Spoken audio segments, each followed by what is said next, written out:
I'd like to call to order this session of the Fullerton City Council for June 20th, 2017. Madam Clerk, would you read the roll? Mayor Whitaker? Here. Mayor Pro Tem Chapey? Here. Councilmember Fitzgerald? Here. Councilmember Silva? Here. Councilmember Seaborn? Here. I'd like you all to rise now, if you would. We have Pastor Robert Nixon of New Wine Church to give the invocation.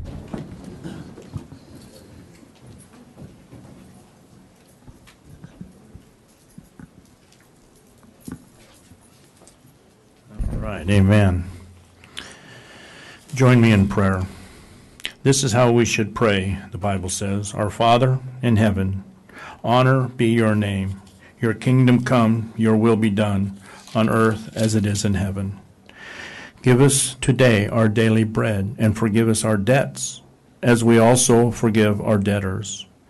And lead us not into temptation, but deliver us from evil. For thine is the kingdom, and the power, and the glory. We pray tonight for our city, for our county, for our state, for America, our first responders, and all the city officials, state officials, and our government. We pray for our president, for wisdom and guidance. We thank you, Lord, for our freedom. We thank you for our freedom. And we pray for our men and our women who defend our country every day. We pray and we lift up the homeless and the needy. And again, we thank you. We thank you for all we have. And we lift up those that have none. May we do our jobs. May we do our jobs in a manner that would be pleasing to you. For thine is the kingdom and the power and the glory forever. Amen. Thank you. Very nice. If you would please remain standing, we have the flag salute to be led by Peter Joseph Dimon, who was just elevated to Eagle Scout last weekend.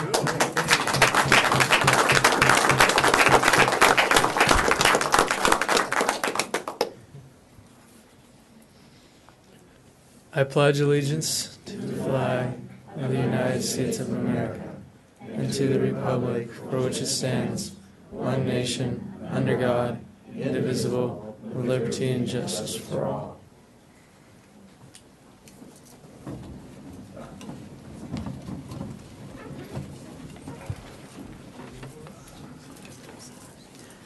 Mr. City Attorney, is there a report from closed session? There is. In the case of Antonio Ortiz and Luis Ortiz versus the City of Fullerton, the City Council, on a 4-1 vote with Councilmember Chafee, Mayor Pro Tem Chafee voting no, authorize a settlement in the case in the amount of $280,000.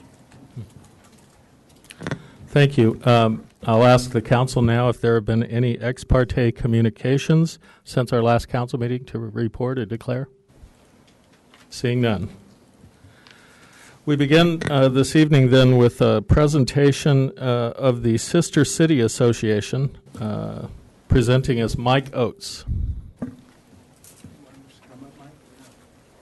Chairman of the Sister City Association.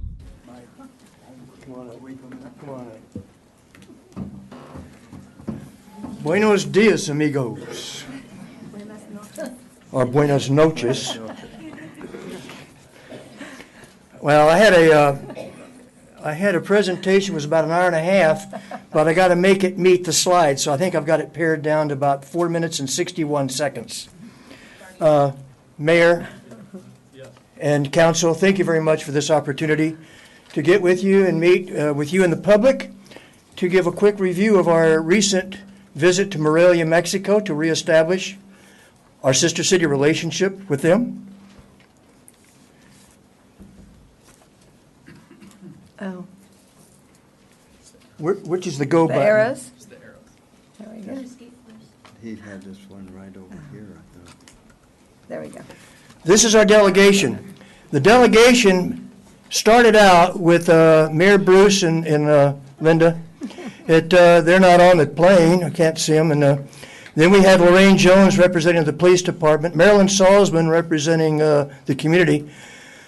They got sick, didn't want to go, but it wound up with a huge contingent of Pam Keller, Minor Duncan, and Mike Oates representing the city. When we got down to Morelia, we were met with a presentation of a 476th anniversary of Morelia as a city. And I'd like to we were given statues of Morelos, who was the gentleman whose the city is named after. I'd like to present this to Mayor. The fun part of this day is we got to meet the mayor's father, who was a junior ambassador back in the, I think he said 1968, he came as a junior ambassador.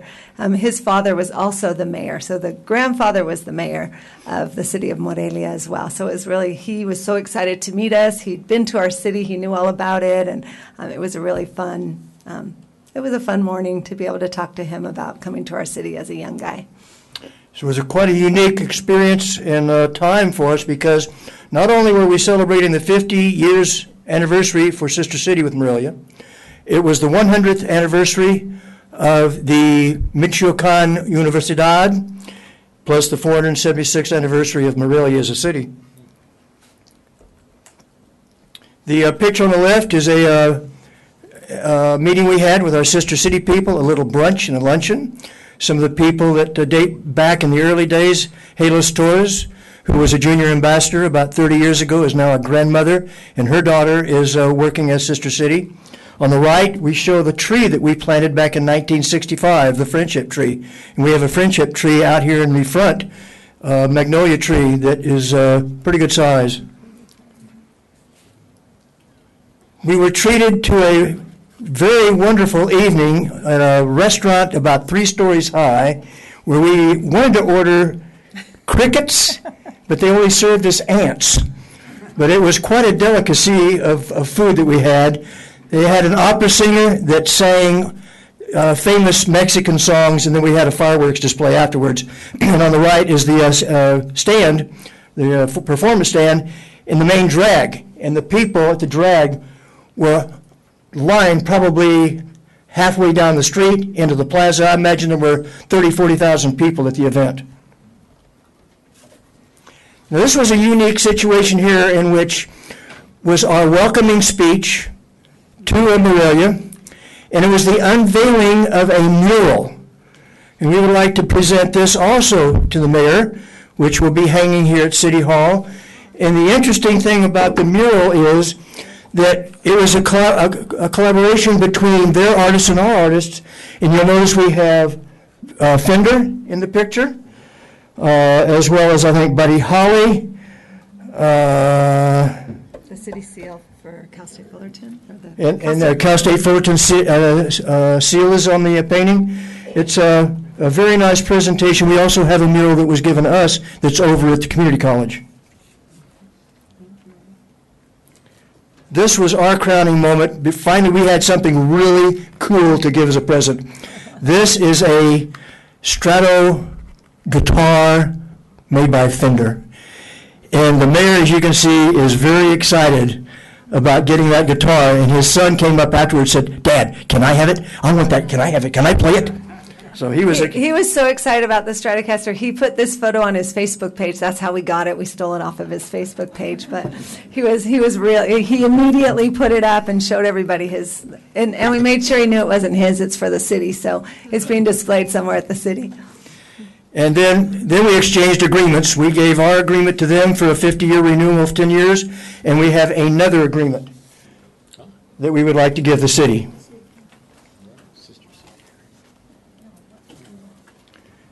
Another interesting thing that they did at the university, and the blind man there, we won't discuss who that is, but the university, once a month, they invite the students from the elementary schools to come to the school, and there must have been 50, 500, 1,000, 2,000? They said over the weekend there would be 25,000 people coming to this event. They had every single department was doing interactive activities for their department to show what do you learn if you're going to go be a scientist of some sort or a zoologist or whatever. Doing everything they could to encourage kids to get a higher education. So this is the electric lab. You're in the electric chair. So I got a feel of what it was like to have a little electricity go through. The picture in the middle is kind of, you'll notice the two guys standing up here with the Stetson sombreros.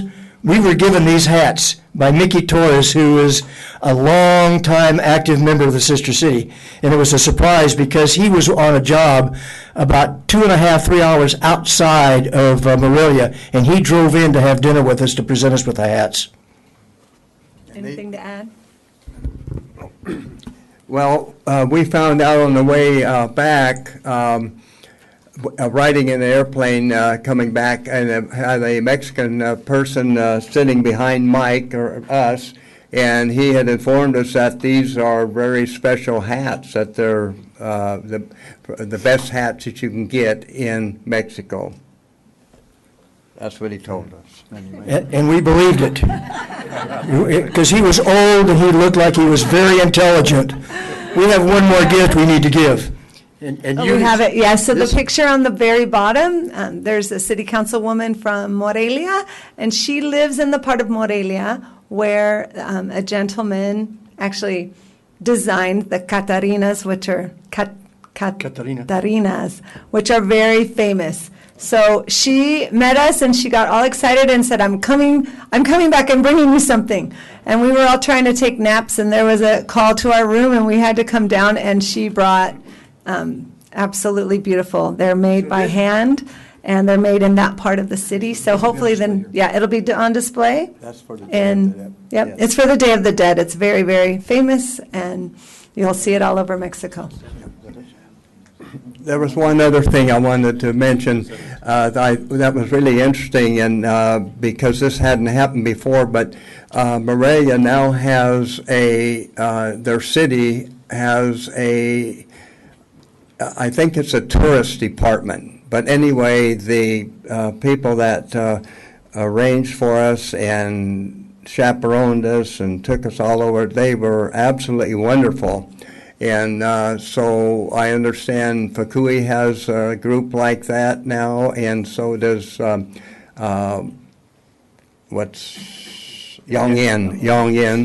And but anyway, I thought that was really neat that they really treated us royally.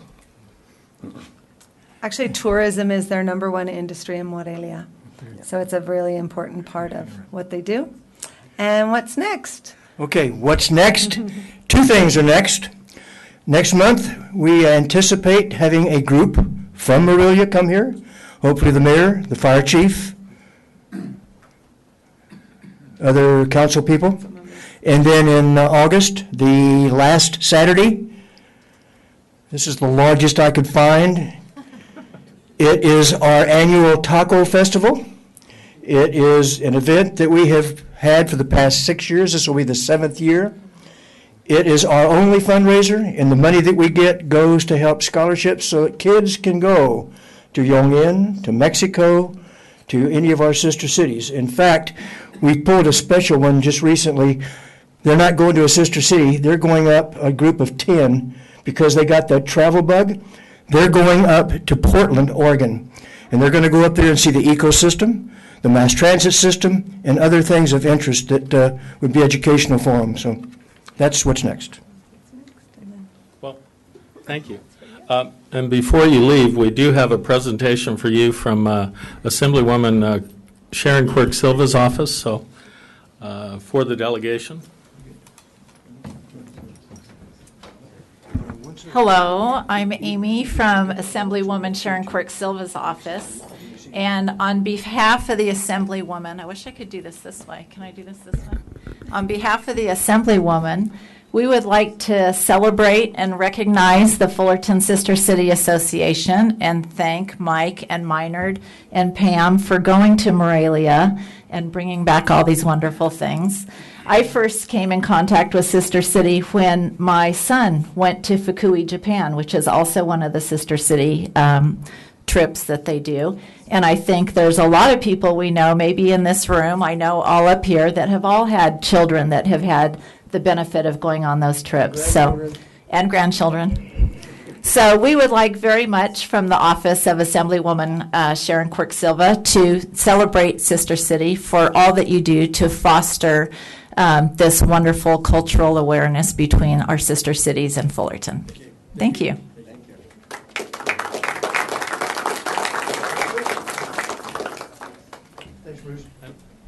thanks to the delegation for representing, and we look forward to their visit here. Thank you so much. We do value our relationships with all of our sister cities, and particularly our nearby friends in Morelia. So thank you very much.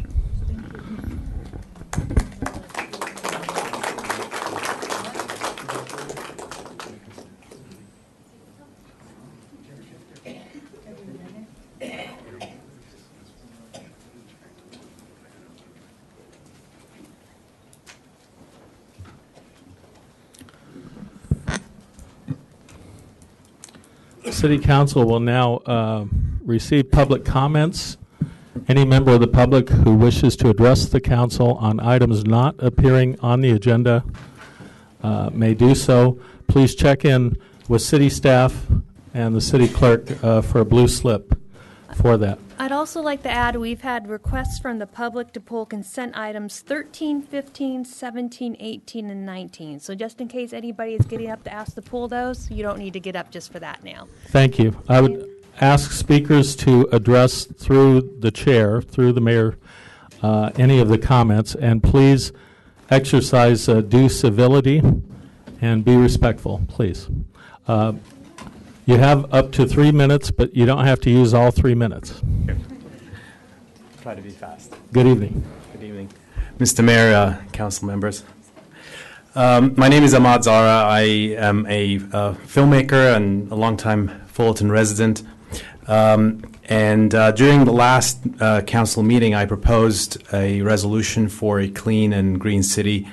And since then, I've actually received quite a bit of positive feedback from our community, some of which are here, and I've even gathered some signatures as well, which I hope to present to you through our city clerk at some point.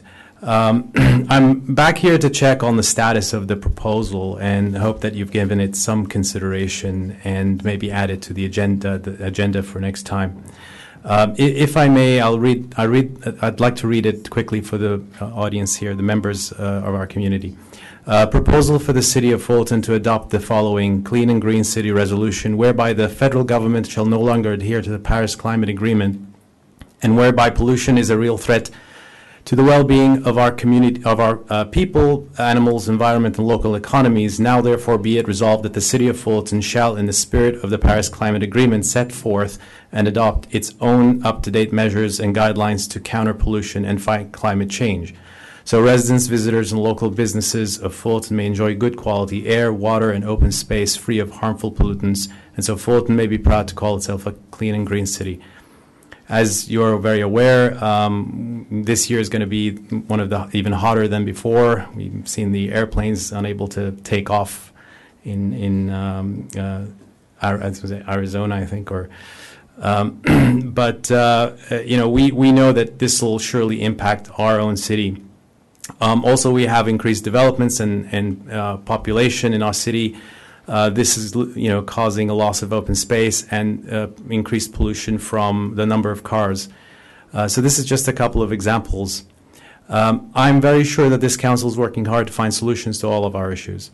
But it would be amazing if the city would make a declaration of some kind, hopefully through this resolution that I proposed. It'll just show that the city is committed to doing its part in fighting pollution and climate change. Many cities around the country are making similar declarations, and even our own Cal State Fullerton has made one. So this will just make us feel comfortable as a community that our city cares for our health and safety of our families and environment. Thank you again, and hope together we can make Fullerton a clean and green city. Thank you. Thank you.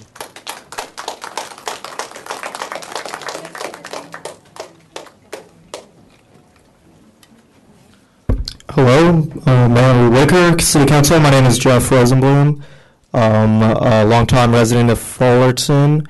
I hosted the March for Science this past April 22nd, and I'm here to talk in support of the Clean and Green Resolution that Ahmad just spoke about. Climate change is a real threat to our communities, as is pollution, and I hope that the City Council will do everything in its power to address these concerns moving forward as climate change becomes, as the temperatures get hotter, as pollution increases. And also, I'd like to talk in support of public transportation. It would be nice if we could give extra bus routes. Currently, for those residents relying on the bus, it mostly stops running in the early evening, and after that, it's about once every hour. So it's, is this better? Is this better? Okay. Is this better? Okay. And so for the for public transportation, we can do our part to remove vehicles from the road, which decreases our air pollution. And yeah, I'll keep this brief. Clean and green resolution, public transportation, and also save Coyote Hills.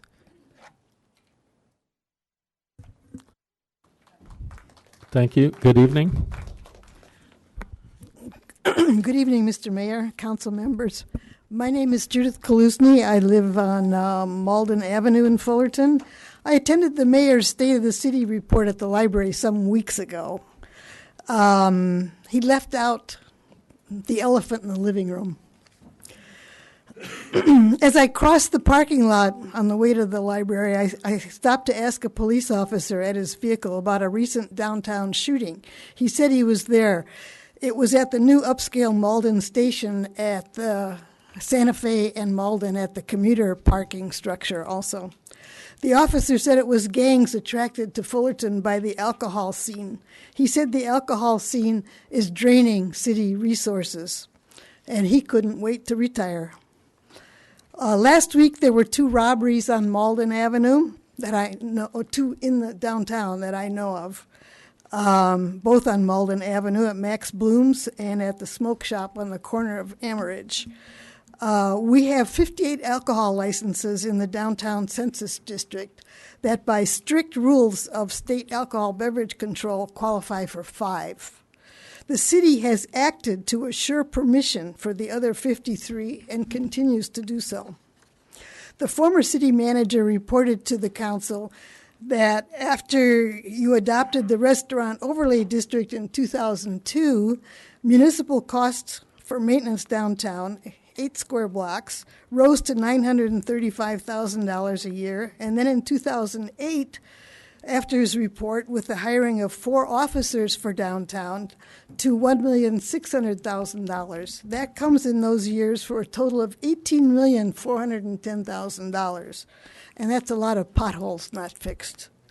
Businesses downtown all suffer damages from the alcohol scene. Broken windows, scratched windows. It's very expensive to repair those things. And then there's the disgusting experience of coming to open your shop in the morning and finding vomit on your doorstep and defecation. And I've had people peeing on my office building and on my front porch. A couple weeks ago, 2 drunks on a Friday afternoon barged into Lolo's boutique wanting to look at themselves in the fitting room. So I don't know if you have any idea the detriments to all the other businesses downtown, but it's considerable.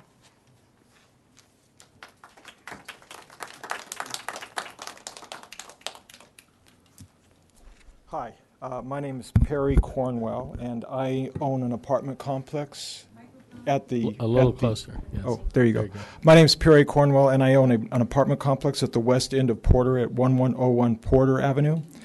Last night I attended the Fullerton Transportation and Circulation Commission meeting at the library regarding considering a request to remove the 2 a.m. to 5 a.m. early morning parking restriction on both sides of Citrus Avenue between Porter Avenue and Hill Avenue, and both sides of Porter Avenue between Orchard and Citrus, as well as consider a request to install 2-hour parking between the hours of 7 a.m. and 6 p.m. on the aforementioned streets upon the approval of the requested early morning parking exemption. Approximately 25 of the tenants living in the area expressed the hardships they are currently enduring as a result of the current limited parking conditions along Porter. There is no parking available on any other streets in the area, and some are forced to take a chance on not getting a ticket if they park at the west end of Porter or in the alley. As a result, many that were there have been cited, and now, even though they are barely getting by, are forced with paying large parking fines. One tenant that spoke indicated that it takes 1/2 of her paycheck to cover the parking fines. There is simply no other parking in the area except at the west end of Porter. The response we received from Commissioner Peter Gambino was, and I will try to quote, "The area is just too dense. The apartment owners should possibly find a way to reduce the density, possibly, by leaving some of the units vacant within a complex so that there would be additional parking for the other tenants." Commissioner Ken Bain indicated that this is a problem for the property owner to resolve on their own, and if necessary, raise some of the units to provide additional parking. He and Peter also indicated that we should consider using the front lawns for additional parking. Obviously, these are not viable options for the property owners. After some 3 hours of testimonies and feedback from the commissioners, 1/2 of the commissioners voted to have this request presented to the City Council for approval. I am asking the City Council today to please do just that when it comes to you for consideration. David Langstaff with the Traffic Division is one that put together the proposal, and all I'm doing is asking the city to please allow this proposal to be implemented. Thank you.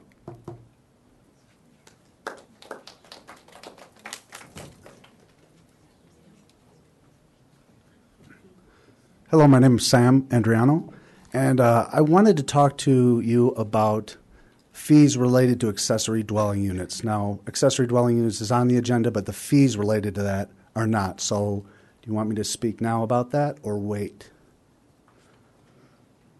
Go ahead, proceed. Okay. First, I want to say I appreciate you guys doing the second dwelling units. A lot of cities don't do that, and now that we're switching over to accessory dwelling units according to the state, I initially printed out from the City of Fullerton this accessory dwelling unit memorandum from the California Department of Housing. And I would just like to read page 11, the first paragraph. How are fees charged to ADUs?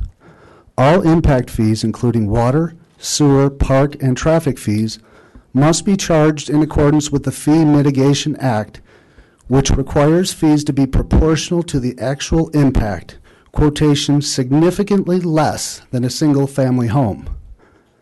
Well, what we have now currently at Fullerton is a flat fee of $12,000, approximately, whether you're building a 6,000 square foot house or you're building a 300 square foot second dwelling. So my concern is that that fee is way out of whack as far as the proportion of, you're going to spend $40,000 on upgrading a second dwelling, an accessory dwelling unit, but 30% of your budget is going to go towards a park impact fee. It seems that the fee that we have now is more of a Quimby fee, which allows for new tract development, and it's a formula, a Quimby formula, which is a flat fee and a formula. California Housing says typically there's a nexus study, and you charge the fee in proportion to the impact that that structure will have on the parks itself. Planning department has indicated we average around 2 per year of accessory limited second dwellings.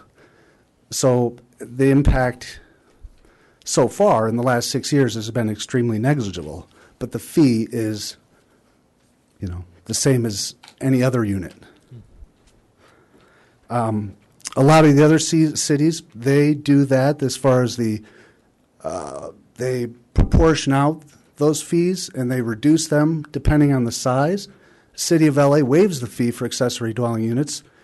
They realize that we're having a housing crisis, and so to charge fees that are exorbitant for what you're doing kind of defeats the purpose. So I would hope you would take in consideration the fee issue as it relates to this accessory dwelling unit, as opposed to just, the planning commission stuff. And because I know last council meeting you guys were working on fees. Thank you. And I have a copy of this if anybody wants that.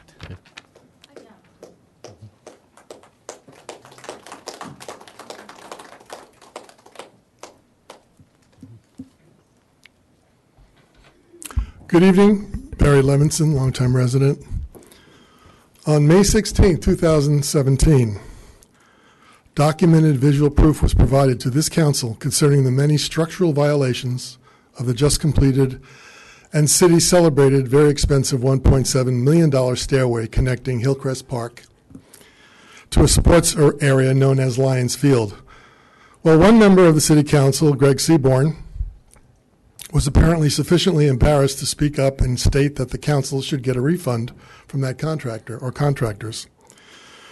So after Councilmember Seaborn made that statement, he of course brought forth a motion to sue the contractor for damages, quickly seconded by another council member. Well, that never happened. Well, then of course he made a motion to put the possible lawsuit against the contractor or contractors on the next city council agenda for consideration. Well, that didn't happen either. Well, then he obviously asked to agendize a complete report from staff informing the public which Fullerton employee or employees signed off on this fiasco. Well, that never happened either. So I guess we should all give Greg Seaborn a Bronx cheer for doing absolutely nothing to fix the problem or hold anyone inside or outside the city government accountable. Another item I'd like to discuss relates to my comments at the April 20th, 2017 meeting. I pointed out then how Captain John Psycho misled both Joe Imbriano and myself while attempting to file a criminal police report against former police chief Dan Hughes. Now we learn that he has just been appointed our acting police chief. It was just a couple of weeks ago that we were waiting for the former police chief to be announced, but now all of a sudden we have an acting police chief. Isn't that just wonderful? I pointed out at that council meeting that honest police departments don't call in off-duty police captains to thwart efforts as citizens to file a simple police report. Unfortunately for the FPD, we now know that the Orange County District Attorney investigator, A. Santos, recommended last January to an assistant Orange County District Attorney, Ibrahim Baitek, that criminal obstruction of justice charges be filed against Dan Hughes. The allegation was that the assistant DA told Santos that Hughes was his friend and he would not file those charges, and Santos was later thrown off the case entirely. It is now part of an ongoing whistleblower case. All I like to say in summation is that if you want to continue to have the FPD under the earned shroud of corruption, then I believe John Psycho is your man. Thank you.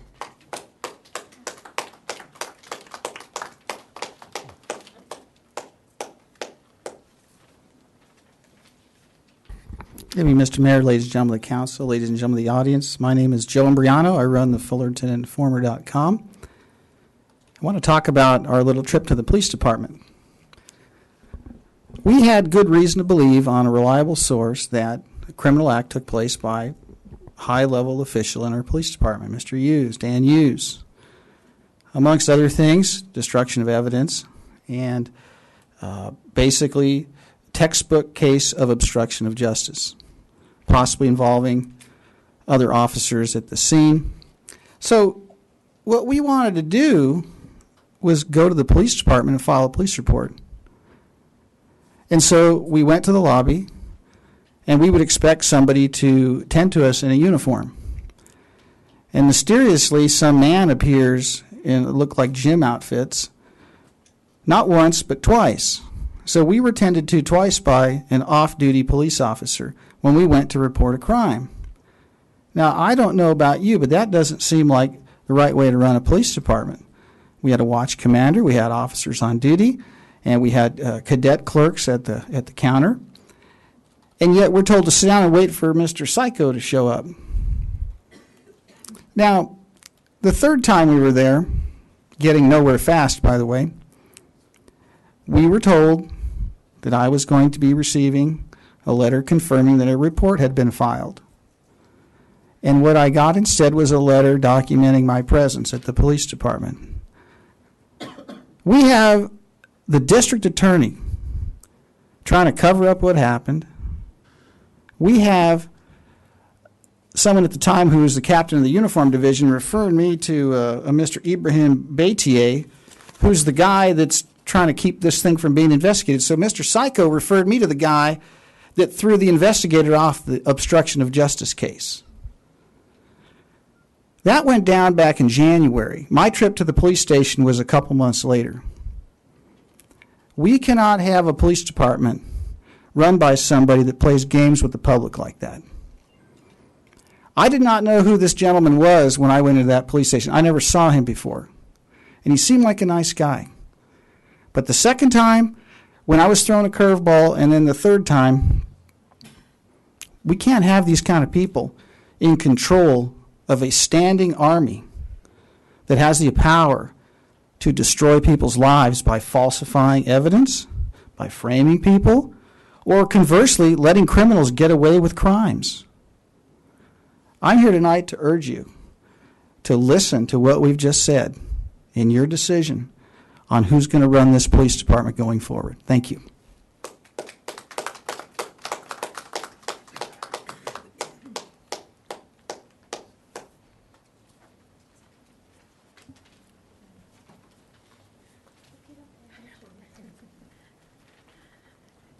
Good evening, Council. My name is Elizabeth Hansberg. I am chair of your Transportation and Circulation Commission.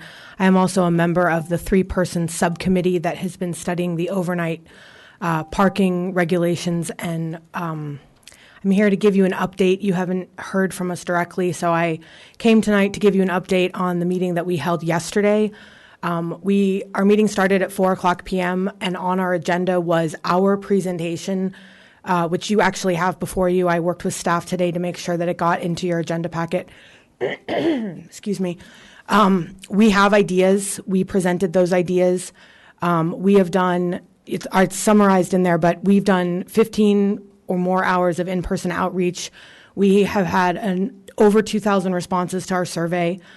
We have concrete ideas that we are putting forward to you as an alternative to the current block-by-block exemption that has become very controversial in neighborhoods where multifamily and single-family residences abut each other in the same neighborhood.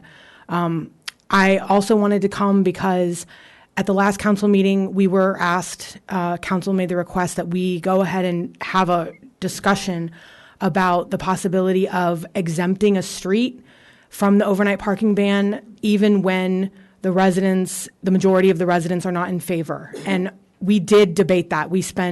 Our meeting was 4 hours. 2 hours of it was our presentation, and then 2 hours of it was the Porter and Citrus neighborhood. That item was added to the agenda for our group last night. We did debate it, and when it came down to vote about whether or not we were going to recommend it, we were split 3-3. One of our commissioners had to leave by the time that the vote was taken. And I bring that to tell you that I wanted you to hear directly from me that we did hear you. We did debate it. We had an earnest discussion about it. We took over 45 minutes of public comment. This is a difficult issue, and it is really hard to exempt a street where the majority of the homeowners whose curb their house is sitting in front of do not want it.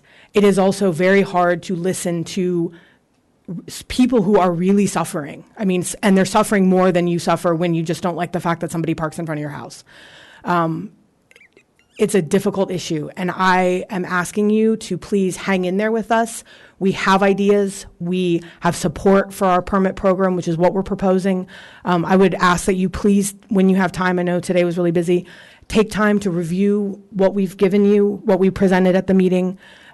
We are in process. Our subcommittee is going back, taking the feedback that we got last night and what we've gotten from the survey, and we are getting ready to draft some preliminary guidelines that we obviously will have to be working with staff and with the city attorney to make sure that it's I's are dotted and T's are crossed. But don't give up on us. We're not done, and we're working hard, and we've put in hours. So thank you. Thank you.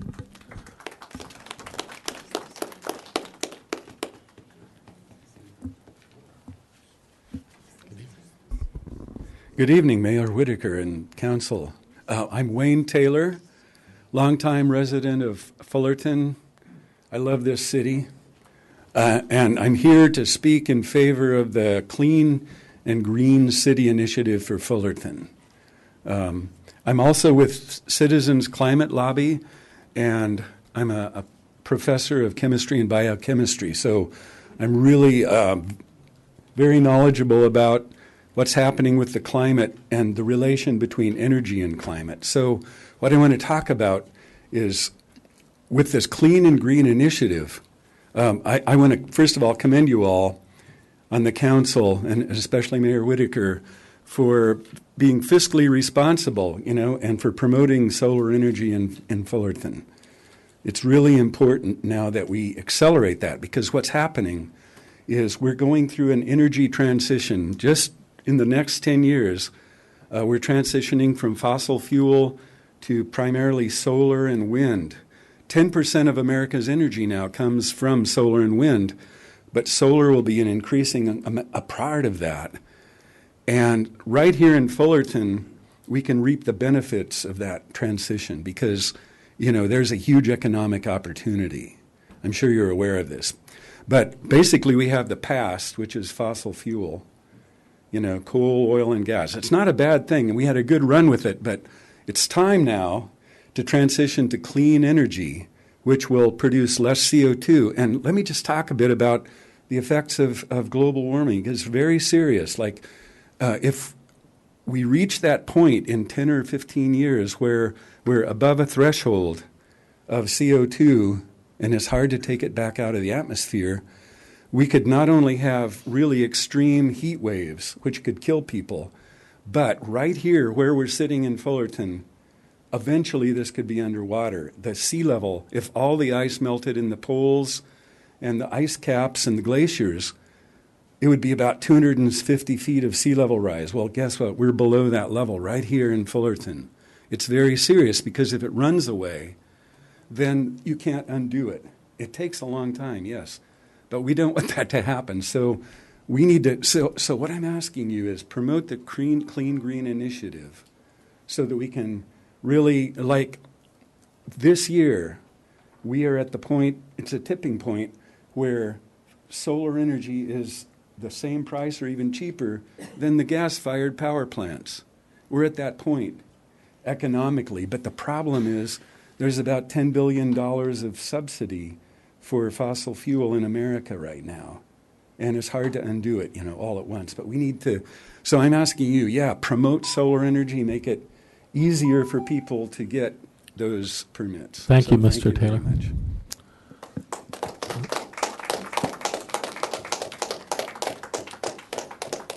Good evening, Mayor Whitaker and council members. My name is Jose Trinidad Gasineda, and I'm a lifelong resident and commissioner on the Parks and Recreation Commission. So I, too, wish to see Fullerton become a clean city for generations to come. This is why I'm here to talk about the implementation of a zero waste plan. In 2015, the State Water Resources Control Board adopted statewide regulations for the control of trash entering the municipal storm drain system. These regulations are often referred to as the trash provisions. Implementation of these regulations is set to commence this month, June 2017. In accordance with Water Code 13383, cities must consider and select the approach to compliance by August 31st. In order to achieve full compliance within the next 10 years, a coalition of organizations including Orange County Coastkeeper, Sierra Club, Surf Rider Foundation of Newport Beach, and Orange County for Climate Action are presenting recommendations to all Orange County cities. They recommend creating a plan to eliminate 10% of the city's total waste each year until 2027, as well as retrofitting catch basins at every storm drain to prevent trash from flowing into the Newport watershed.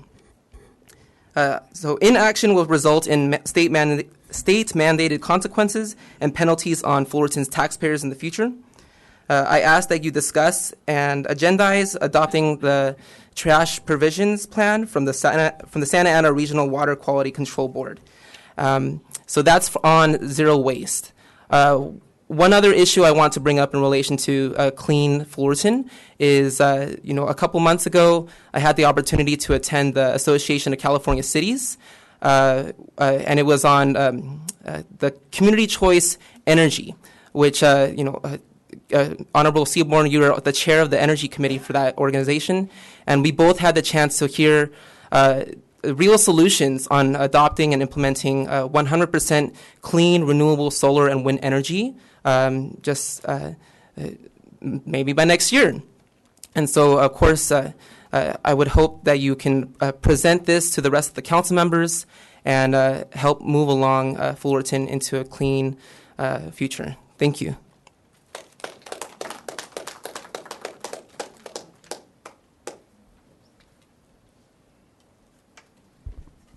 Good evening, council members. My name is Kitty Robinson. I'm a transplant to Fullerton, but my husband's lived here all his life.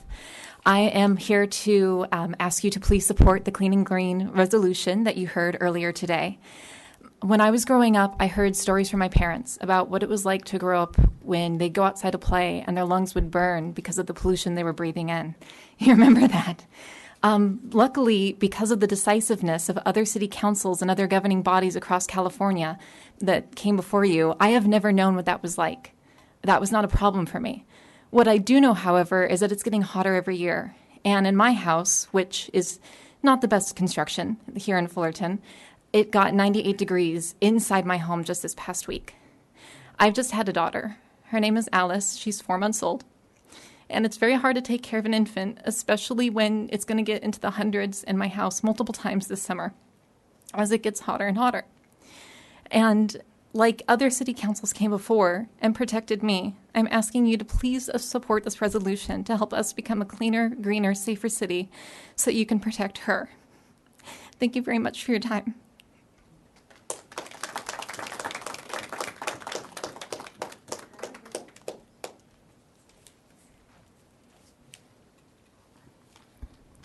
Hi, Roberta Reed, Fullerton resident.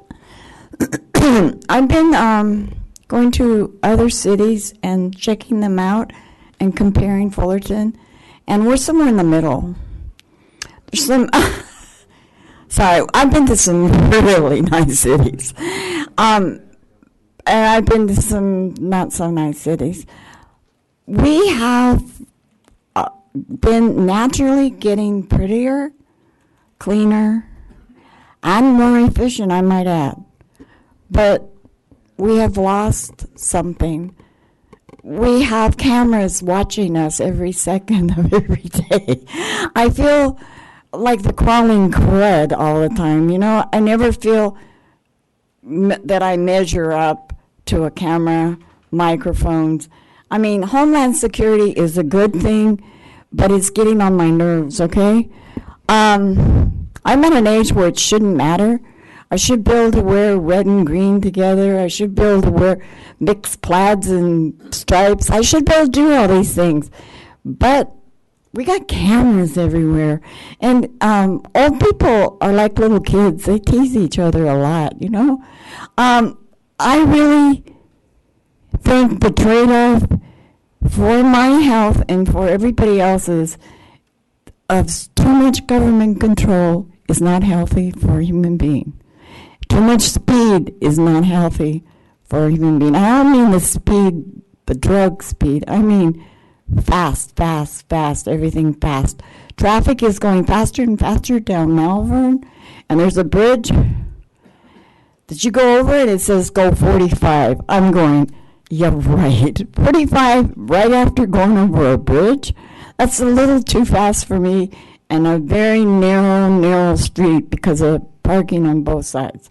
We do have a parking problem in Fullerton, and everybody knows it. It's getting worse, and you just got to say no to these federal government grants. We don't need any more population explosion. Thank you.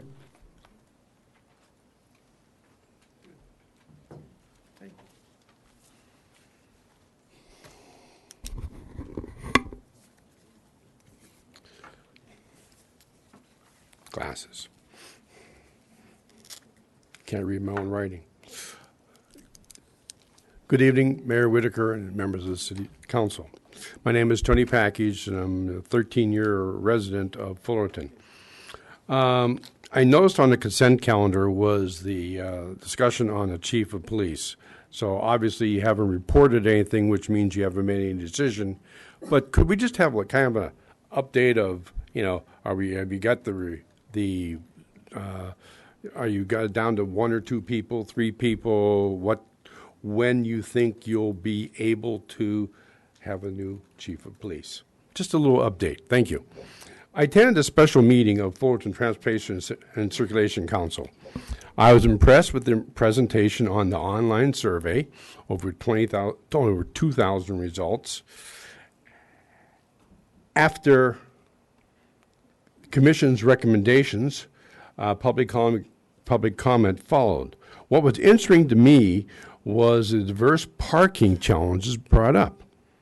We all hear about the challenges of apartment dwellers, but even single-family homes living in cul-de-sacs have challenges, and also single-family homes which are now become apartments with 5 or 6 students have parking challenges also. So it's not the parking issue is not just related to apartment dwellers. Negative. Only 2,000 responses, 2,000 plus responses. We continue to rely on our website to promote programs. One suggestion was use the water bills to send out information, send out flyers. Even us RSVPs went around and dropped off flyers. And if you don't know what RSVP are, that's okay.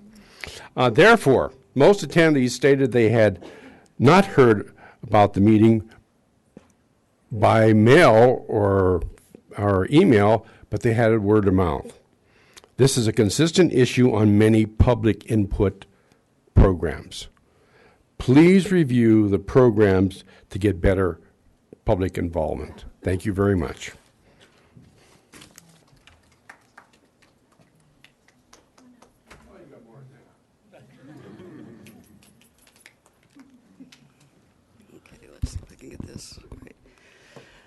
Good evening, Mayor Whitaker and City Council. I'm here to support the Fullerton that Fullerton City abide by the Paris Global Warming Agreement. It's very short-sighted for President Trump to withdraw from this agreement. Global warming is very real and it's very dangerous. It will disrupt the growth of our crops that supply our food. It will change the places that insects and diseases can breed. But I am pleased to see that Fullerton has several good bike trails. As you can see from my outfit, I got here by bicycle. And I got some good exercise. And only the CO2 that I exhaled was added to the atmosphere. No fossil fuel was required. So I encourage Fullerton to adopt the Clean and Green Initiative. And that's what I'd like to say.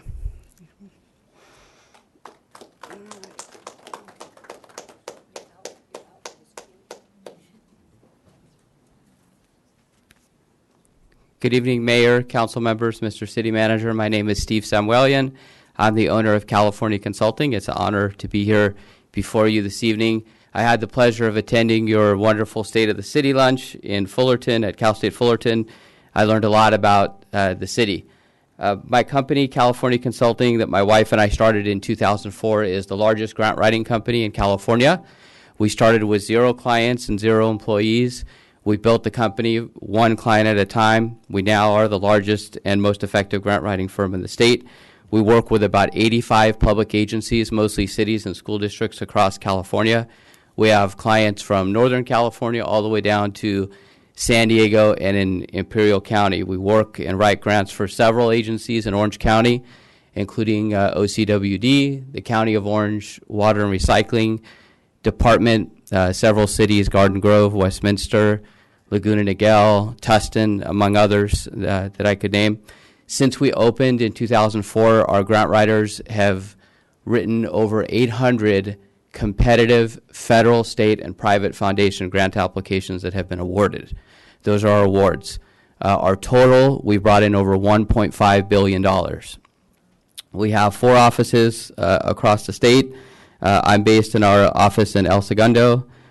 We have team members in the Central Valley, in the Bay Area, and in Sacramento. We just recently launched an office in Ventura and also in San Diego. So we are definitely growing. Our business model is to bring in more dollars for a city than a city pays us. So it's a high return on investment, and we have a track record of over 13 years of having brought in significantly more money for cities than cities have paid us. Of those 800 plus grants that we've had awarded, we have the list. You'll see grants for police motorcycles, CNG, parks, recreation, trails, bike lanes, bulletproof vests. I mean, you name it. If you can think of it, it's probably on that list of over 800 grants that we've been able to generate for our clients over the last 13 years. Many different areas: public works, transportation, streets, roads, sidewalks, trees for tree beautification. So again, I just wanted to let everyone know that I did attend the State of City. It was great to be with you. It's an honor to be here this evening representing California Consulting. Thank you, Mr. Mayor. Thank you, council members. Thank you.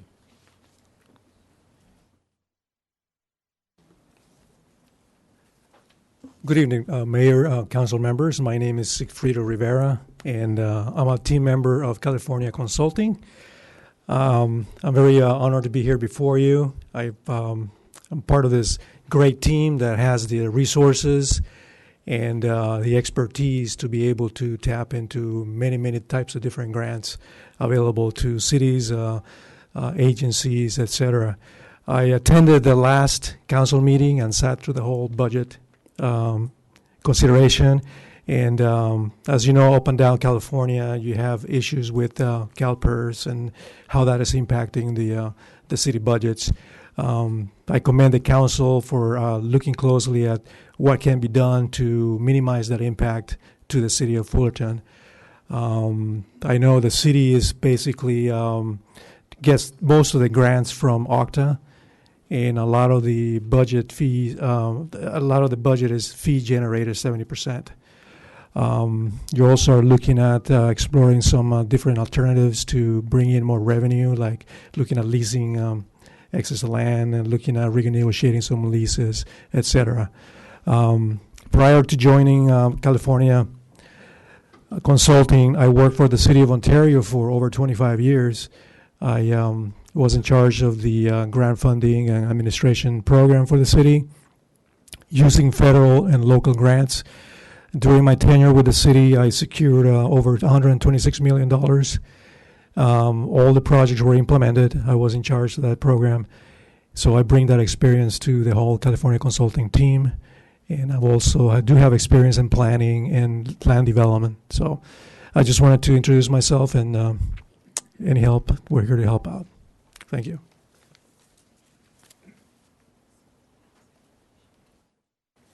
Okay, good evening, Mayor and council members. My name is Holly Bachman, and I'm also going to be wrapping up our presentation with California Consulting. I'm an associate, and I oversee Southern California. And just wanted to kind of just highlight some of the services that we can actually provide more in depth when we work with our clients in cities. So the first thing that we do is we do a needs assessment, which basically really identifies what are your funding needs and what type of grants and projects that you are wanting to get funded and what you're working on. So we meet with you and work with you on what those needs are for identification. Then, and it's the opportunity for us, which is kind of white glove service for us, for you, is we also do the actual grant research and identification. And so we bring the grants to you. So with your limited capacity with some of your staff or ability to be able to do that, we actually do that for you. And then we actually also do the actual grant writing. So we have very, as Sig and Steve have mentioned, we have very qualified, skilled grant writers that are specialized in very different industries, areas, and we match them up to a specific project or the grant that you're working on. And then lastly, we also do the grant administration. So we do that actually the post-award, follow-up, reporting, because as you can imagine, some of these competitive grants are very document heavy, and so we have the skill and the ability to be able to do that. So Again, we're honored to be here, and we would love for your consideration to be able to have the opportunity to work with you. So thank you for your time, and have a good evening.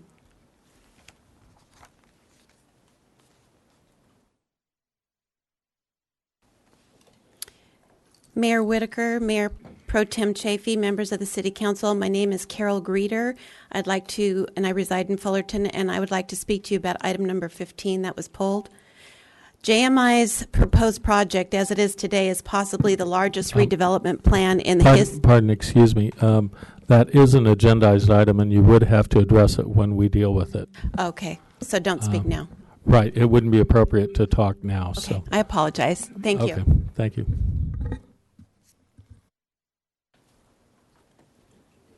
Good evening, Mayor Whitaker and members of the council. My name is Sam Jamal. I live just down the street on Santa Fe Avenue. I'm here today to speak in support of the Clean and Green resolution. During my day job, I work for Solar City Tesla. And I'd just like to say the potential is there. The technology is here, and the potential is there for Fullerton to really be a leader. Just down the street, we have the project with the solar panels right there. But the city can really innovate and show leadership within the community. But even more so, it saves money. Homeowners across Orange County are putting solar panels on their home. They're saving 10 to 20%. And, that's something the city can do to save money in its budget, create jobs, and also just send a message of leadership. And so I'd like to offer myself as a resource to help, that adoption of solar, battery storage, and electric vehicles, because there's so much more we can do here, and these are creating good local jobs. So thank you for the opportunity to speak and for considering the resolution, and hopefully we can work together to be a leader in the community. Thank you.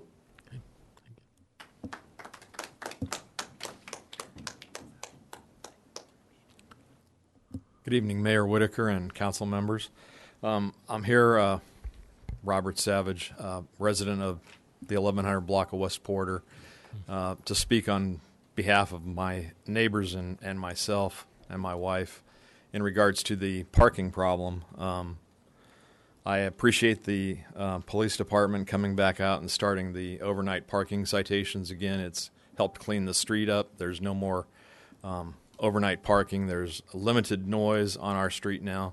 The people that have to work during the day and sleep at night are getting rest. It's a lot better. What I am here to say, though, is in previous meetings, members of the apartments have come up and stated that they've gotten numerous tickets. I think it's pretty much a dog and pony show based on information that we got through public records that state otherwise. There haven't been that many tickets issued over a period of 2 years prior, and in the past month there haven't been that many tickets. So I feel that, and I don't have facts on this, but I feel that the apartment owners are backpedaling, and they're putting their residents in front of you to state false facts to get your sympathy and your support in exempting our street or streets around them so that they can have parking, which should be a responsibility of the owner of the property to tear down their garages, build lifts in if approved by the city council, or just create more carports, which will open up more parking. I really appreciate you folks taking the time to hear us all, but I think the real facts need to be presented to you. And we have those facts tonight through public records that these tickets are not adding up that they're stating that they're getting. I appreciate your time. Thank you.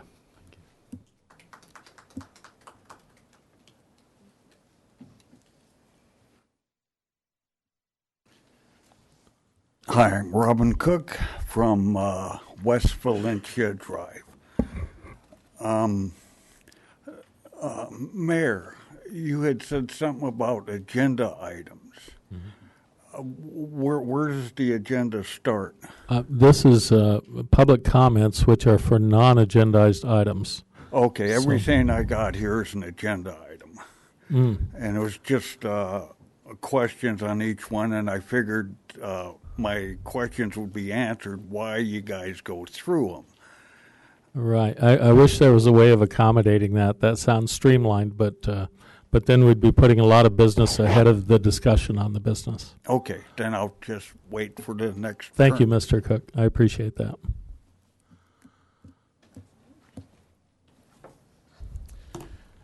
Good evening, Mr. Mayor, Council. My name is Arnel Dino, and I've been a 34-year resident of Fullerton. I wasn't going to initially speak today, but I kind of felt compelled to come up and speak about an issue that I've noticed has become very relevant in our city over the last couple of months, and that's the issue of the recall of Senator Newman. And the reason why I bring it up is, and just a little bit of background on me, I'm one of the few commissioners in the city who actually sit on multiple commissions, both the CERC and on Economic Development Commission. And what I noticed recently is that, and I don't speak for my commission or any other member other than myself on my commissions, is that there's a tendency in the city to focus in on problems that don't necessarily exist.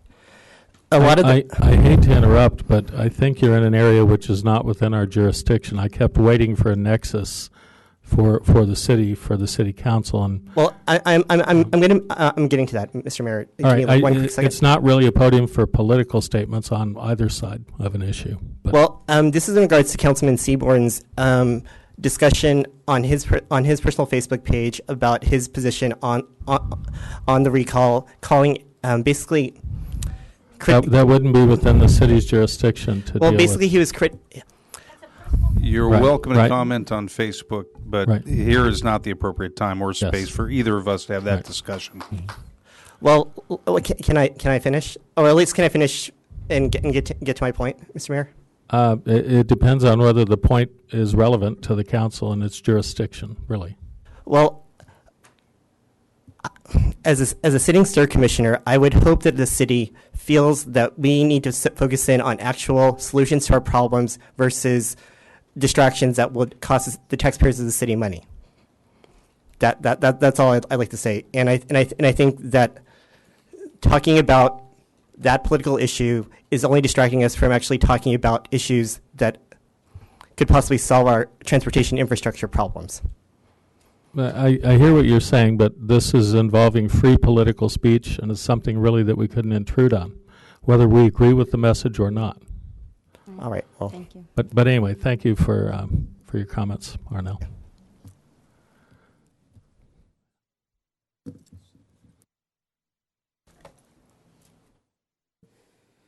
Good evening, everyone. Thank you for seeing everybody. I've met with most of the city council over the past 3 months about the parking issue, the apartments not supplying enough parking for their tenants, a lot of tenants in a unit, the overflow, the infringement that's happening on the neighborhoods, what we've been dealing with. First off, the meeting last night, the TCC meeting was long. It was almost probably 4.5. It was pretty long. I think the study itself needs to be given more time, at least 2 months. I don't think that they should be rushing through this. People weren't notified adequately. We have 135,000 people in this city. 2,100 basically filled out the survey. They got the information via the website survey, flyer, or at community events, which most of those community events were centered around apartment places. So, and the flyers were given out. I heard rumored that the PD was giving out flyers, and those were mostly in the apartment areas. That I don't know, but I think if you're going to do a survey, any type of survey, it needs to have a mailing going out to 100% of the residents, not less than 2%. And I do think that more time needs to be on this study, and they need to meet with more of the residents on ideas from the residents on solutions for permitting, because every apartment, every house, every cul-de-sac is all different, just like it is now. Second thing, hydraulic lifts. As I did meet with all of you over the past 3 months, I suggested that the apartment owners can start putting in hydraulic lifts. Not one person at that point said that they are not approved in planning. I think we need to get them approved in planning. The apartment owners their lack of parking is basically a tenant owner problem, and it's being pushed out onto the residents. If you have a house and you have, a lot of kids that are coming up driving, you enlarge your driveway. That's an owner dependent problem. We heard many things. There was a gentleman there last night with proposal. He is working with the apartment complex on Highland and Orangethorpe right now is about putting in hydraulic lifts, okay, and they're not approved. So many things. But anyway, we got bamboozled by the last city council meeting, asking staff to come up with a solution or something to our specific area. The tickets, I do have the information on the tickets over 2 years for our 2 streets, not counting the first 6 months of this year, was 125 tickets for both streets. That comes out to 10 cars cited in 1 month, and I do have that factual paperwork. Thank you for your comments. Thank you. Appreciate it.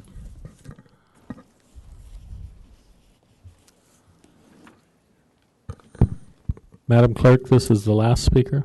It looks like if anybody else likes to speak I'm for the last. public comments. All right. You get the last word. Chance. Oh, good. I like that. I'm Donna Anderson. You all have seen me before. I own apartments 1113, 1119, and 1125, West Porter Avenue. I want to first start out to say that I really thought that Darren Jones did a great job on explaining and having pictures up of the permits. I thought it sounded like a good idea. I'm not so sure about whether they need to keep continuing this because they said that amount was probably sufficient. I think Elizabeth did a wonderful job on keeping everybody together, calming everyone down, making sure everyone didn't talk out of place. So she did a wonderful job. This really does upset me when I hear that the tickets are not real. I have my manager go out every morning at 5:30, 6 o'clock and count all the tickets every day. Now, he's been gone now for a week and a half on vacation. I have called the police department begging them to please, could they not give all these tickets? And they can't. They have to do this. And so now they started hitting the alleys, and they have to do that also. They had left the alleys alone, but now they're hitting the alleys. And at one time it was 19, and then another big amount was 45. And that wasn't the alleys, that was just outside. So I know these figures are correct. My manager is not going to lie to me, ever. So that upsets me. Those lifts for cars, I'm not taking down 18 garages. I can't even imagine how much that would cost to take down 18 garages and put up lifts. How do you put up lifts in the middle of an alley that they won't let you park on because it's a hazard? The ambulances can't get by. They suggested I spend a fortune on the grass. I want it to look beautiful for the tenants, beautiful for the area. I don't think these homeowners realize that if they aren't careful, they're going to get people that are. Say I sell my property, I'm just going to throw that out. When I bought the property, they had criminals all in my apartments. I cleaned it all out. Do you realize what that can do to the values of the residents' homes and the apartments? It can destroy it. So I'm at the point where I'm very, very upset listening to people that just lie. I'm not lying about anything that I ever tell you, anything. And the compassion, there isn't enough. For these people, okay, I'm done. For these people that have to stay at night working at 12 o'clock and have to come home, it's very dangerous. It's not good. Anyway, that's all I want to say. There's Thank more, you. but that's it. Thank you.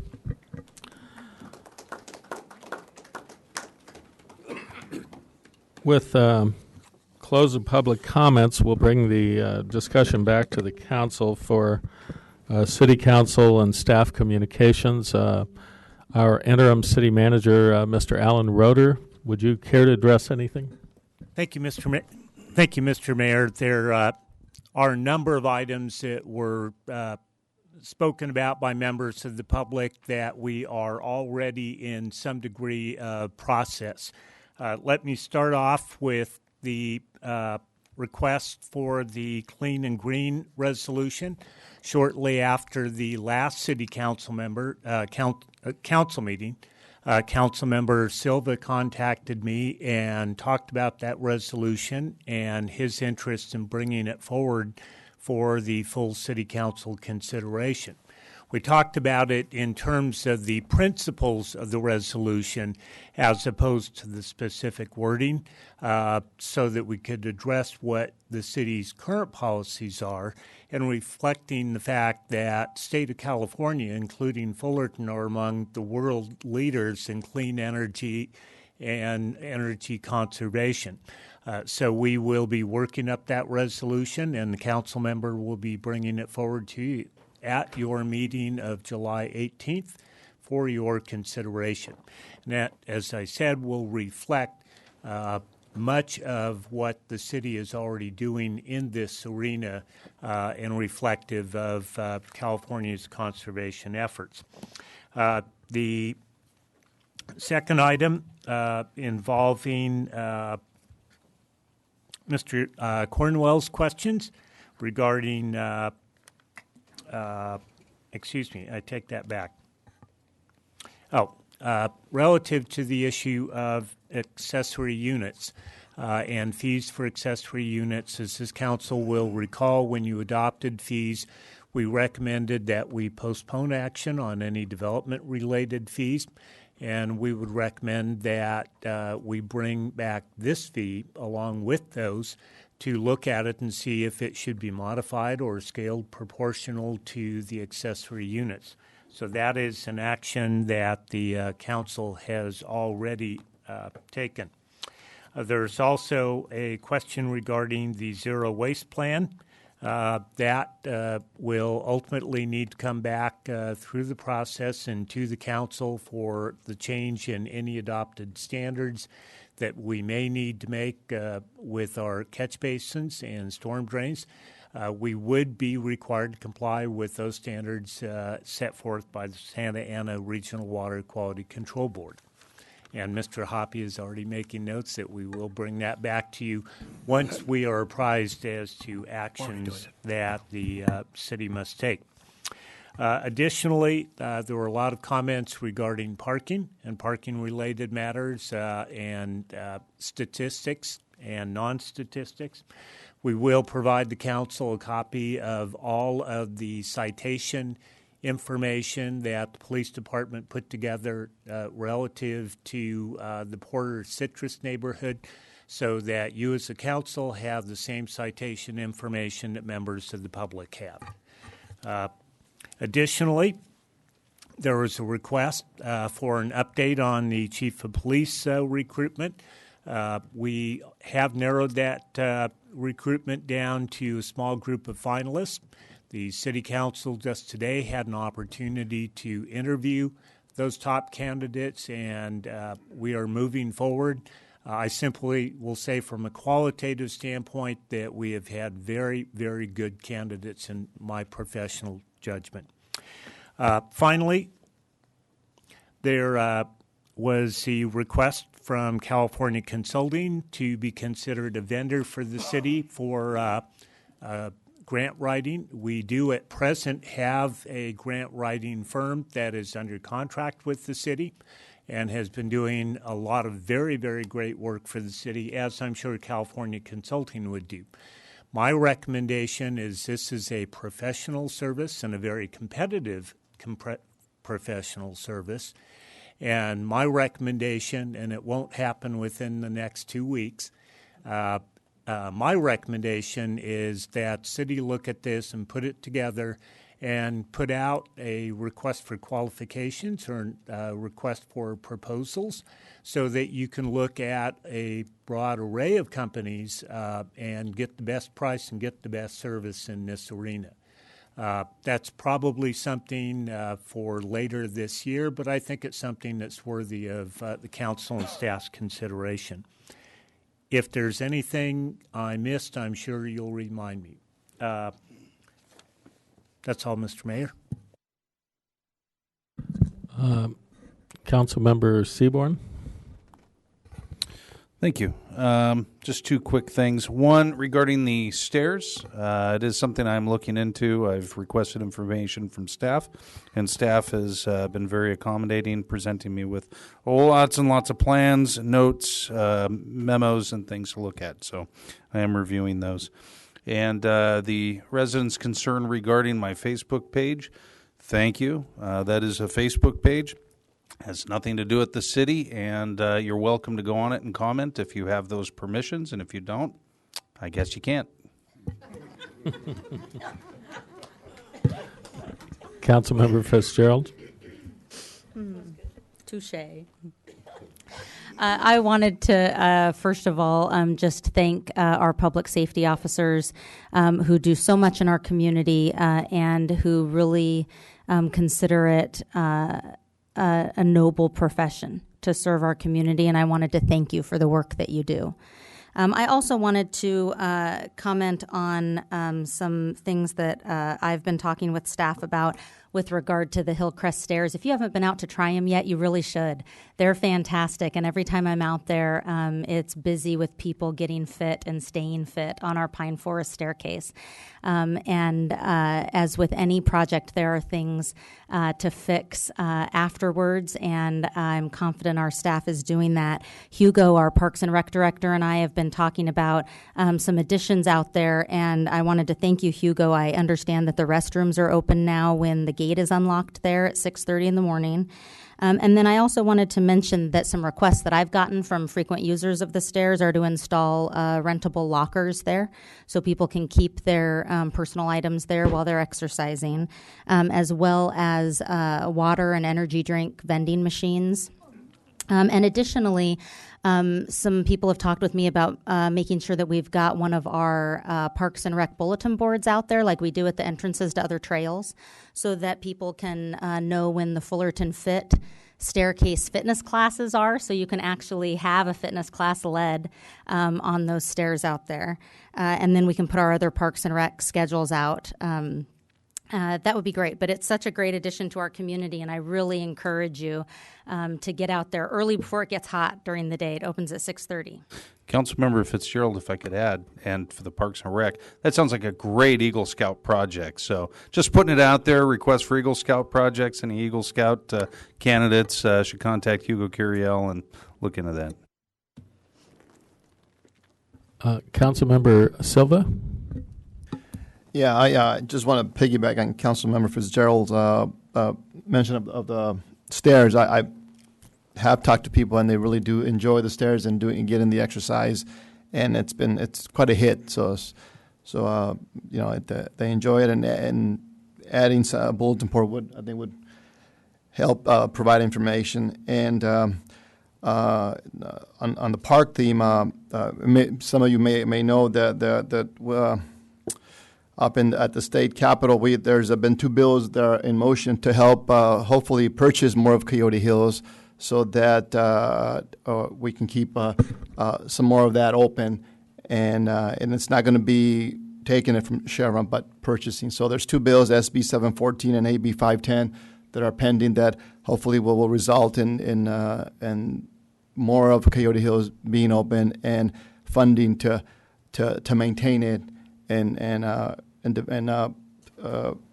manage the trails and so forth. And that's all. Great. Mayor Pro Tem Chafee?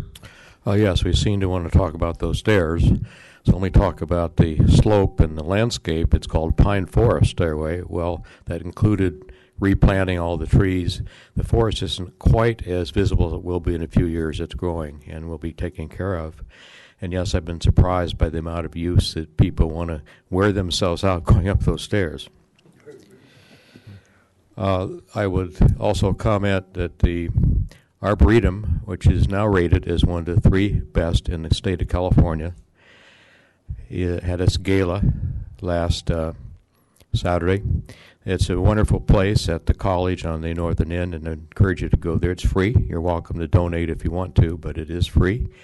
And some of the unusual things that are happening there's a GPS system being installed where you can be anywhere in the world. If you're looking for a plant, if you can find it, the Arboretum is right there. Or there's a GPS system where as you're walking through the grounds and you have curiosity about a particular plant, you can call it up on GPS and it will give you the details about that spot. That isn't quite finished yet. It's really amazing what GPS can do. That's a marvelous, wonderful place to take a sack lunch and enjoy if you haven't done that. I would comment on Coyote Hills. The effort by the legislators is a continuing effort that we've been undertaking now for a couple of years. And it's exciting to have more money possibly there. Our fundraising committee, which by the way has great fundraising consultants, has been meeting now for about a year and a half every other week. I've been part of that. I think I've missed one meeting. We have identified possible credits, somewhere between $10 and $12 million. That is still under negotiation. We've been trying to negotiate a lower price. We do have achieved actual grants, $2 million, for example, from the Rivers and Mountains Conservancy. We also have grants pending, I think about $8.5 million more, which we'll find out more about as the year progresses. So I compliment Senator Newman and also Assemblyperson Silva for their continued efforts to help us find funding. I know our team has been up to Sacramento twice last year to interface with grant opportunities and also the political bodies. We intend to do that again sometime this summer to keep that process going. That's my report. Thank you. As a reminder to individuals following council action, we will be dark our first regularly scheduled council meeting because of the 4th of July holiday. And I didn't ask Mr. Curiel earlier if he has an official pitch person for the city's fireworks display. Is there an update that we could receive on that?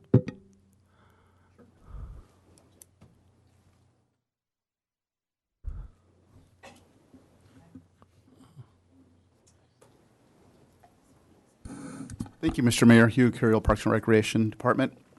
It has come to my attention that there's been quite a few questions regarding the 4th of July event. And, of course, because we've had 25 plus years over at the stadium, I think it was just kind of a do-over and kind of a no-brainer. That's where it was at. But as updated in the past, the event will not be taking place at the high school stadium, but it will be still at the high school. Just south of the stadium at the softball fields. I will scroll down here to a little bit of a location map here. Up here is Berkeley, and then you have Lemon coming down. I'm sorry, I'm on the wrong one. Berkeley right here, and then you have Lemon right here. And so this is where the event used to be. The event is just a hop and a skip just down to the south at the softball fields south of the tennis courts. So pretty much the relatively same location, but as I scroll down to the other map, you will see, just so for your information, if you're planning to attend, the main entrances will be right off of Lemon. Right here, there'll be one at the tennis courts, and then one right here at the corner of the softball fields. Pretty much the same type of attractions will be offered to the public. As you can see here, there'll be a kids zone, there'll be some shade area for handicap seating, and there's going to be a general area for seating as well, a dance floor and a stage area, and all those other things that you would expect at the event, including restrooms and some extra shaded seating down here. So again, you'll see that there's some construction going on over at the stadium, but that's not to fright anyone. The event will take place over here at the softball fields. The fireworks will go off generally from the same location that they have in the past. In fact, this year they'll probably be a little more visible. They'll be on top of a parking structure, so not only to benefit the ones that come to the event, but also to benefit the entire city as well. So with that, I entertain any other questions you may have on the event. I appreciate the information because this is our last opportunity to make people aware of the changes. I know for such a long-standing event that's been, static as far as the way it's been held, Is there anything additional about parking that would? Parking is generally going to occur the same way it has in the past. There will be parking available at the Wilshire parking lot, also at the Plummer structure parking lot, and then again just throughout the area as people have in the past. A lot of people will, as you can imagine, just walk to the event as well. Well, thank you for that information. That's in the interest of time. That would be it for me as well. You're welcome. I will mention one more thing. If you want to visit this site or visit this page, just go under residents, under the city website residents, and then go straight to community events, and it's the 4th of July event right here. So that'll take you right there and give you Thank other you. information. I see Councilmember Silva, but I was also going to say if any other staff have relevant comments to share with us, feel free. But Mr. Silva first. I just want to take a quick second to also thank the high school district. The superintendent at the high school district was very open to moving the location, and he was willing to even remove fences so we can get a bigger lot. So thanks to the high school district for their efforts in keeping it in Central Fullerton. We appreciate that, or we'd be orphaned in a big way this year, right? Seeing no other comments, we will. Excuse me, Mr. Mayor. Sorry, didn't look that way. Very brief point of clarification. Even though item 15 was requested to be pulled from the consent calendar for separate action, that item should be under regular business because it is a discussion item. The council has heard the item before. So my recommendation would be that you take that up at the conclusion of the regular business items as opposed to a item pulled from the consent calendar. Thank you. Okay, I may need a reminder at that point, but I will be happy. Certainly I concur. Our first item this evening is a public hearing, and it involves an amendment to Fullerton Municipal Code Title 15 pertaining to accessory dwelling units. This item is presented by Joan Wolf, Senior Planner, City of Fullerton.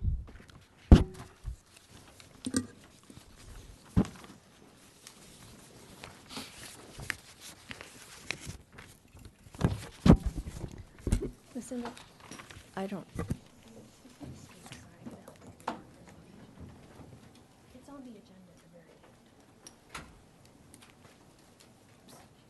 Then wherever your presentation is. Oops. Let me exit you out of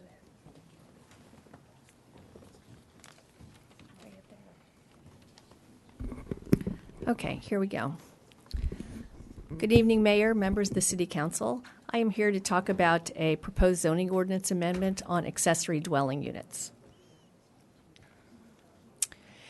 This action was brought up about by state legislation that was enacted in 2016.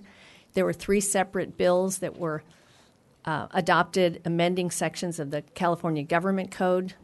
They went into effect on January 1st, 2017.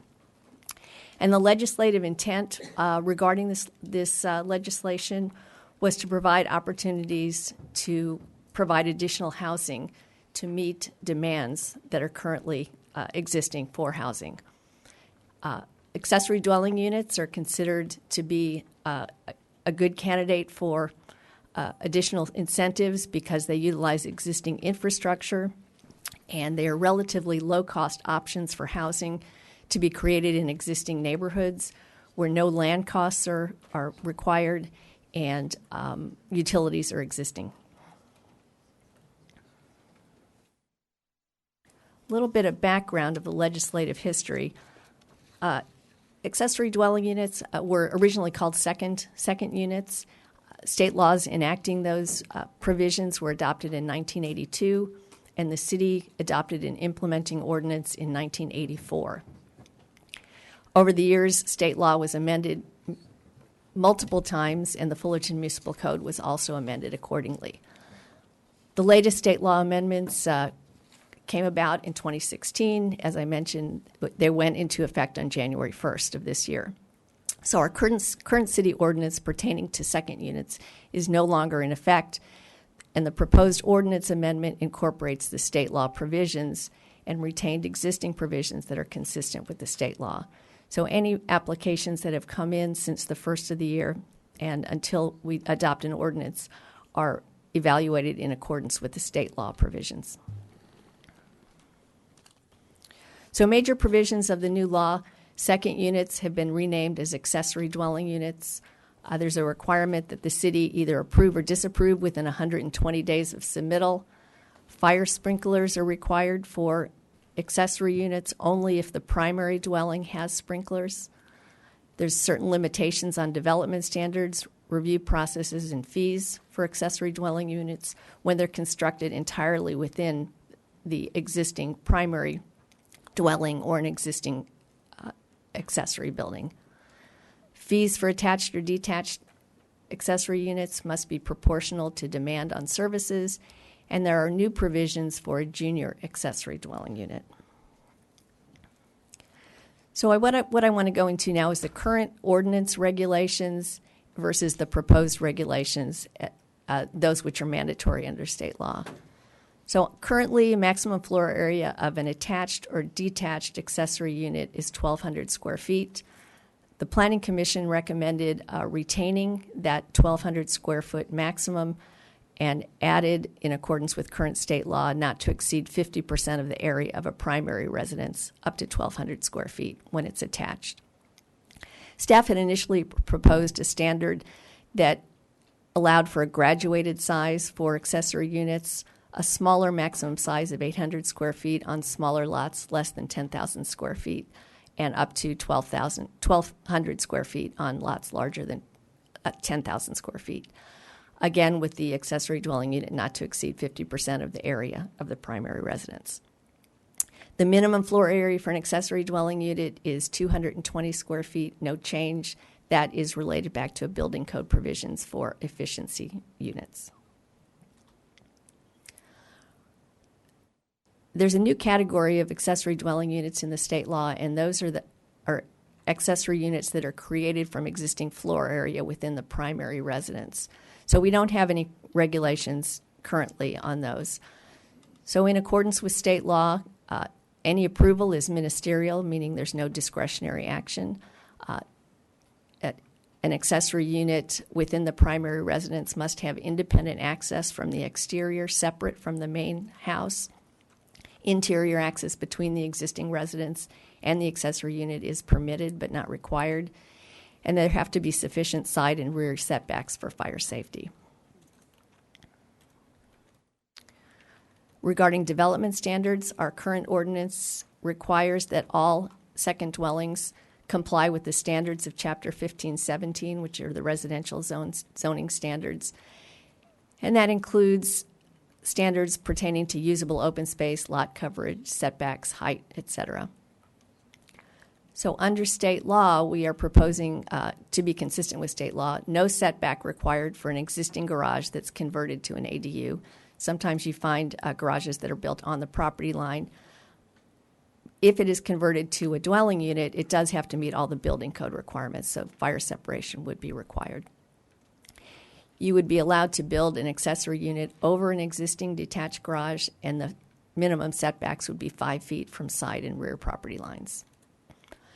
And then finally, an attached or detached accessory unit must comply with all the standards of Chapter 1517 as is currently in effect. Parking regulations, there have been some significant changes there. Currently, we require one space for a studio or one bedroom accessory unit. 2 bedroom requires 2 spaces, and there's no change to that. However, the state has taken away any discretion for requiring parking for accessory units in specific circumstances. Those circumstances include if the accessory unit is located within a half mile of public transit, if it's located in a landmark district, if it's created out of existing floor area of the primary residence or any existing accessory structure, if on-street parking permits are required but not offered to occupants of the accessory dwelling unit, and if there's a car share vehicle located within 1 block of the accessory unit. In all of those circumstances, no additional parking can be required. The other change has been that state law now allows or requires that we allow tandem parking to satisfy the requirements for an accessory unit. And then finally, if a garage or carport is demolished or converted to a unit, the replacement parking for the existing residents can be enclosed, semi-enclosed, or in a tandem on a driveway, whereas currently the primary residence has a requirement for a garage. Other provisions are largely the same. Applicant for the second unit must be the owner and occupant of the existing single-family residence on the property. Other items that haven't changed: a land use agreement must be recorded to include all applicable provisions of the ordinance. There's an exception to the owner occupancy provision in event of hardship, and there's no separate ownership of primary and accessory dwelling units. The one provision that the Planning Commission recommended changing is that under the current ordinance, a property owner must occupy either the primary or the accessory dwelling unit as long as the accessory unit exists on the property. And the Planning Commission recommended that that be changed to allow a property owner basically to rent out the entire property if he decides that he or she decides that they do not want to continue to reside on the property. And in such case, it would need to be rented to a single family, both units to a single family. And then finally, new provisions for junior accessory dwelling units. These are basically small units that are created out of existing floor area of a primary residence, maximum size being 500 square feet, must contain an existing bedroom, has separate exterior entrance, and access from the interior of the primary residence. And then there's certain limitations on the kitchen in that it's more of a mini kitchen. The sink has a maximum drain line of 1.5 inches, and kitchen appliances must utilize 120 volt power, so there's no natural gas or propane allowed. The junior unit may have its own bathroom or could share with the primary residence, and no parking is required. So the recommended action is to make the CEQA finding that the project is statutorily exempt per Section 15282H of the CEQA guidelines. And then the project introduce ordinance for first reading by title only, approving the LRP 16-00012. And we've provided two options for you for this, this item. Option A is the Planning Commission recommended Planning Commission recommendation, or option B is an option that is consistent with the resolution of intent. So option A was approved by a 4-3 vote in favor of the adoption. It included an additional recommendation by the Planning Commission beyond those that are in the initial draft ordinance that was provided to them. Resolution B is offered as an ordinance that's fully consistent with the resolution of intention that you adopted in November 15, 2016. That resolution of intent authorized amendments to the Fullerton Municipal Code as necessary to address new state law provisions pertaining to limited second dwellings. So the difference between resolutions A and B are relatively minor. It's that Resolution B retains an owner occupancy provision that's been in the municipal code since 1984, and it requires that the property owner live on the property in either the primary or secondary unit.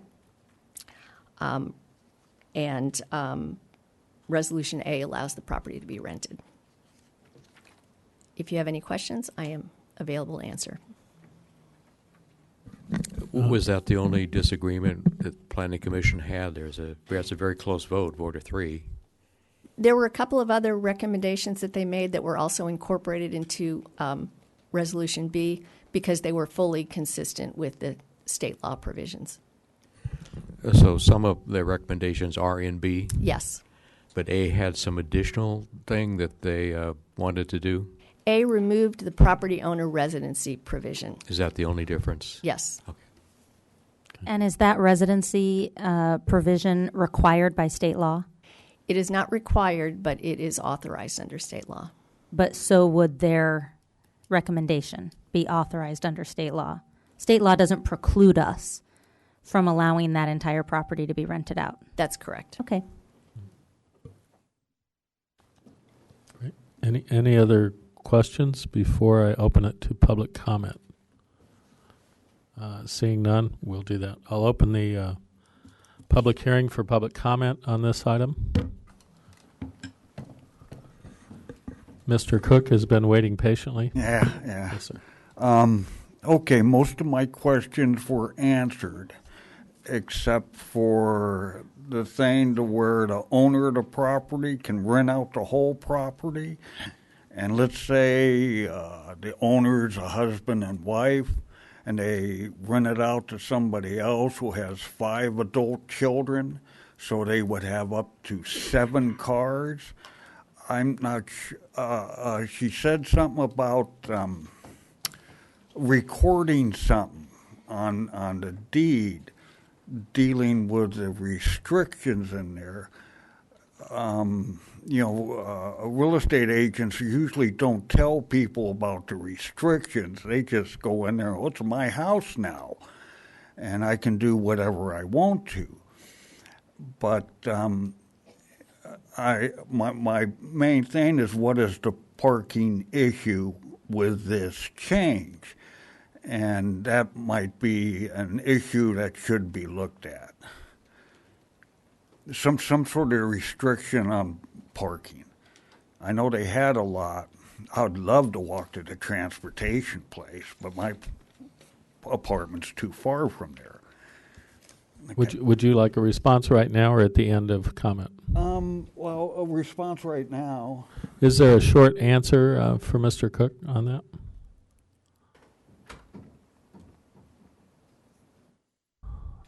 It deals with parking and I have to address the council.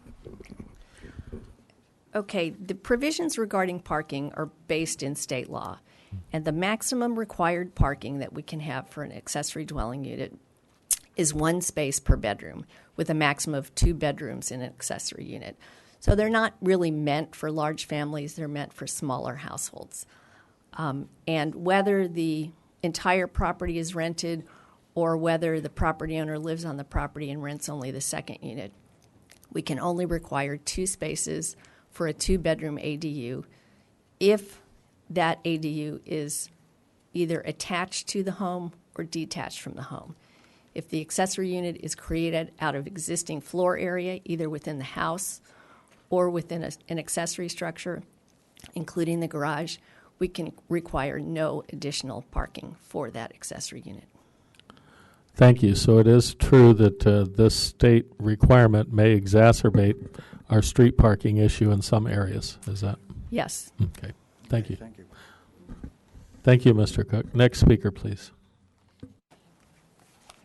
Good evening, Mayor and Council.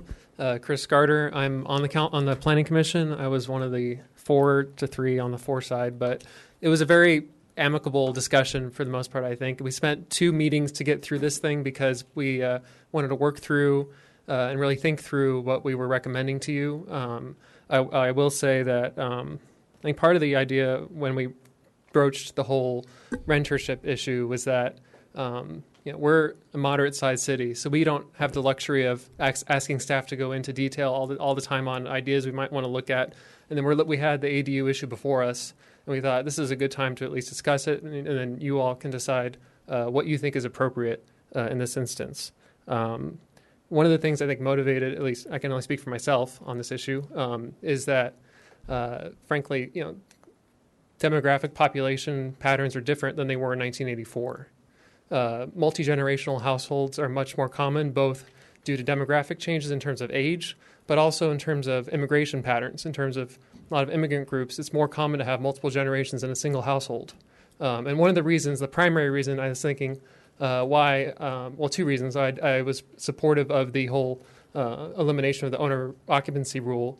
One was that I generally am not a big fan of more regulations in terms of how someone can make use of their property. I think we have way more regulations than we need in the city, and it's frustrating that it takes the state legislature to tell us to liberalize our land use regulations. So that's one. 2, it says a lot that it's Sacramento. Anyway, sorry.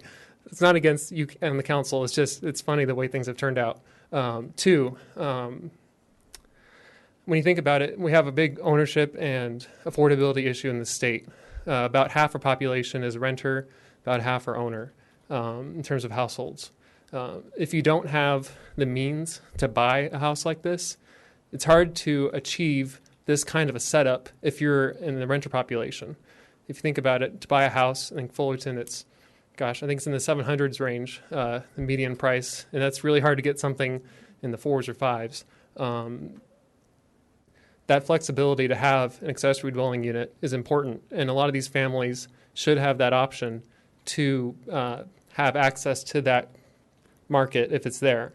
And furthermore, on the other side of the owner, they shouldn't feel like they are stuck to a property because they have the ownership requirement. They shouldn't feel like they have to stay there if they would rather rent it out, if they want to move on, downsize, whatever. And it just seems like the intent is certainly about having granny units, about having a space for your elderly parent. I have an elderly parent. I know it's important to be around when they fall or anything else, to have that closeness. And with my parents, my grandpa, I think I mentioned this before, my great-grandpa lived with my grandparents in a trailer in the backyard because they wanted him to be close. And as he got older, he started manifesting a variety of ailments that it was very helpful for the family to be there with him just in the backyard available. Now, I'd rather he'd been able to live in a proper structure rather than a camper, but that's how it was in the 60s and 70s. This on the 10,000 square foot demarcation, we thought it was a bit onerous to have 50% or 30%, whether you're going from the bottom up or up down or top down, difference in terms of what you're allowed to build just at that 10,000 unit point. We felt that a lot of the regulations that are in place would kind of preclude a structure that was not in character, and it'd be better to just say we have a 1,200 square foot unit limitation across the board with the 50% for attached units, because that if you're a 9,000 square foot lot, you'd feel kind of crummy that you miss out on having to build maybe an accessory unit that better fits your house. Again, central planning, there's a lot of benefits to it in terms of zoning and all that kind of stuff, but it's hard to precisely know what any individual unit needs, and having flexibility in a regulatory system, I think, is important. Finally, what was the other thing we talked about? Oh, the transit issue. We had a lot of discussion on this one. We were tempted to have a tailored option, and we were afraid that we didn't want to recommend something that might open up the city to some sort of legal issue. So we recommended just using the state law as our city code, and then it'd be up to staff to come up with an enforcement mechanism that they thought was appropriate. And the whole intersections of 2 points seemed like that made sense. So I appreciate the opportunity. I'm sorry it took all that time, but thank you for listening. Thank you, Mr. Garter. Next, please.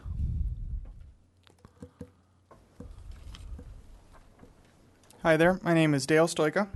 I'm a longtime resident of Fullerton, and I am glad that Fullerton's revising updating its accessory dwelling units, because I am personally being affected by the rising rents in Orange County. It's actually creating a struggle in our household. And something that's also developing that I've noticed is this tiny house trend. And I'm interested in doing that. I think it would be good for me and my family to be able to save that extra money. And looking at it, you could do a tiny house as an accessory dwelling unit for the cost of $30,000 to $60,000. You could rent it out at $500 a month, which is low income, affordable housing, and still make 9-10% return on it in real estate without any public subsidy. Unfortunately, it's not covered under zoning, and everyone goes, I don't know what to do with this.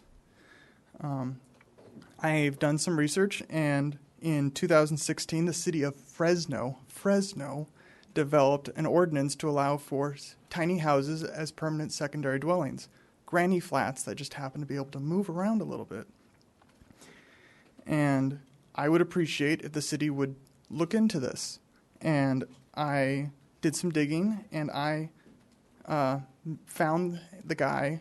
His name's Dan Fitzpatrick, the former director of community development for the city of Fresno, who drafted the ordinance. I've been corresponding with him, and he is more than eager to come down and talk to you guys about this, come to our planning commission.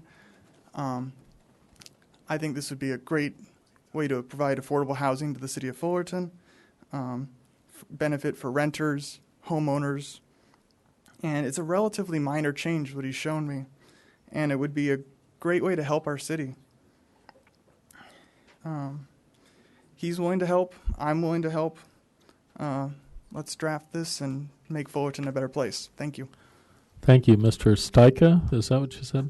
Stoika. Got it. Does the city clerk have your contact information? Yes, I do. Okay, perfect.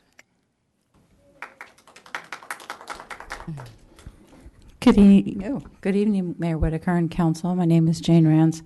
It sounds like everyone is in support of Granny Flats. I'm in support of Granny Flats. I think that's great because if I had an aging parent, my mother's already passed away, but it would have been a lot easier had I been able to care for her in a small unit on my property. But I think keeping that in mind, that Granny Flats is what we're thinking of, that I think that you shouldn't go with the option that allows for both the entire property to be rented out. And this is why we're already seeing where I like to call where we live in the downtown area, the flatlands, where it's rare for new homeowners, where homes are by market rate affordable, be able to buy in there rather than investors buying in there. Or there's also the situation where families inherit the home and then they rent it out. And so those homes aren't available on the market for people to purchase. So we have a number of more renters in the area. So we already have that issue that exacerbates more rentals and fewer home buyers. The other is the potential for, if the city decides to open up the vacation rentals, that's another problem to hit us. But this one, this is sort of incentivizing people who aren't looking to buy properties to live in, to raise their families, to be a part of the community, but they're just looking at it as an investment. It more incentivizes that investment view of our neighborhoods when now that they can get twice the bang for their buck when they buy into our neighborhoods. And it's not to say that people who rent in our neighborhoods aren't part of our community. We've got families that have stuck around for a while, and we like to encourage them to stick around. The unfortunate thing is a lot of people who are absent landlords just look at it as an investment, and quite often the rental prices are so high. So we're talking about this as being an option for affordable housing, but there's nothing to guarantee that it's affordable, that it's not maxed out, and doesn't make it difficult for people to stay in the community. So I think we need to be careful about what we're expecting to get from this, because we know potential downside is, besides what I've talked about, there's the parking issues that I think we really need to look into this more to see what we can do within the realm of the state mandate to not exacerbate our existing parking problems. And then this is sort of a side note. I found it very interesting that at the beginning of the presentation that one of the benefits that's being cited is you can leverage the existing sort of infrastructure facilities that are in place to add new units. And then I kind of wonder, wow, if we all took advantage of this on our property, wouldn't that exacerbate our needs, our demands on our electric, our power, our water, our sewage, besides the streets? Anyway, so I'd like you to take maybe some creative thinking about some ways to deal with the parking, because I'm not a big fan of the rules coming out of Sacramento where they look at every single city in this state as if we're all a cookie cutter and all the same, and we know that we're not. And then also that you please that you stick with the not further liberalize it and allow granny flats to become where they can be, where the person doesn't have to live there. Thanks.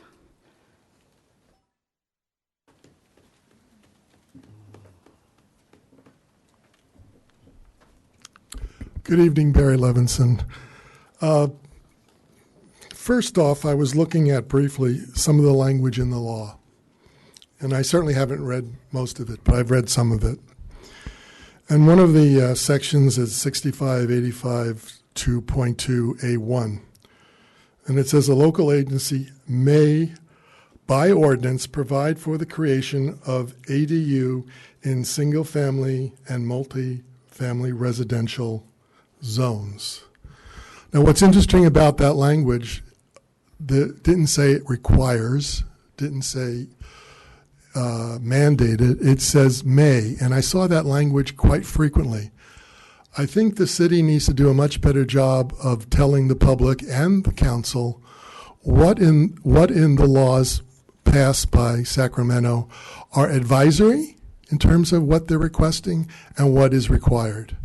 Because quite frankly, I think a lot of these things are not necessarily required but advisory. And I think that has to be should be clarified before any of you make a vote. So for that reason alone, I think this probably should be tabled to another meeting where you can get more information. That's one point I'd like to make. The other point I'd like to make, and I'd like to piggyback on Ms. Rand's comments. You made some good comments. I find it troubling that the fiscal impact on this statement says there is no fiscal impact associated with this action. As Ms. Rand said, there'll be more people, more need for electricity, more need for water, parking issues, school requirements. There'll be a lot of additional demands that probably won't be met by the tax base, additional tax base. So for the city to say there's no fiscal impact, to me says they didn't think about this very deeply, because I think this is wrong. I think it might be hard to figure out what that fiscal impact is, but there will be costs involved. And to put it down like that, again, leads me to believe that more homework needs to be done on this presentation before you people, good people, vote.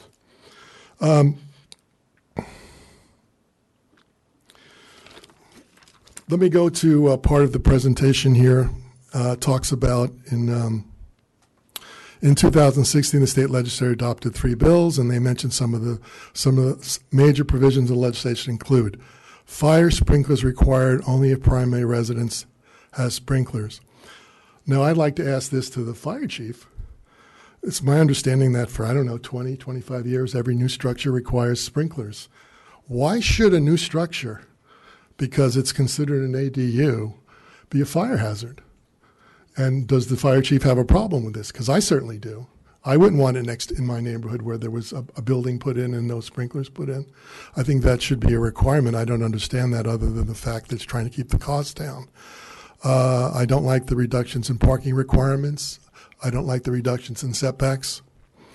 New category of junior accessory dwelling unit. The one that really bothers me the most is, or one of the ones that bothers me the most, is minimal local discretion for accessory units created out of existing floor area. Now, what is that saying? That's saying that this allows, if you pass this, this will allow for owners to basically subdivide their existing residence from a single-family home to a duplex. That's a major zoning change. And I don't think that should be allowed in an R1 zoning area where somebody can just take their house, split it into a third or half or whatever it is, depending on the square footage that's allowed, and say that's okay. It isn't okay. Now, as far as some of these other issues, I think to say that regardless of the size of the lot, that the unit that could be put on can be the exact same size doesn't make a heck of a lot of sense. If you can put on a 12,000 square foot unit, and by the way, I have a real problem because it doesn't spell out whether that 1,200 square foot unit is a single family or a 2-story or a 3-story. Because obviously the footprint of a single story is 1,200 square feet. A 2-story is 600 or 700 square feet. So there's no acknowledgement of that differential. But I think the staff proposal was better to put in a smaller size unit under 10,000 square feet because there's no minimum limitation. So a 5,000 square foot lot could have another 12,000 square foot house built on a house that already has a 2,400 square foot house because it's 50%. That makes absolutely no sense to me whatsoever. So I think this needs a lot more work, and we, the public, need to know a lot more information before you good people vote on it. Thank you.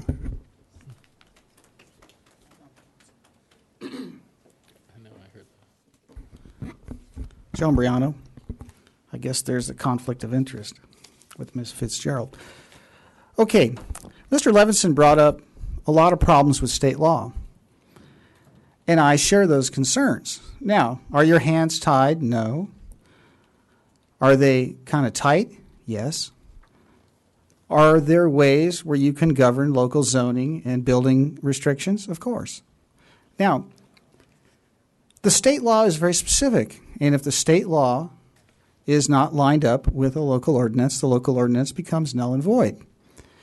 My question to the council, if you've read any of this or have looked into any of this, and I would hope you would because that's why we elect you, because we work and we have to pay taxes and take care of our families, and it's your job to look out for us and look out for the community when stuff comes down the pike that's possibly a curveball.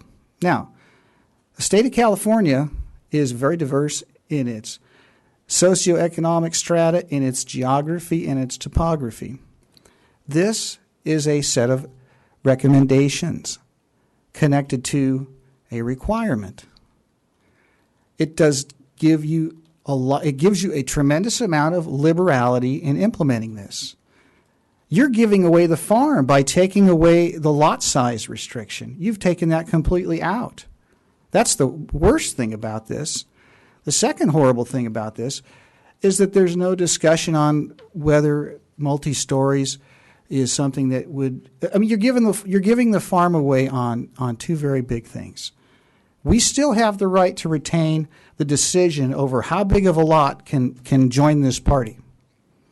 And you've taken it down to the floor where everybody can jump in. Now, I've been all over this city making a lot of contacts and talking to a lot of people. I've had doors slammed in my face. I've had people invite me in wanting to buy me drinks for the rest of my life. And I'm going to tell you something. Every place I go, these roads are crap.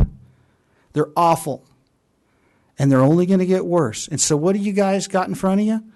A way to make them a heck of a lot worse, a way to make them a heck of a lot more crowded, and no way to pay to fix them because, as Mr. Roeder said, we don't have the park dwelling fee in stone on this thing either. So there's no guarantee of any return. So let's look at this from a realistic standpoint. We have no control over who can do this now because you've thrown it all away with the way this thing is written. You've taken away the ability to say, hey, only one story. No, there's nothing in here saying that you can't do a two-story. So what has to happen here is the city council has to do their homework and understand what they're voting on for once. Because I've seen way too many times that you guys approve grant applications that are blank, that you approve cell tower contracts that aren't even written, that you have stuff in front of you that you clearly don't understand. This is the beginning of the end of this community if this is not handled properly. The intent of the legislature is to deal with a housing crisis. This is going to cause a population explosion and a further increase in commoditization of housing. Because the reality is, as soon as these granny units go up, the demand is going to continue to increase. There's a tremendous amount of pressure on how much people are willing to pay here because of the climate and because of the economic situation. This is not going to solve our problem in the short term. And the way this thing is written is it's going to create a long-term nightmare because guess what? When a whole neighborhood that has traditionally been owner-occupants who know each other and are tightly woven together, all of a sudden now introduce another component of the population, strangers, people that don't live there, people that come and go, a transitory element. Ladies and gentlemen, there goes the neighborhood. What I'm saying is I'm not against this because obviously we can't stop it. But what I am here to tell you is that you need to look at this and keep the reins and hang on to the controls that you have as public administrators over what is going to happen to this community. And the way this is here presented tonight, you're throwing all that control out the window. And that, to me, is insanity. And that is completely, in my opinion, as corrupt as you can get. Thank you.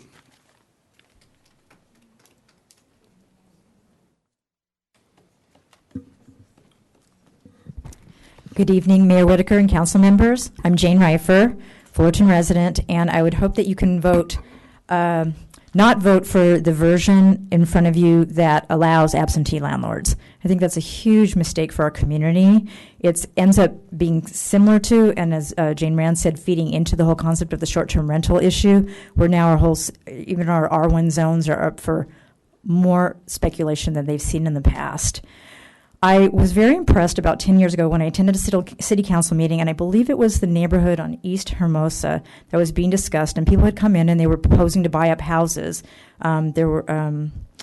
They had come in and they were purchasing 3 houses at a time, I think, right next to each other. And they had some proposal. I forget what the exact intent of it was, but I remember being so happy that the city council stood up for the quality of life for the residents and said, no, we're not. We're here for the long-term owners, for the people who've been here forever, the people who are investing and having their families live in Fullerton, not for the people who come in, speculators who come in and just want to flip and turn a quick profit. So I'm very concerned that if you allow the absentee landlord option in that, especially if we get the short-term rentals, that this will just be a free-for-all in neighborhoods that don't need it. A gentleman today mentioned that it's only fair that people be able to make the use that they like out of their property. But when people use that phrase, everyone assumes that you're talking about a family who's been here, not about someone who's just purchased the property to flip or purchased the property to start having a rental empire throughout our city. This happens all over in other places. We've heard about it in Anaheim. We've heard about it in all kinds of other places in nice cities. We don't want to turn our city into a speculation wild zone. The only one thing I could say is that there are, if you can have small waivers for people who've had the houses for generations and their parents pass away, the kids inherit the house. What are they going to, they don't necessarily have to have a rule that they stay on the property in order for them to keep the property. But really, we've got to protect our city from absentee landlords. Thank you so much.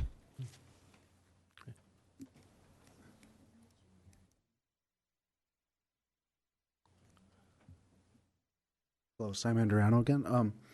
Just a couple of things as far as indicating that the city may or may not decide to do this. The bill came from SB 1069, and it says that this bill would instead require the ordinance for the creation of accessory dwelling units. So it really is a mandate from the state. So I don't know where they got that information. As far as absentee landlords, if you go down that route, then you could say, well, we don't want to have people add on to their home because that might bring in more people or extra people to the land. When you only have one family and you can only rent to one family, it doesn't really matter if there's 2 houses.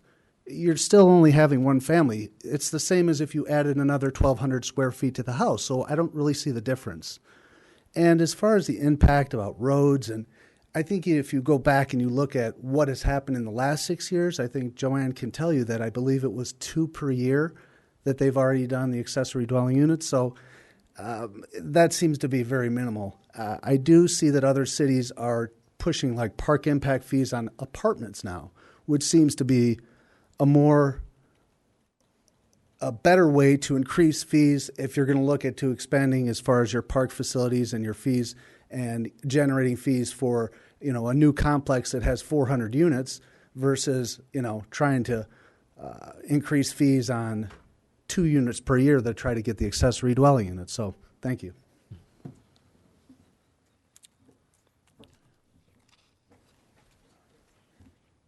I just want to show my support for the idea of the tiny house movement. I don't know if you guys are familiar with it, but it is an very efficient way to create housing opportunity at a low cost that can be moved as the family needs it. It's cutting edge. I mean, lots of folks up here were talking about the climate resolution. This is the kind of building that fits within that, with those goals.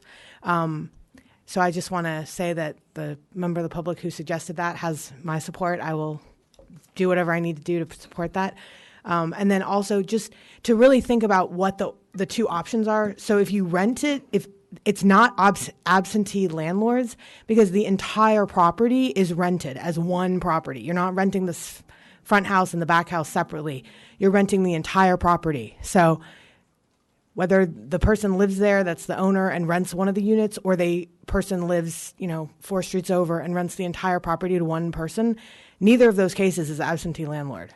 So, okay. I'm wrong? All right. Thank you.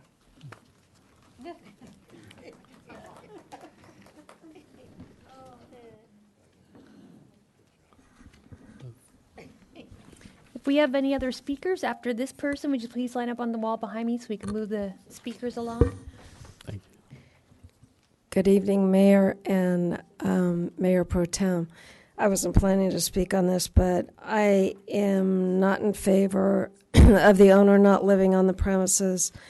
I, like others, believe it's going to incentivize people investing in the properties. There's something to be said about old-time neighbors. It does take away from the neighborhood integrity. Also, it's going to encourage higher density building. I mean, if people start investing in these properties, then they want to put in 2 units on every single property. I think it's very destructive to the city. Plus, parking will be an issue when you have multiple tenants. And I think if a person that owns the property is living on the property, they're going to be more likely, in my opinion, to rent to fewer people.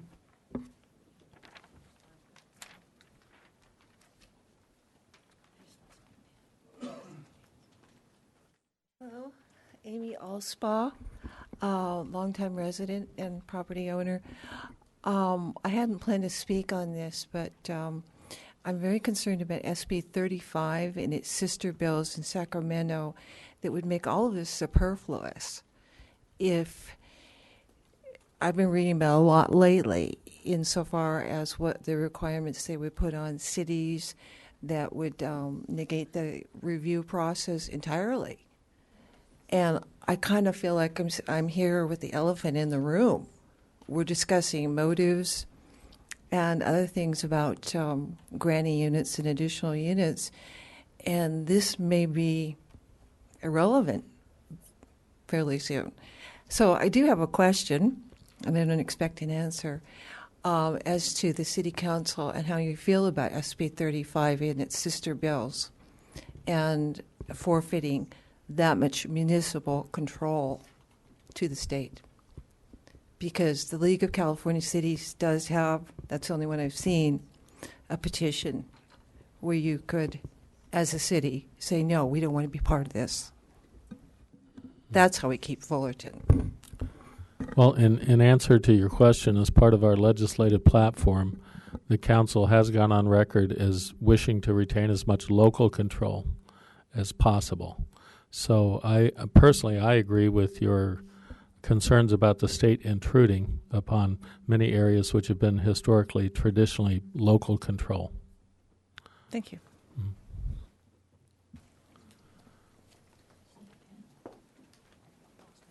Now, if there's no one else wishing to speak, we'll take this as the last speaker for this public hearing. Seeing none, please proceed. All right, save the best for last. All right, I'm a homeowner here in Fullerton. I'm very excited about the new ADU unit. I want to build a unit in my backyard, but I am concerned with the owner-operator rule. I do have a child and plan on having more in the future. I wouldn't be able to live in my primary residence. It's only 800 square feet, which means I can only build a 400 square foot unit. But if I have got that rented and I have another child, that really puts that situation in jeopardy. What would I have to do? Rip out the other second unit? It's a huge investment. It's a huge loss to the community, a huge loss to the amount of housing available. We do have a housing crisis here in Fullerton. It's why the rents are so high. It's why the property prices are so high. And the only way to alleviate that is with more housing. All right, thank you. Thank you. With that, we'll close the public comment portion and bring the item back to the council. Any questions of staff or discussion? I did have a couple of questions for staff. In connection with the authorization to build the additional unit, what fees can be charged? It depends on whether the unit is part of the existing structure or whether it's a new detached or attached unit.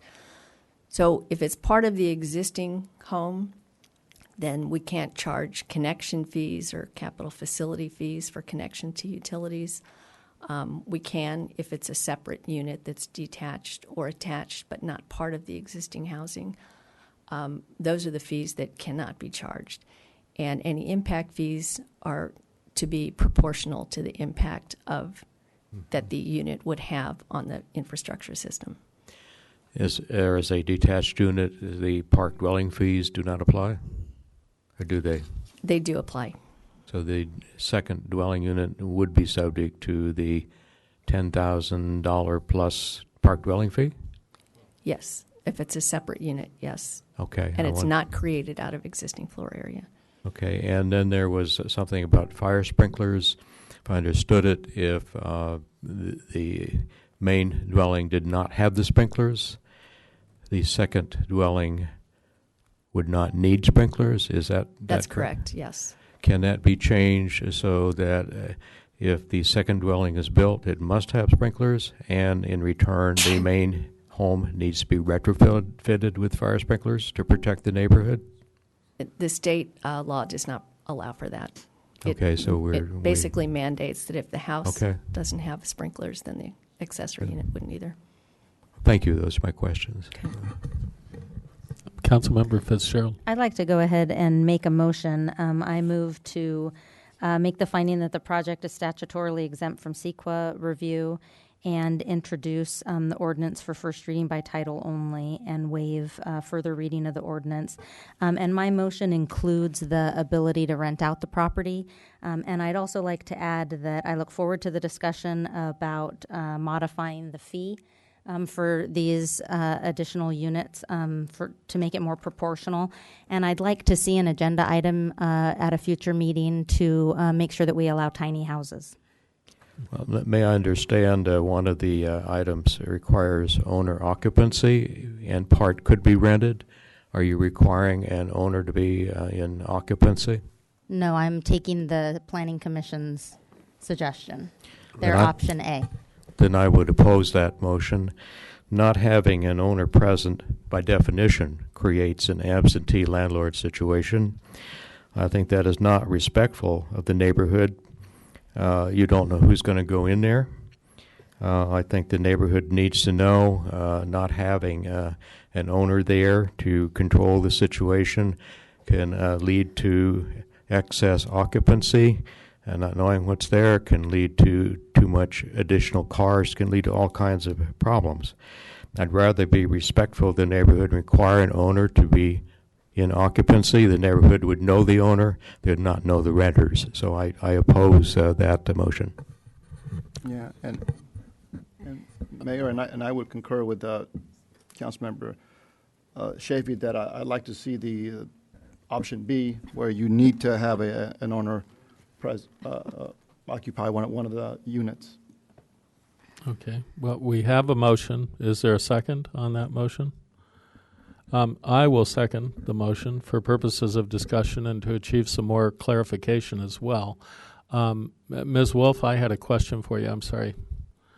Get your exercise here tonight.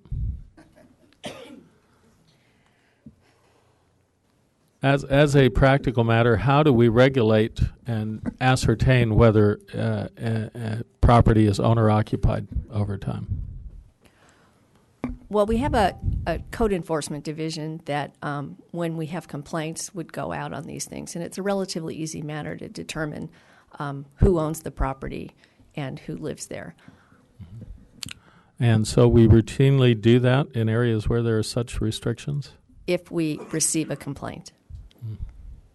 So it would be a routine code enforcement matter. That is the manner of enforcement available to us now. That's the only... Right. We do at times receive complaints from neighbors that the property owner does not reside on the property. Well, thank you. That would be my question. I don't know if there are any others. Well, we have Ms. Wolf here. Okay, thanks. Now, what troubles me about the notion of restricting such is that there are other wide open state mandates which allow establishment of sober living homes and homeless shelters and other sorts of public benefit type housing, which is not restricted whatsoever. And if we intend to restrict property owners from a reasonable use and full enjoyment of their property, their private property, and yet you allow all these other exceptions by right to intrude in virtually any neighborhood in the city, that's where I have trouble, at least with that regulatory model, and that's why I would be supportive of the motion.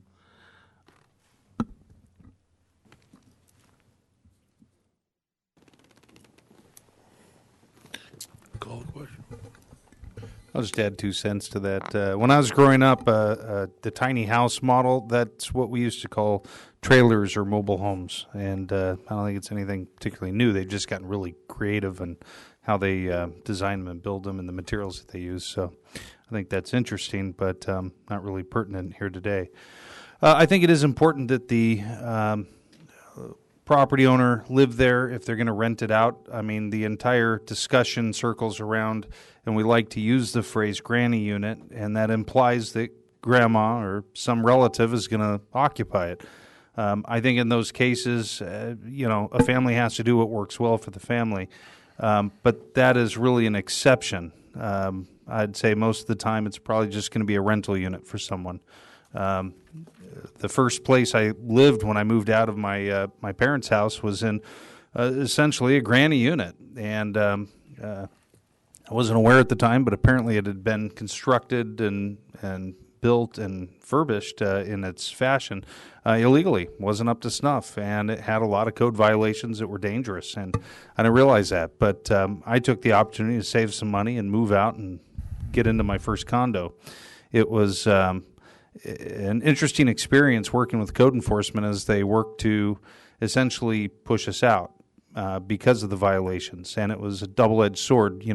One, they didn't want to push us to the curb and because we couldn't afford anything else.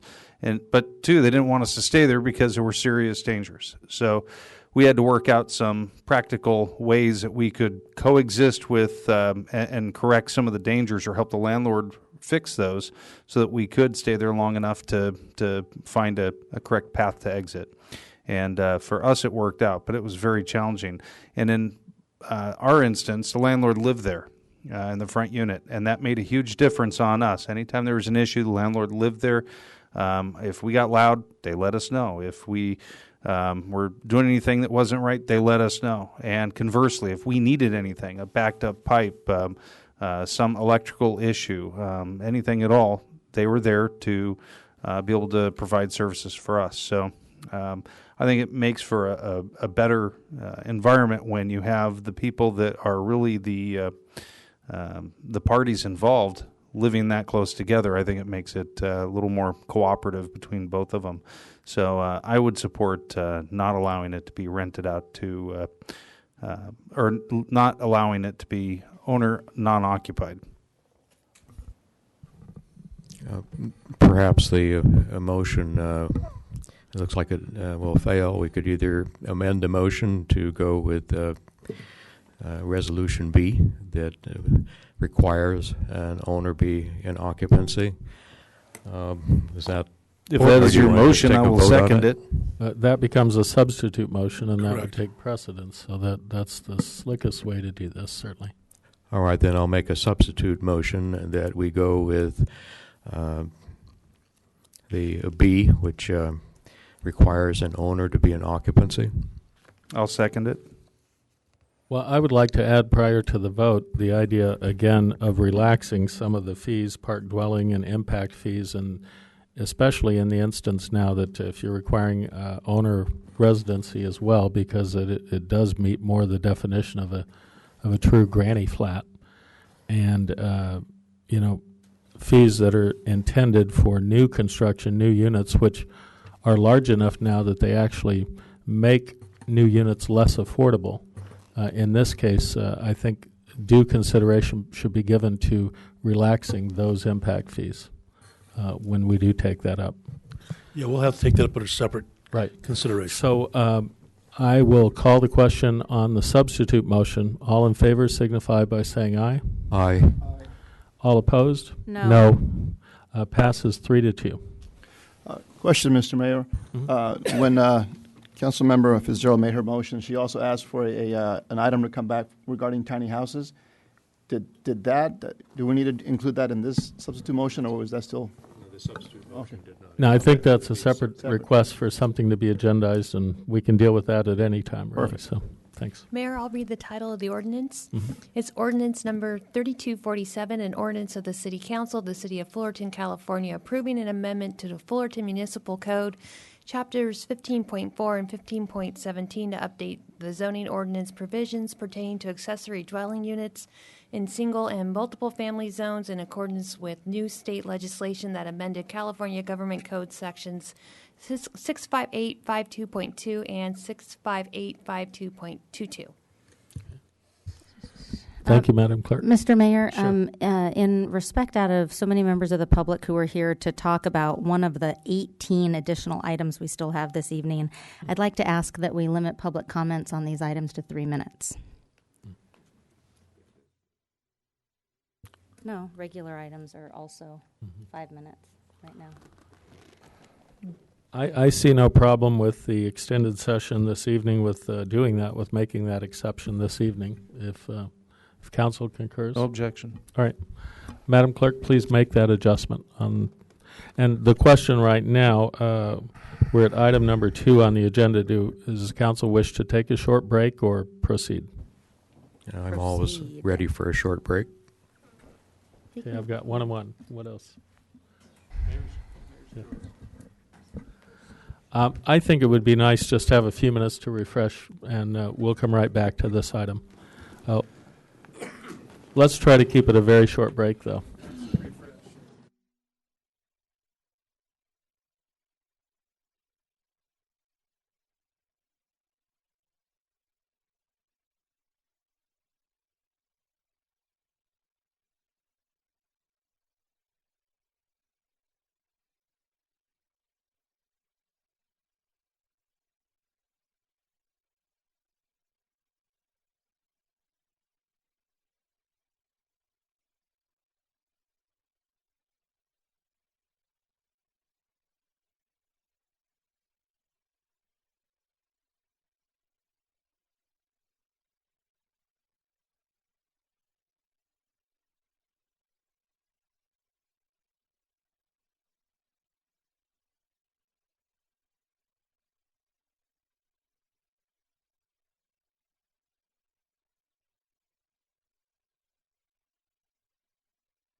Okay, we will resume. If people would be seated.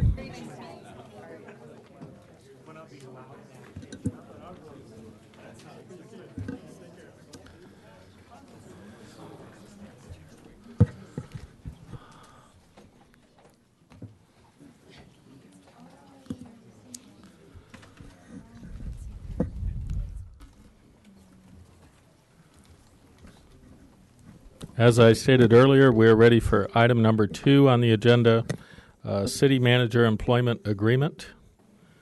This summary is an employment agreement with Kenneth A. Domer on the terms of his employment as Fullerton City Manager. Mayor Whitaker, I think that's my Thank you, item. It's Gretchen. my pleasure Appreciate to it. introduce this item this evening.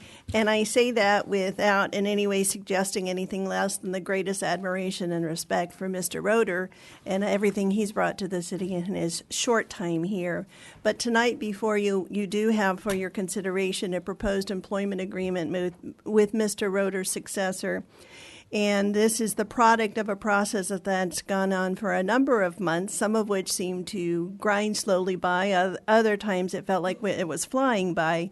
But the process began in January of 2017 when the council, acted to retain Avery and Associates to conduct an executive recruitment to find the new city manager. And Bill Avery from that firm began a recruitment where he marketed the position, conducted outreach, and then vetted the initial applicants for the position.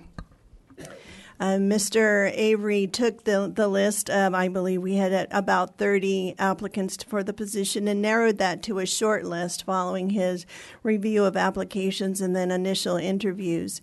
That short list was brought to the council then and approved for referral to a panel of community representatives representing a variety of perspectives and interests within the community, who interviewed the candidates at the end of May and again reduced the field to the number of finalists that the council met with on June the 7th. At the conclusion of your interviews of the finalists on the 7th, you identified Mr. Domer as your preferred candidate. And I will note at this point, if you saw I'm sure you have reviewed, and the public saw the resume in the packet this evening, that Mr. Domer comes with 26 years of government service at the state level, the county level, and most recently in municipal, serving as the city manager for the city of Villa Park, as the assistant city manager in the city of Placentia, and currently as the assistant city manager in Huntington Beach. And I should probably pause at this time before I start into the terms of the agreement and recognize that Mr. Domer is in the audience tonight. And at the risk of putting my new boss on the spot, I'll volunteer that he'll be more than happy to come down and say hello at the conclusion of this item, I'm sure. Going into the terms of the agreement, just highlighting some of the significant provisions. The agreement does have a fixed term of 5 years, beginning in July, at the end of July 24th. It has a base salary agreement in the amount of $225,000 per year, and a provision that council should review that once a year, each January during the term. That is not an automatic escalator provision. Rather, it's a reminder to the parties to stop and take a look at the salary.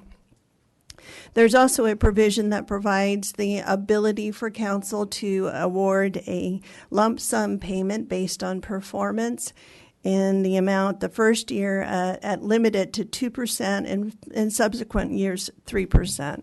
Again, the trigger for that is January. Again, not an automatic, but rather subject to council resolution should you choose to implement that action.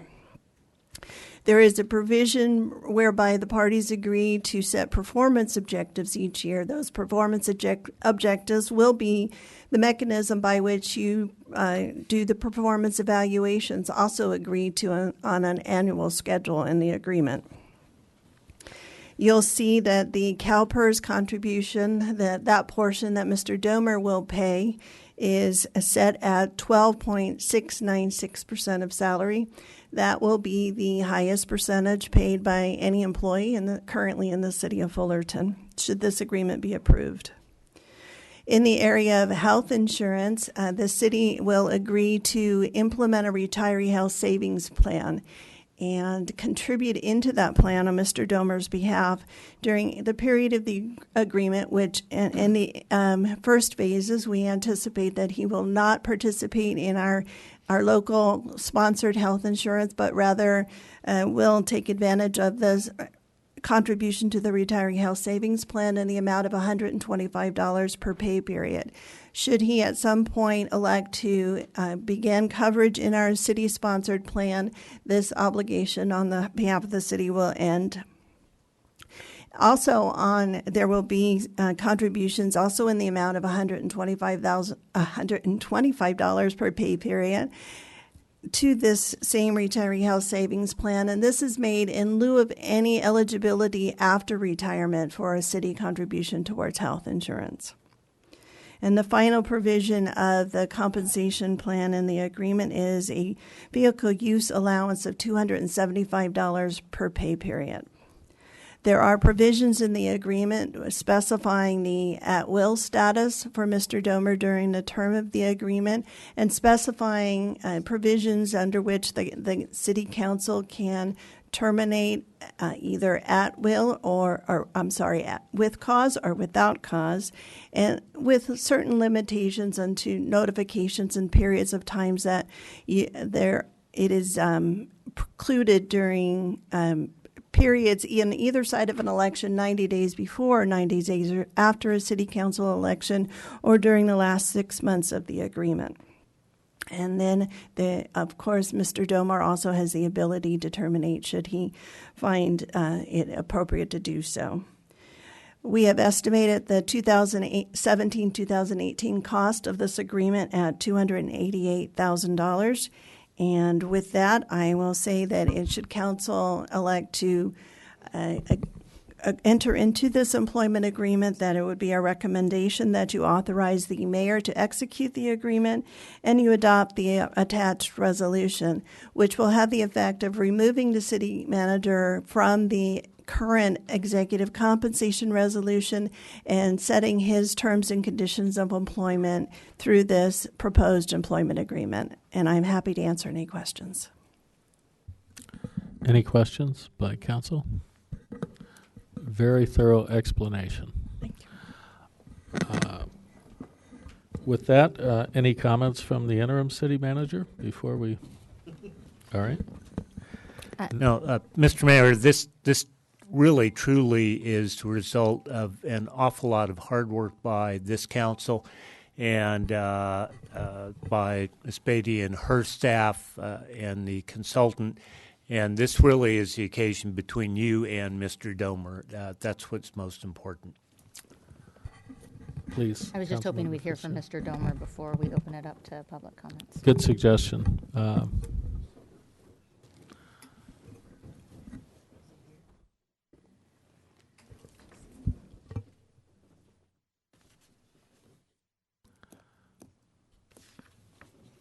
Good evening. Good evening. Thank you, Mayor, members of council. It's my honor to be here and hopefully have a positive outcome tonight on the employment agreement. I'm very excited about this opportunity. As I kind of conveyed to both the community panel and to you during my interview process, I was born right across the freeway in Anaheim, but from St. Jude Hospital. Rode my bike here as a youth without my mother's knowledge. But currently live in the city of Orange, and Fullerton is one of those places that I've always identified that's where I want to serve as a city manager, and that's where I want to end my career. And that's going to be in about, hopefully, if we continue this agreement, 15 to 18 years or so from now. So I look forward to this being a long-term arrangement, partnership with the city council, helping lead this great community. So hopefully my experience, my background, I've worked my way up through all of layers of government, as Gretchen said, and Gretchen's wonderful. She's been wonderful to work with, and her staff. But this is really, when I look back at my career, the issues that you have here are things that I've done. that I've worked with. I have partnerships. I know Orange County extremely well. When I was up in Placentia, worked with the North Orange County City Managers Association, which is a group that look at shared services. The nature of government is changing, and I think that's reflective in the employment agreement with the PERS pickup. That was very important for me to bring and to offer to you. I think it's where we have to go to be sustainable in the future, and that's one of the keys. So I look forward to working with you and to the residents and to the executive team for many, many years. So if there's any questions or... Thank you very much. Any before we open to public comment? Yeah, I understand you have carefully studied our budget and you're aware of the issues there. Yes. I also understand you've been looking at tapes of old council meetings. I would caution you that could be hazardous to your health, especially mental health.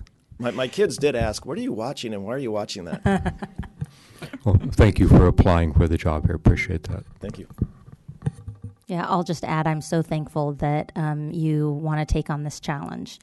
And I look forward to hearing from the public, and I look forward to us voting on this and everybody getting to move on. But we were truly blessed that you want to come to this community and that you love it so much. Thank you. And with that, welcome to the slings and arrows of the leadership position. But I will now invite public comment on this item prior to the council's vote. But thank you, Ken. Appreciate it. Mr. Cook. Okay.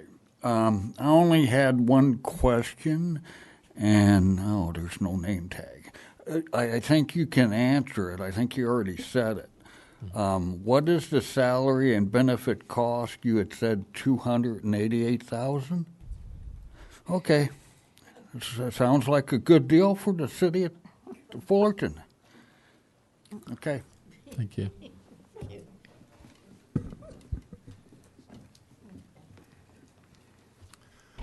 Good evening, Barry Levinson again.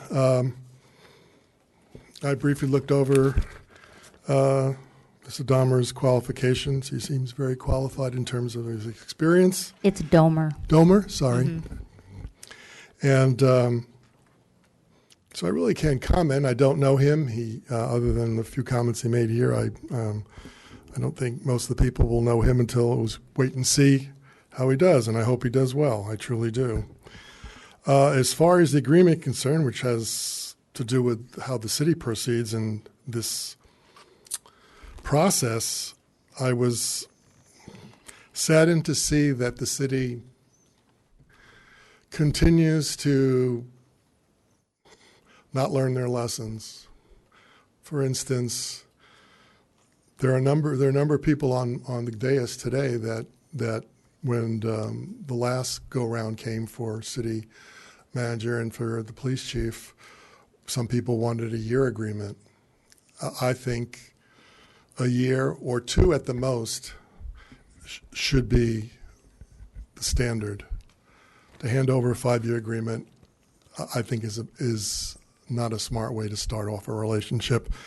Hopefully he does a great job, and hopefully he's here for more than 5 years, but I still don't think as an employer, that's the smart way to start off a relationship. And I really, really was concerned that this process has gone on for 5 or 6 months, okay? And yet, I would like, I'm sure I won't get an answer because you people never do that. You're not responsive. But you went through five or 6 months. This is a job that city manager has been here forever. You know the duties. You know the requirements. You know the goals. But I'm reading here performance objectives and performance evaluation. And this has nothing to do with this. Is it Domer again? Has nothing against Mr. Domer. This has to do against the people sitting on the dais. Mutually agreed performance objectives are to be established no later than January 31st, 2018. Seems to me that in the last 6 months, you should have established those objectives and you should have had him sign off on those objectives as a condition of employment. It's just simple. Again, it has nothing to do with him personally. but it's you have the fiduciary responsibility to run the city. And to say that you're going to first start thinking about it after you hire him, that is so irresponsible on every one of your parts. Terribly irresponsible.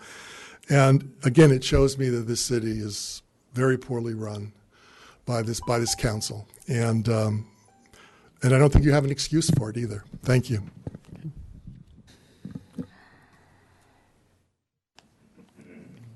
Joe Briano, like I had said earlier, the gentleman that used to sit in Mr. Roeder's chair there, he used to hand you guys blank contracts to approve, blank grant applications to approve.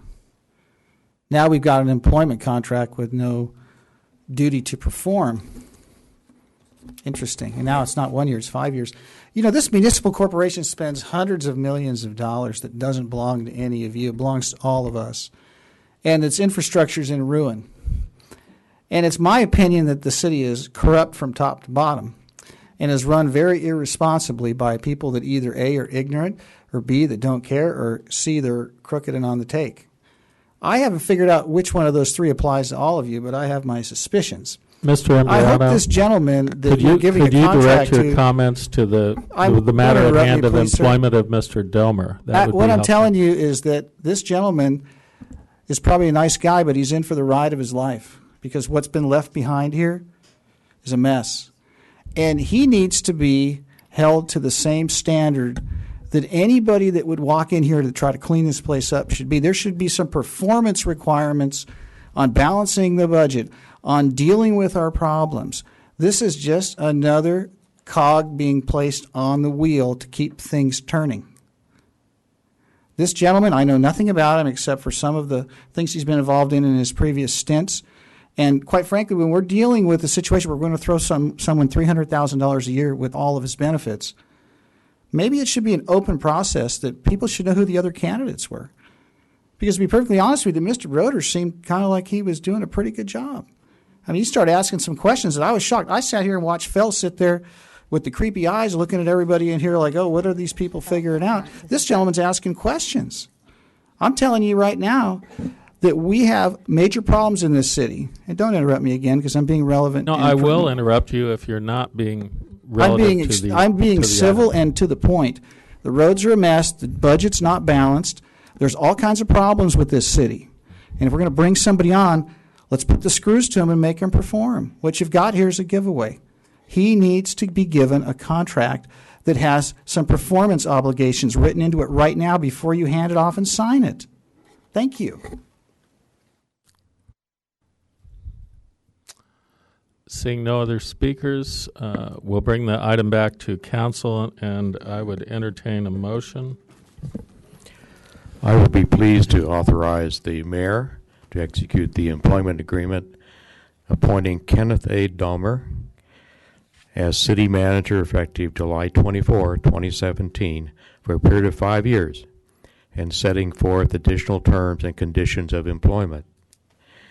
I would be pleased also to move that we delete the present city manager classification from Appendix A of the Executive Compensation Plan and amending the citywide salary schedule as presented. Second. I just want to say, too, that I'm, again, so excited, Mr. Domer, that you're willing and even excited to join us. And I appreciate so much the example you've set with regards to PERS contributions and the structure of your contract. And I want to point out as well for the public that while we're entering into a 5-year contract, of course, Mr. Domer will be an at-will employee. And if you read the staff report carefully, anyone would have seen that. I also want to thank Mr. Roeder, who has really been a godsend to this community. Mr. Roeder was for decades a successful city manager in Orange County, and we pulled him out of retirement, made him spend less time with his wife and his beloved dogs to come all the way up to Fullerton from South Orange County to help our city when we really needed it. And he's exceeded every expectation that I think anyone in this community has had of him. leading us through a really intense budget time, and really working with every department so well. While we didn't have a police chief, while he's been here, our community development director has decided to go on to her next adventure. Time and again, he's been presented with really big challenges that usually people who are in retirement just don't have the energy to deal with. And he has the energy of a 20-year-old, if I must say, and the optimism of about an 18-year-old, I think. He's still idealistic after all this time dealing with the public and with city councils. So I just want to take a minute to thank Mr. Roeder from the bottom of my heart for helping all of us out this last throughout this last year. And Mr. Domer, we welcome you.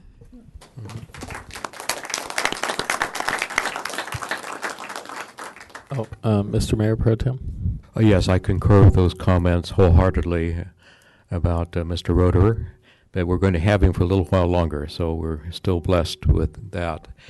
And he still works another council meeting, so yeah. Mr. Domer, I wish I could tell you it'll be easy after tonight, but it's just the beginning. I think this is really great. You were born here, and you're coming back to your dream job. Really glad to have you, except for the big ocean in front of Huntington Beach. I think the problems you've encountered there are very similar that you'll find here. You did a great job there, and I know you're a very hard worker. And welcome to Fullerton. Yeah, and Mr. Mayor, sure, if I may. Mr. Mr. Domer, again, welcome, and we're looking forward to working with you. It'll be a new adventure. And also, Mr. Roeder, I want to thank you, and I know we'll have you for another meeting, but just thank you for, in essence, sharing with me some of your knowledge when I came in new to this position. And you've been a great help and really helped us through these last 6 months. So thank you. Great. Mr. Seaborn. Yeah. I also want to echo some of the comments my council colleagues have made about Alan Roeder, and he has been really a blessing for the city to be able to rely on his experience, his capabilities, his good nature, his ability to just meet with people and really bring out the best in them. And truly, he is optimistic on seemingly everything, and it's a breath of fresh air in my life. And I want to extend my gratitude to him for his service to this city and this community. Now, Mr. Domer, I welcome you to the city of Fullerton. I'm excited to have you join us, and I look forward to working with you. Great, thank you. And Ken, you and I worked briefly at the County of Orange together many years ago, and the experience you've gained since then has been very widespread in terms of a lot of hands-on experience. I know that you know the North County. We do have many very large challenges ahead of us in the city. So to the extent that, in discussions that we had, your goals and your aspirations for track record of success, I'm fully supportive of that and look forward to it. So with that, I will call the question. All in favor of the motion? Aye. Aye. Any opposed? Unanimous. Congratulations, Mr. Domer.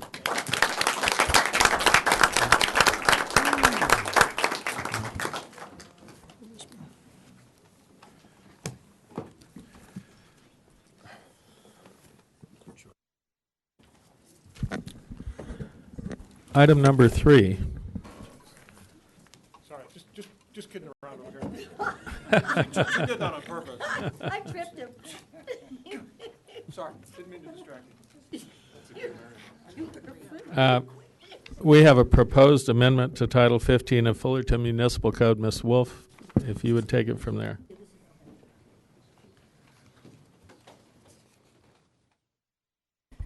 Okay, first I want to point out that this is actually a public hearing item, even though it's under regular business,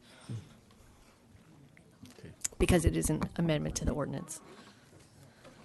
Was it noticed as a public hearing? Yes, it was. Okay. Okay, so this is ordinance amendment number 2, and this pertains to density bonus. It is also a housing-related amendment to the Fullerton Municipal Code. There were two bills that were adopted in 2016. The legislative intent was similarly to the prior item that you heard, to promote production of new affordable housing by creating incentives that reduce development costs, and to also promote new housing for special needs groups, such as seniors, transitional foster youth, disabled veterans, and homeless persons. And finally, to promote child care facilities constructed on the premises of affordable housing developments. So this draft amendment updates the existing ordinance by adding the latest state law provisions. And it does two things. It incorporates the current it incorporates into the current ordinance the new state law provisions that were adopted last year. And it also brings in some of the state law provisions that were previously in our code, or are currently in our code, adopted by reference. So what it does is it helps implement the state law because it eliminates the need for cross-referencing, simplifies that implementation. So there are four main points under the new state density bonus law. We call it that, although it has other provisions in it. Density bonus means a density increase that's granted to certain types of projects, affordable and special needs housing, that it's an increase in density over what would otherwise be the maximum allowable under the city's general plan. And that is based on a specific property's designation. The amount of the bonus is related to the affordability level and the percentage of affordable units. So a greater density bonus is allowed for, or is provided for housing that meets the income, the needs of lower income families, or provides more of the type of special units that are addressed in this ordinance. The next is development incentives and concessions, and these are provisions in the state law that would reduce development standards. It allows a property owner or developer to request specific reductions in development standards, things like modifications of architectural design requirements or any other standards that are in the code that would reduce development costs. And similarly to density bonuses, the number of incentives or concessions are related to the affordability level and the percentage of affordable or special needs units in the housing development.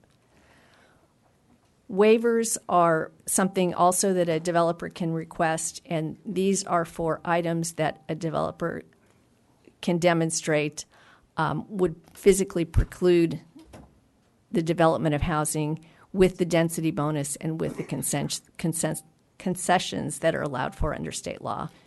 And then finally, there are parking reductions, and I'll go into those more specifically.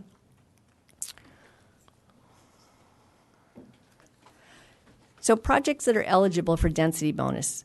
Currently, housing that's affordable to very low, lower, and moderate income households, senior housing developments, and child care centers in affordable housing developments, and also land donations. What the new legislation did was add into to projects that are eligible for density bonus are special needs housing projects such as for transitional foster youth, disabled veterans, and homeless. So those three categories of individuals have been added to the list of developments that would be eligible for density bonuses. Development incentives and concessions. Currently, the state law provides for identifiable, financially sufficient, and actual cost reductions. And now the recent changes to state law kind of lowers that bar a little bit. A developer only has to prove that or demonstrate that there are identifiable and actual cost reductions that are gained through density bonus or concessions. No changes with respect to waivers, and parking reductions I'll hit in just a minute. So the basic reduced parking ratios that are currently in state law and in the city ordinance are 0 to 1 bedroom units, 1 parking space per unit, 2 to 3 bedroom units, 2 spaces per unit, and 4 or more bedrooms, 2.5 spaces per unit. So what the state did in these amendments to state law was they clarified that use of the parking ratios is in addition to allotted incentives or concessions. So a project is eligible for a certain number of incentives or concessions based on what the project proposes. And in addition, they would also get this reduction in parking ratios. There's also a new provision that's similar to accessory dwelling units that reduces parking ratios if a project is located within a half mile of a major transit stop when there's unobstructed access. A whole new category of types of projects that are addressed under what is called development bonus. And this applies when there's a partnership between a commercial and a housing developer, when the commercial developer contributes to affordable housing in any of a number of ways. They could either help fund the housing, they may provide land for the housing, they may construct the housing. And in order to be eligible for a development bonus, the housing must include 30% low income or 50% very low income units. And the development bonus that would be granted would be up to a 20% increase in floor area ratio or building height, up to a 20% reduction in parking, or an exception to a zoning or land use regulation. And these would be based on request of the developer and determination by the decision makers. Ms. Wolf, if I could you go back that slide? Is that the development bonus that's up to 20% increase in floor area ratio or building height and up to 20% reduction in parking and an exception to a zoning or land use regulation? These are examples of the types of bonuses that could be granted. Not necessarily all would be granted on a single project. But they could? They could. If ever, okay.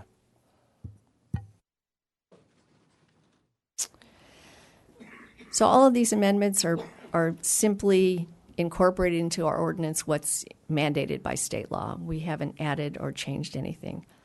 So the Planning Commission considered the draft ordinance at their April 12th meeting, and they recommended approval. We are asking you tonight to make the CEQA finding of the project is eligible for the general rule exemption per CEQA guidelines section 15601B3, and we request that you introduce the proposed ordinance for first reading by title only, approving Long Range Plan 16-00013. Any questions? I'm happy to respond. I have one question. I just want to be very clear.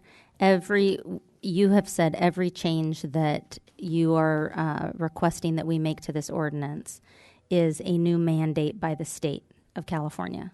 Yes, that's correct. Yes. It leaves me to wonder why we have to vote on it at all, why the state just doesn't, by fiat, put it in our code. I'm sorry, that wasn't a question.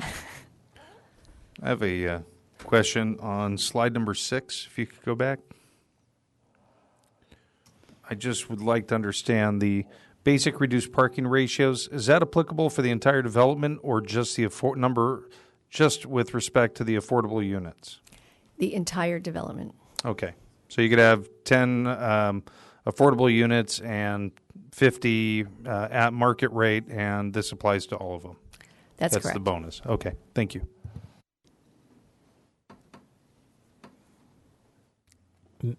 No other questions, I guess. We will open this item up for public comment. And as a public hearing item, I'll open for public input. Yes, Mr. Cook. Okay, the only question I had is why the exemption from CEQA review? I didn't get that through the item. I saw it in there, but I don't understand it. Okay.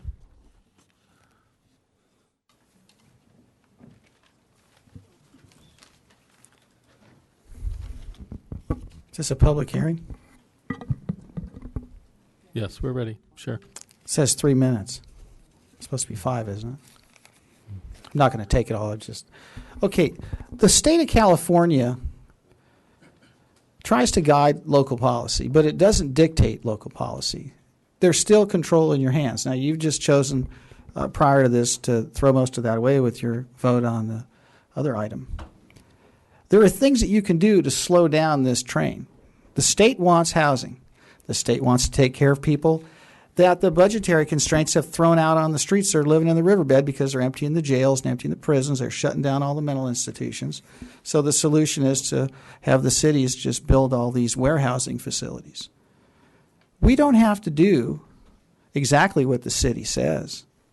What the state says. We can do things our way still. There are a lot of ways that we don't have to just roll over and do what they tell us, because they're not telling us exactly what to do. They're telling us what we can do. They're not telling us how to do it. They're telling us what is okay to do. They're allowing us to loosen things up to accommodate a changing demographic in a changing socioeconomic situation that has been looming for quite some time. Affordability and housing are not words that usually go together anymore, and they're trying to find a way to make that the case. We're already in a situation we're extremely dense. Look at the roads, look at the traffic. I'm going to remind people in the room that 95% of the United States is rural open space, according to the United States Census Bureau.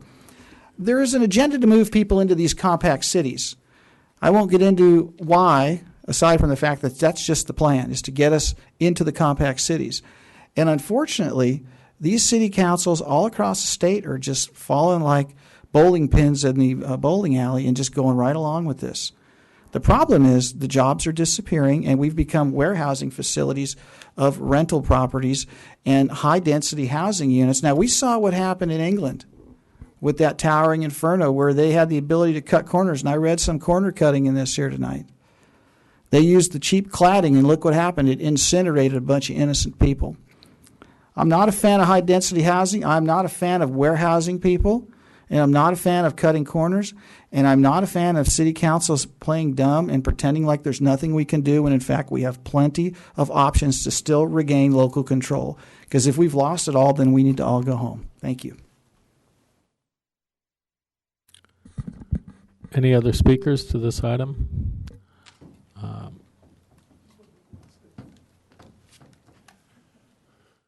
Barry Levinson, I'll be real brief. Being a fairly regular attendee to these meetings, you must all agree that the number one subject that has come before you month after month after month is the parking problem in this city. And before and with the vote, if you vote for this, you've just voted to make the parking situation much, much, much worse. It's as if somehow you go from agenda item to agenda item and you forget what happened the agenda item before. A well-run city is a connective city. A well-run city puts the pieces together and understands when they vote for something what the positives and the negatives are. And this is just going to make things much more unlivable for the people that live here, for the purpose, I guess, of bringing people that don't live here a chance to live here. Once again, the people that live here are on the bottom of the barrel with regard to this city council. Thank you.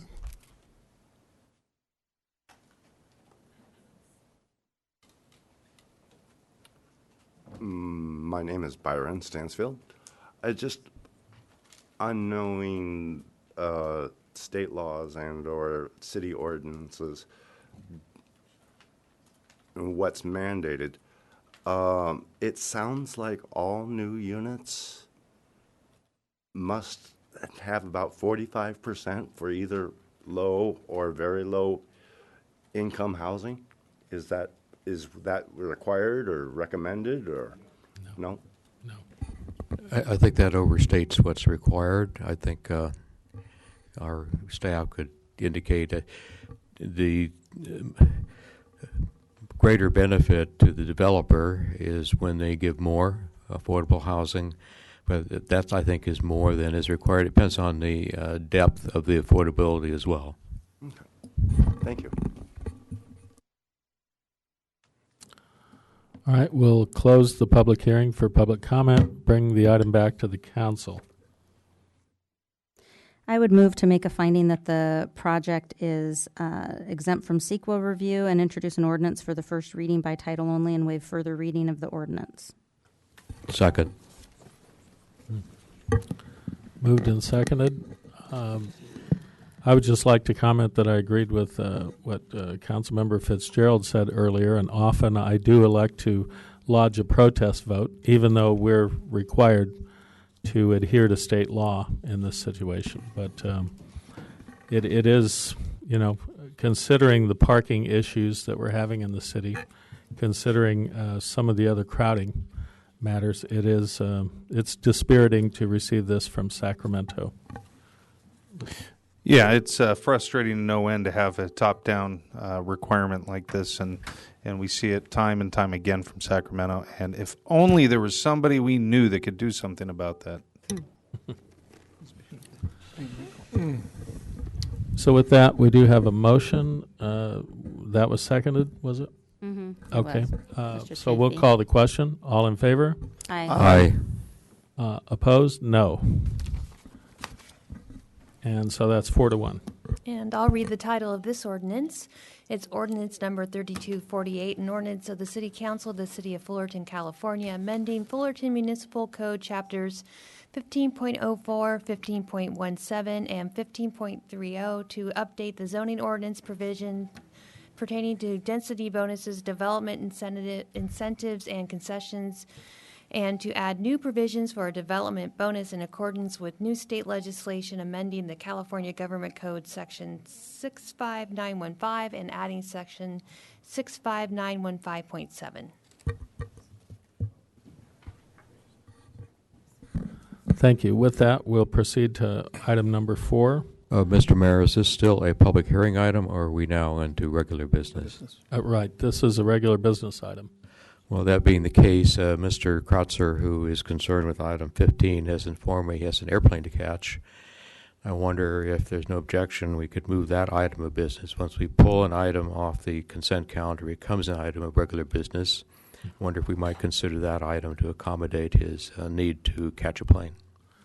What's the pleasure of the council? No opposition. That's fine. I have no real objection to that either. All right, we will do that. We will proceed to item number 15.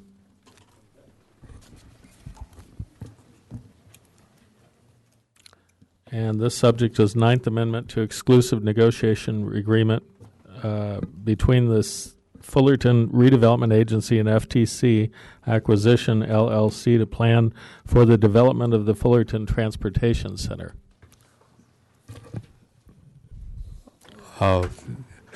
I asked that this item be continued from last time so that we could have the agreement that is being amended presented to us. Mm-hmm.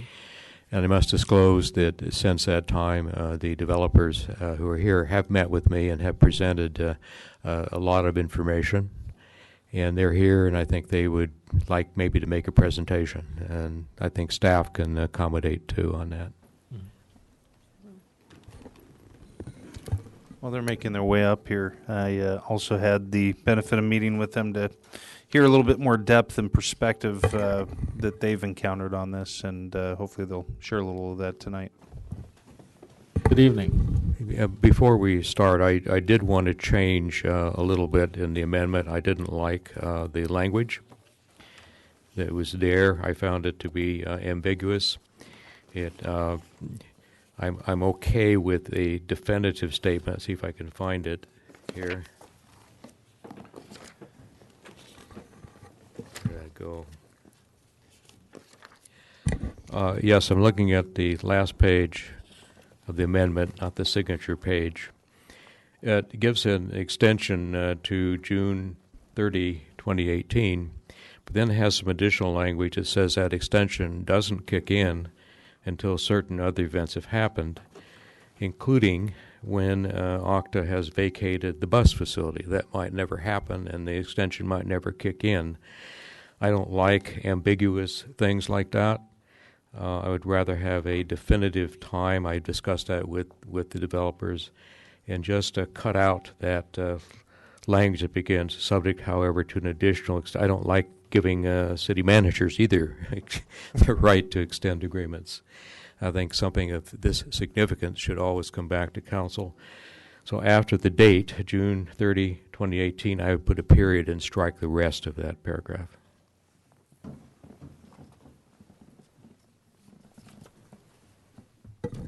Please begin. Mayor and council members, I'm John Kratzer with JMI Realty, and I'm here this evening with Louis Kuntz, representing FTC Acquisitions. I appreciate the time that each of you has taken in the past 2 or 3 weeks to visit directly with Louis and myself, either by telephone or in person. We had those meetings with the intention of providing you with the history of this project, which we certainly understand many of you knew very little about by virtue of the fact that we began working on it in 2006. So thank you for taking the time. And I will try to be brief this evening because, as you know, we shared this package with each of you, and I think it would be redundant to go through it and take the time tonight, especially given the late hour, to go through every page. So all that I will say for now is that as your city's development partner, we were really tasked with 2 jobs. Job number 1 was to lead and partner with the city on a specific planning process, which we successfully completed in 2010. And that specific plan was adopted by council in December of 2010. And I would tell you that was a very successful process. And it is a specific plan that this city should be proud of. It provides a great deal of flexibility that anticipates the ups and downs in market cycles and allows us to deal with planning and land use on a 3-dimensional basis. So you've got a very progressive, specific plan, and as job number 1, we completed that in 2010. Our second job was to identify and develop at least one catalyst project to jumpstart the transformation of the Fullerton Transportation Center. Unfortunately, in January of 2011, the process of eliminating the California redevelopment project areas began, and that process for the city of Fullerton did not culminate until December 22nd of 2015. So basically, at exactly the time that we sort of completed the first phase of the project in our first objective, we were faced with a very long delay. And frankly, we were victims of the delay, you were victims of the delay, but one of the reasons that these extensions have occurred is because of those delays. So as we sit here today, on December 22nd of 2015, the city's long-range property management plan was adopted. You went through a process similar to many other cities in the state, and it was at that time that we, in earnest, were given the first opportunity to really move forward on development projects. I will say that during that hiatus period, we did do something that was very, very important to this project, which was the successful sale of a parcel of land that we acquired for affordable housing to the related companies, and I appreciate the efforts that many of you all participated in. That was a very complicated and challenged capital structure, as all affordable housing projects are, and we did take full advantage of the time that we had to work on that and get that sort of foundational project taken care of and behind us. And I would tell you that we're very proud that we've dealt with the affordable housing requirement on the front end of the project. Since that time, we came to the city and submitted our initial concepts, which we shared with each of you, for a 2-block catalyst project located on land that is, in fact, owned by the city. Shortly after sharing that with the city, unfortunately, OCTA shared with the city and submitted to the city a letter of intent to potentially acquire one of those sites. So after really getting to the point in time that we could begin moving forward with development in earnest, we together were confronted with another issue that continues to exist today. It's an important issue, and it's one that we have to deal with, but basically we stand at the ready. We are anxious for the extension, and we are anxious to come back before city staff and city council with our ideas on development projects that we think will in fact fulfill requirement number 2 to jumpstart the development in FTC. May I ask you, one of the things that we talked about was a public workshop. Mm-hmm. The public can become informed. It's been so long. I was very uninformed until had a chance to read the agreement and look at the work that had been done by you and our staff. And I think it's very important that we have some public workshops and that you be open to any changes the public might consider. And the other thing I thought was important, because you have this new complication, that you look at the Plan B. Right. And the public should have input into that. It may make a change to, who knows, more office buildings, less housing. I would hope you might even again look at a hotel, that type of thing.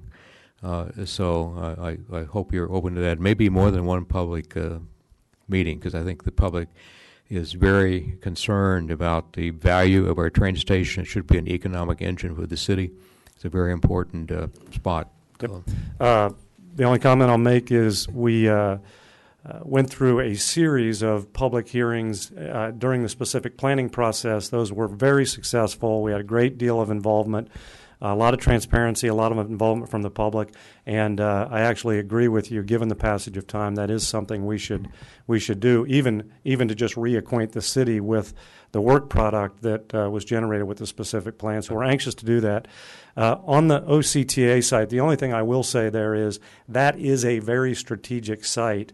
We're happy to evaluate alternatives that would exclude that from the development process, given the potential that it may be gone forever or could be gone forever. But I will also emphasize the importance of where that sits within the district and its importance as it relates to some of the civic priorities that were identified during the planning process. For example, Fender Alley, which runs between the slide bar, would only be partially complete if that parcel remained an out parcel. So it's important, and I guess my request of the city is that you make it a priority for the new city manager to really fly that process to the ground so that we all have certainty and we know whether it will in fact be a part of or not a part of the plan. Appreciate that. That concludes my comments.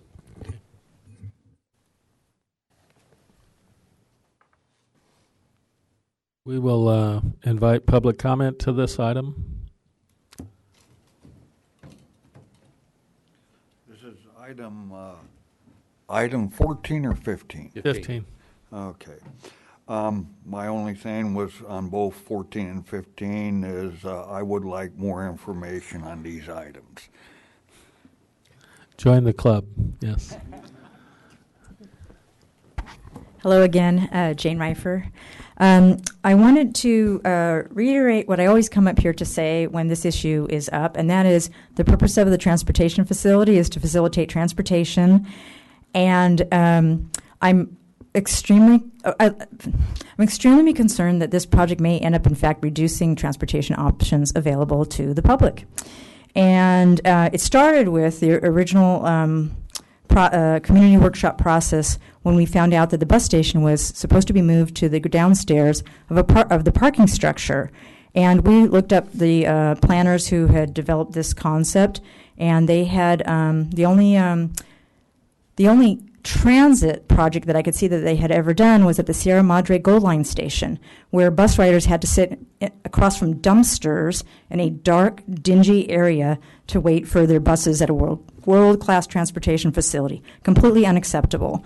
So I'm hoping that this type of planning is crossed off the list and the bus station can get the decent, natural air, open part of the community feeling that it should have to be a vital part of our new transportation center. I would also like to know what the status is of the OCTA purchase. Is escrow open? Is escrow closed? What's going on with that? If the transportation essentials of bus and rail service can be maintained, that's got to be the number one thing that happens where those things are retained. Pardon me, I just can't talk this late at night. But can we get some kind of report on what the status is and what our chances are for having a good bus service that's at the train station? Thank you so much. I think the bus service is to remain. It may be in a different location, and I agree it should be open air.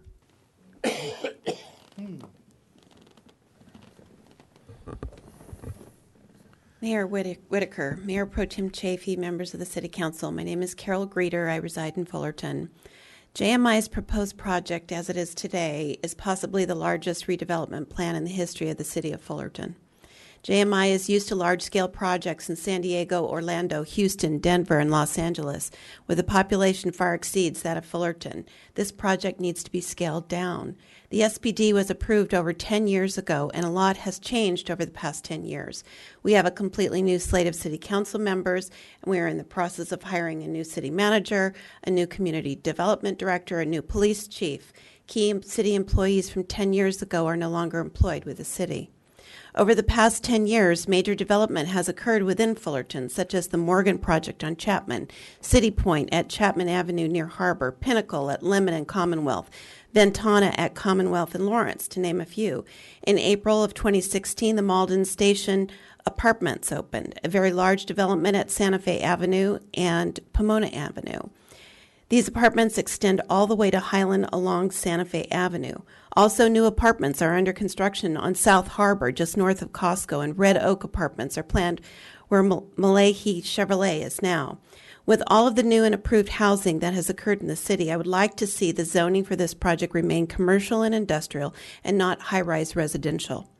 I would like to see the City Council take a step back, start from square one, and reassess the scale of this historically large redevelopment project. Let's get our city team in place. Conduct a current traffic study to see what our streets can really handle now that we have 10 years worth of new development in the city. Conduct a current water impact study and a new EIR. There have been no community meetings in the 10 years. We need to have open community meetings for all residents and proper notification. It used to be that developers paid for infrastructure in and around proposed projects. With a development this large and with Sacramento taking funds from the city, I would like to see each one of you make sure that the sewer system capacity, water lines, underground electrical and optical, and all roads are completely upgraded on every street that will be impacted by this development at the expense of the developer. I remind each one of you that a power alert was issued yesterday and that we barely made it to the required water cutback last year. A $6.2 million investment is a drop in the bucket for a developer such as JMI. We as the public, need backup documentation to substantiate the $6.2 million investment. Regardless, any developer coming into the city should make a substantial contribution to our roads, our sewer, power, water, and optical lines. I strongly urge the City Council to deny another extension and reassess the project in its entirety. Thank you. Okay, we'll bring the item back to council. Any comments or questions by council members? Public speaker, I think. Oh, I'm sorry. Thanks. Are there any other members of the audience wishing to speak to this? Okay, this will be the last speaker to the item. Okay, good evening again. I'm also concerned about the project making it far less convenient for people to get in and out of the bus and train stations. Part of the attraction of the Fullerton Transportation Center is the ease of getting in and out. I was also going to mention the numerous major developments which have occurred since the last time this development proposal was reviewed. I'm not in favor of high-rise, high-density residential dwellings adjacent to the already overcrowded Harbor Boulevard. Thank you. All right, now we'll bring the item back. Mr. Chafee, your recommendation on changed language on this is? Yes, I will say that, that when this first came about, there was an issue where taller buildings might go, such as in the downtown. The compromise at that time by that council was to suggest the downtown should retain its low-rise image, but that taller buildings could be put at the transportation center. And that's part of the reason you see in this plan the higher rise that you don't see elsewhere. That doesn't mean that will be in the final plan, and that's one reason why I want this to be reopened to the public. The only thing I knew about JMI when I looked at this last time is that they'd had this agreement 10 years and nothing much had happened. Since then, I've found them to be very substantial and actually very legitimate developers, and my dream here is to have a hotel, not all that other housing. And I think that's something they have done in other places. It may or may not pencil out, I don't know, but I'd like to give them a chance to come back and do that sort of thing. And there have been continuous issues along the way that have impeded their progress.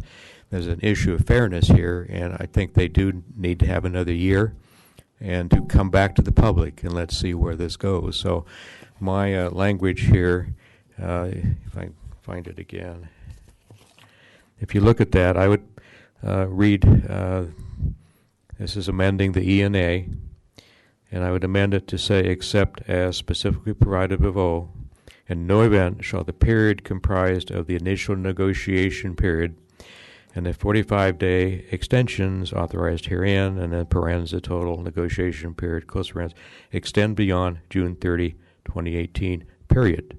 I would cut out all the other language in there that creates some ambiguities.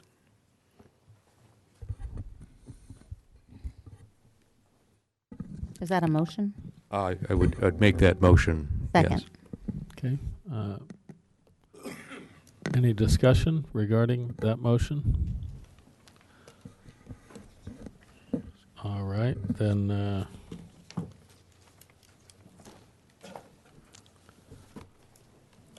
let's see. I would look for staff, I guess. Heather, that amendment, does that create any issues in your mind? Without complicating things, I'll say no. Thank you. Okay. That being the case, we do have a motion and a second to approve the recommendation with that modification. Do you have what you need, Madam Clerk? I'll call the question. All in favor? Aye. Aye. Aye. Any opposed? It's unanimous. Wow.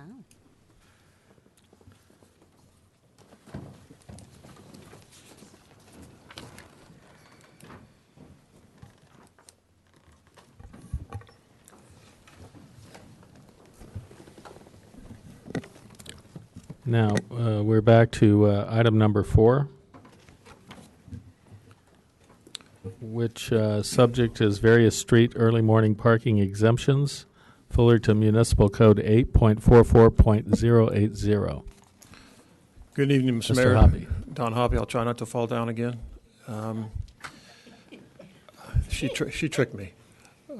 This item is brought to you this evening. It's a recommendation from the Transportation and Circulation Commission that we add 7 discrete additional areas where the 2 to 5 exemption for parking would be removed. This was a result of staff continuing to look at various locations around the city where we think that it is fairly reasonable and it should be acceptable to the adjoining property owners, although we did it proactively and did not actually wait for what had classically been the procedure, which is the residents and the businesses themselves make that application. So I'll go through them one at a time. These are the 7 locations spread throughout the city, as you can see from this first slide. The first area is Highland, just south of Orangethorpe. As you'll recall, that's the parking lot for what used to be Montgomery Wards, is now Target. It goes way back. It provides an additional 16 parking spaces on Highland Avenue, which may or may not be important when we look at some of the improvements over on Woodcrest Park, because one of the things we're looking at there is changing the frontage road so it would be closed to through traffic, and we might lose a few parking spaces there. So this would be able to, if nothing else, it would provide replacement for that lost parking. But if that doesn't change, we'll basically be adding 16 additional spaces available for the residents to park. And it is, as you know, a multifamily in that area. This is Madison, which is over on the border of Placentia. It's the south side of the street. Again, it's multifamily. You can see everything that's dashed green is existing exemption from the parking restrictions from 2 to 5. The red is where there's no stopping any time, and the solid green is where we're proposing to add it. I believe we did receive one letter or an email to staff that was opposed to this particular location, though I do not have that with me tonight, but I thought I should mention that. This is Union, probably where this is. This is where the slopes are on the north side of the building. I'm sorry, the north side of the street. No buildings face the actual frontage on Union itself, and this would provide an additional 44 spaces for the multifamily that's on the south side of Union. And I forgot to mention the spots on Madison would be an additional 19 parking spaces from the previous slide. Walnut and State College, this is actually very close to where the grade separation is taking place. There's 39 additional spaces that, I'm sorry, hit the button. There's 39 additional spaces that could be added here. This is Wilshire by Fullerton College. That is Fullerton College parking lot on the north side of the street, and there's a combination of single-family, multifamily on the south side. And Wilshire would add an additional 24 spaces in the areas you see there. This is Yale, just south of Commonwealth. As you can see, there's a number of streets in the area that already have the exemption. If you approve that tonight, that would be 15 additional spaces on Yale. The west side is one small commercial property, and there's a fourplex on the south end of Yale, down on the west side. Peckham is the last one. There's 64 spaces. Both sides of that street are multifamily, high-density housing, and that would provide an additional 64 spaces for a total of 221 additional spaces for essentially multifamily on public streets for what is obviously an ongoing issue regarding the shortage of parking available for multifamily use. With that, I'd be happy to answer any questions. Any questions for Mr. Hoppe? Thank you, Mr. Mayor. I'd be encouraged by adding this potential inventory of parking if it wasn't for the prior actions that we did this evening. It looks as though these will be filled up rather readily. We'll ask for anyone wishing to speak to this item. Please come forward. And owing to the late hour, anyone who does wish to speak to the item, please come forward now. All right, Mr. Cook. Okay, I can understand the need to address the parking issues by piecemeal. I don't see any problem with what you got here. It's nowhere in the area that I live in.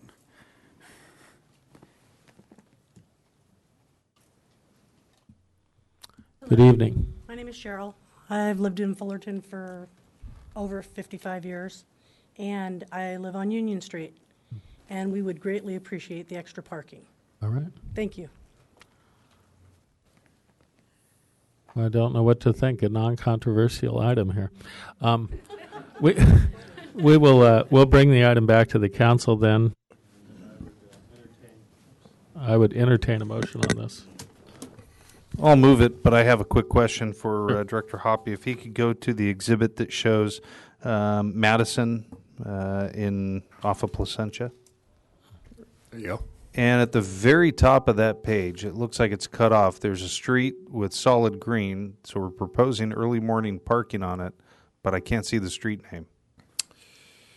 God, what's just north? I think that's not Ruby. Ruby's south of that. That wouldn't be Yorba Linda. It's too far south. I'm not sure that's north. No, that wouldn't be Yorba Linda. It's maybe Sapphire. Quartz. Quartz. Okay. Quartz. And so Quartz is part of it? No, it is not. It is not. That's it just, is not. It is just Madison between Placentia and the East City limit. Great. Thanks. Let me ask, since this wasn't done the normal route, would it be difficult to reverse in one of these areas this action? We could do it just the way we did it tonight. Okay. And we would probably take it back to TNCC again, so council would have that input, and then we'd bring it back to city council. So should an unforeseen problem present itself, we could deal with that as an exception? Yes, Mr. Mayor, we'd be happy to do that. Shouldn't be a problem. Okay, so I have a motion. I didn't hear a second. Second. Okay, moved and seconded. Any further discussion? I'll call the question. All in favor? Aye. Any opposed? Unanimous, 5-0. Nice to get there. Look how easy that was. Sorry. Good night. Item number 5 is a Human Resources Department item authorizing access to state and federal level summary criminal history information for employment purposes. Well, that sounds ominous. Mayor Whitaker and Council, I'd like to introduce Laura Giannetti Mercer. She is a Human Resources Manager too. She will be presenting this item this evening. Good evening, Mayor and Council members. Laura Giannetti Mercer, as Gretchen indicated, Human Resources Manager. I'm sorry. Yeah. Oh. Yes. Is that better? Yes. Okay, sorry. Before you, you have a request to approve a resolution to authorize the city to expand the fingerprint-based background checks to include both state and federal level checks, and rescind an ordinance that will become unnecessary with the approval of this resolution. So our current ordinance, you can see here, allows for state-level fingerprint-based checks only for incoming employees and volunteers not assigned to the police department. However, the current ordinance contains outdated references to the California Penal Code and does not comply with current DOJ requirements, which does require agencies to adopt a resolution to obtain federal-level criminal information. In addition, there's been changes to industry standards. We're now seeing agencies move toward including both federal and state-level checks when conducting these background checks.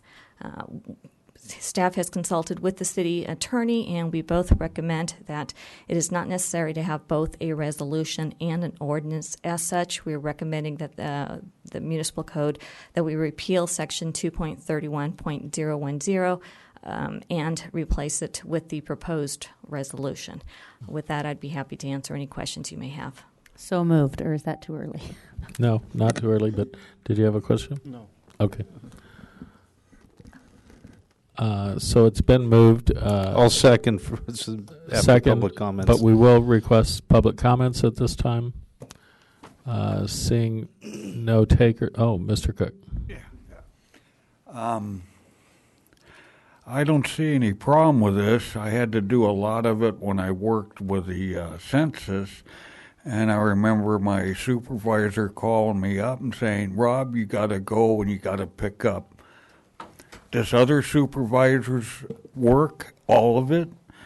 And then he called me back and said, "I need you to pick up this employee's work and this employee's work because of a problem with the fingerprints." And, but I don't see any problem with this. Cool. All right, we'll bring the item back to council. We have a motion, a second. Any further discussion? All in favor? Aye. Aye. Aye. Any opposed? Unanimous, 5-0. Item number 6, amendment to Fullerton Municipal Code Title 4 pertaining to film photography permit business registration license exemption. Okay. It's a mouthful. Mr. Hale. Yes, Mr. Stephen Hale. Good evening, Mayor, members of the council. I'm Stephen Hale, Public Information Coordinator.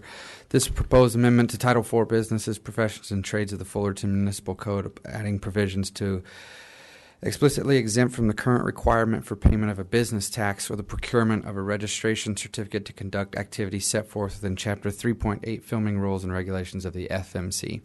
So this is a proposed amendment to our code revising our business licenses that we would need for filming permits. I believe Mr. Roeder might have some additional information on that. Mr. Mayor, members of the council, this is actually one of several steps dealing with filming and film industry, and the intent is to simplify it and make it easier for the industry and Fullerton more attractive for that industry to become part of Fullerton and to highlight Fullerton. We'll be happy to address any specific points in the staff report or attached documents you have any questions about. Thank you. Any questions at this time, council? I'd move the item. I did have a question.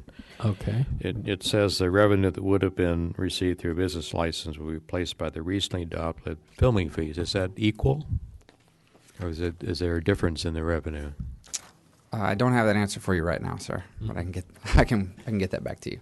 Oh, okay, well, maybe this is just the first reading. Maybe we could get Right. an answer by the second. Sure. Yes, sir. Okay, thank you. Now, I heard a motion. Do we have a second on that? Second. Okay. Then I will ask for public comment. Seeing none, we'll bring the item back. Anything further? Mr. Seaborn, you wanted to? All right. Call the question. All in favor? Aye. Aye. Any opposed? Unanimous. 5-0. I'll read the title of this ordinance. It's 3250, an ordinance of the City Council of the City of Fullerton, California, approving amendment to Title IV, Businesses, Professions, and Trades of the Fullerton Municipal Code, adding provisions to explicitly exempt from the current requirement for payment of a business tax or the procurement of a registration certificate to conduct activities set forth within Chapter 3.80, Filming Rules and Regulations of the Fullerton Municipal Code. And because I had my head buried on the computer on the last item, I will read the title of the previous item's ordinance. It's ordinance number 3249, an ordinance of the City Council of the City of Fullerton, California, repealing section 2.31.010 of chapter 2.31, criminal offender record information of the Fullerton Municipal Code. Thank you. With that, we'll move to item number 7, which is a Public Works Department item. I asked to have it agendized. This is really seeking authorization for my signature as mayor on the letter, suggested support letter for OCWD's North Basin project. We have Mr. Bill Hunt here from OCWD this evening. Welcome, sir. Thank you, Mr. Mayor, and thank you, members of the City Council. You know, there was no charge for you for all this entertainment leading up to this item. It's been an interesting night. I think I'm glad so. to be here. Thank you. Well, tonight, what I'd like to discuss is the proposed NPL listing for the North Basin Groundwater Cleanup Project. As introduced, I'm Bill Hunt. I work for the Orange County Water District, and what I do there is I manage the environmental cleanups at large groundwater contaminated sites. I've been in the environmental restoration business since 1977, so about 40 years. The North Basin is, I'll give an update on the current activities. What we've done is we've developed a scope of work to do an assessment in the North Basin along with the United States EPA, the U.S. EPA.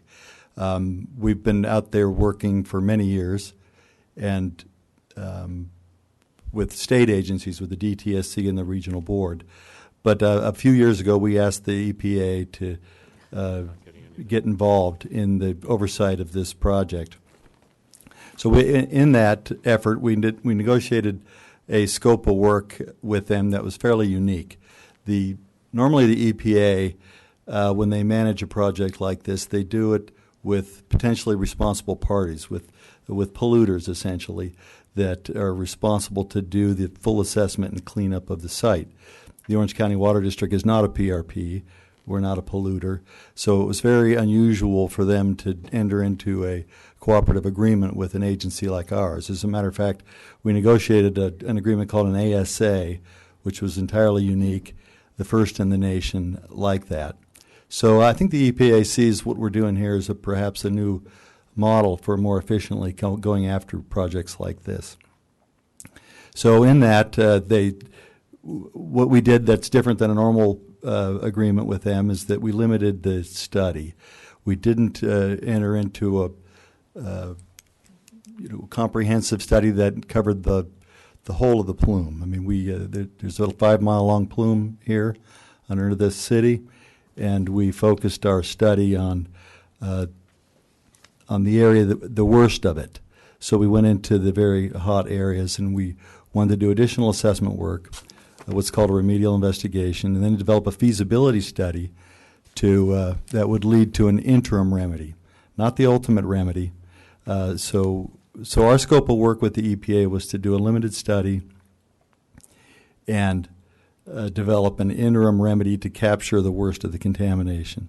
When that work is done, then our obligation to the EPA is over. So unlike a normal PRP that's on the hook for the life of the project, the Water District's agreement ends after the feasibility study is done. So initially that study included 14 monitoring wells at 8 locations. After we finalized our agreement with the EPA, they came back and after they reconsidered, and they became worried about the Fullerton well field more than anything else, and they've asked us to expand our study, and I'll show you what additional wells they've asked for. The EPA, or the regional board and the DTSC also were looking to get some additional work done by us that was outside of the original scope, so they also asked for more study. But one thing that was good is that we had to apply for grant money from the state Prop 1 fund, so we were awarded a $1 million pre-award for $1 million grant. So for planning studies, there was a cap of $1 million. Well, they said if you do these extra work for the EPA and for the state, we'll consider lifting the cap and going 50% on that work. Which, again, is very unusual. So we haven't finalized all those negotiations and discussions with Prop 1 yet, but and we haven't approved that work from our board yet either, but we're on track to expand our study and to receive additional money from the state for that effort. So here's a picture of the North Basin plume. Many of you have seen this before. And here's a diagram showing the wells that are part of this feasibility study that we're working on now. We've already put more than 70 wells in the ground out there since the 1990s, so we've been at this for a long time. But the new wells that the EPA asked for in the first statement of work are the ones highlighted in yellow. And then these orange locations are the wells that were subsequently added. Our board has approved the installation of the 6 of the yellow colored wells. So we're proceeding with that work now, and we're working out locations for the others, and then we'll soon be going to our board asking for approval for that. Several production wells have been impacted by this contamination. These images show the wells that have been taken out of service as a result of being contaminated by the plume. So it's a pretty serious situation. And you can see down here, this, moving the blue dots, this cluster of wells right here is your Fullerton, or your La Palma Avenue well field. And about probably in excess of 70% of the city's water comes from these wells right here.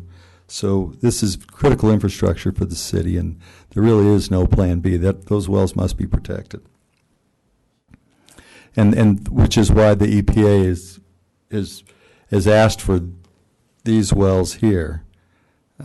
These 2 new monitoring wells right here are specifically intended to get an early warning on the arrival of contaminants in those wells, and just to understand the geology better in that area.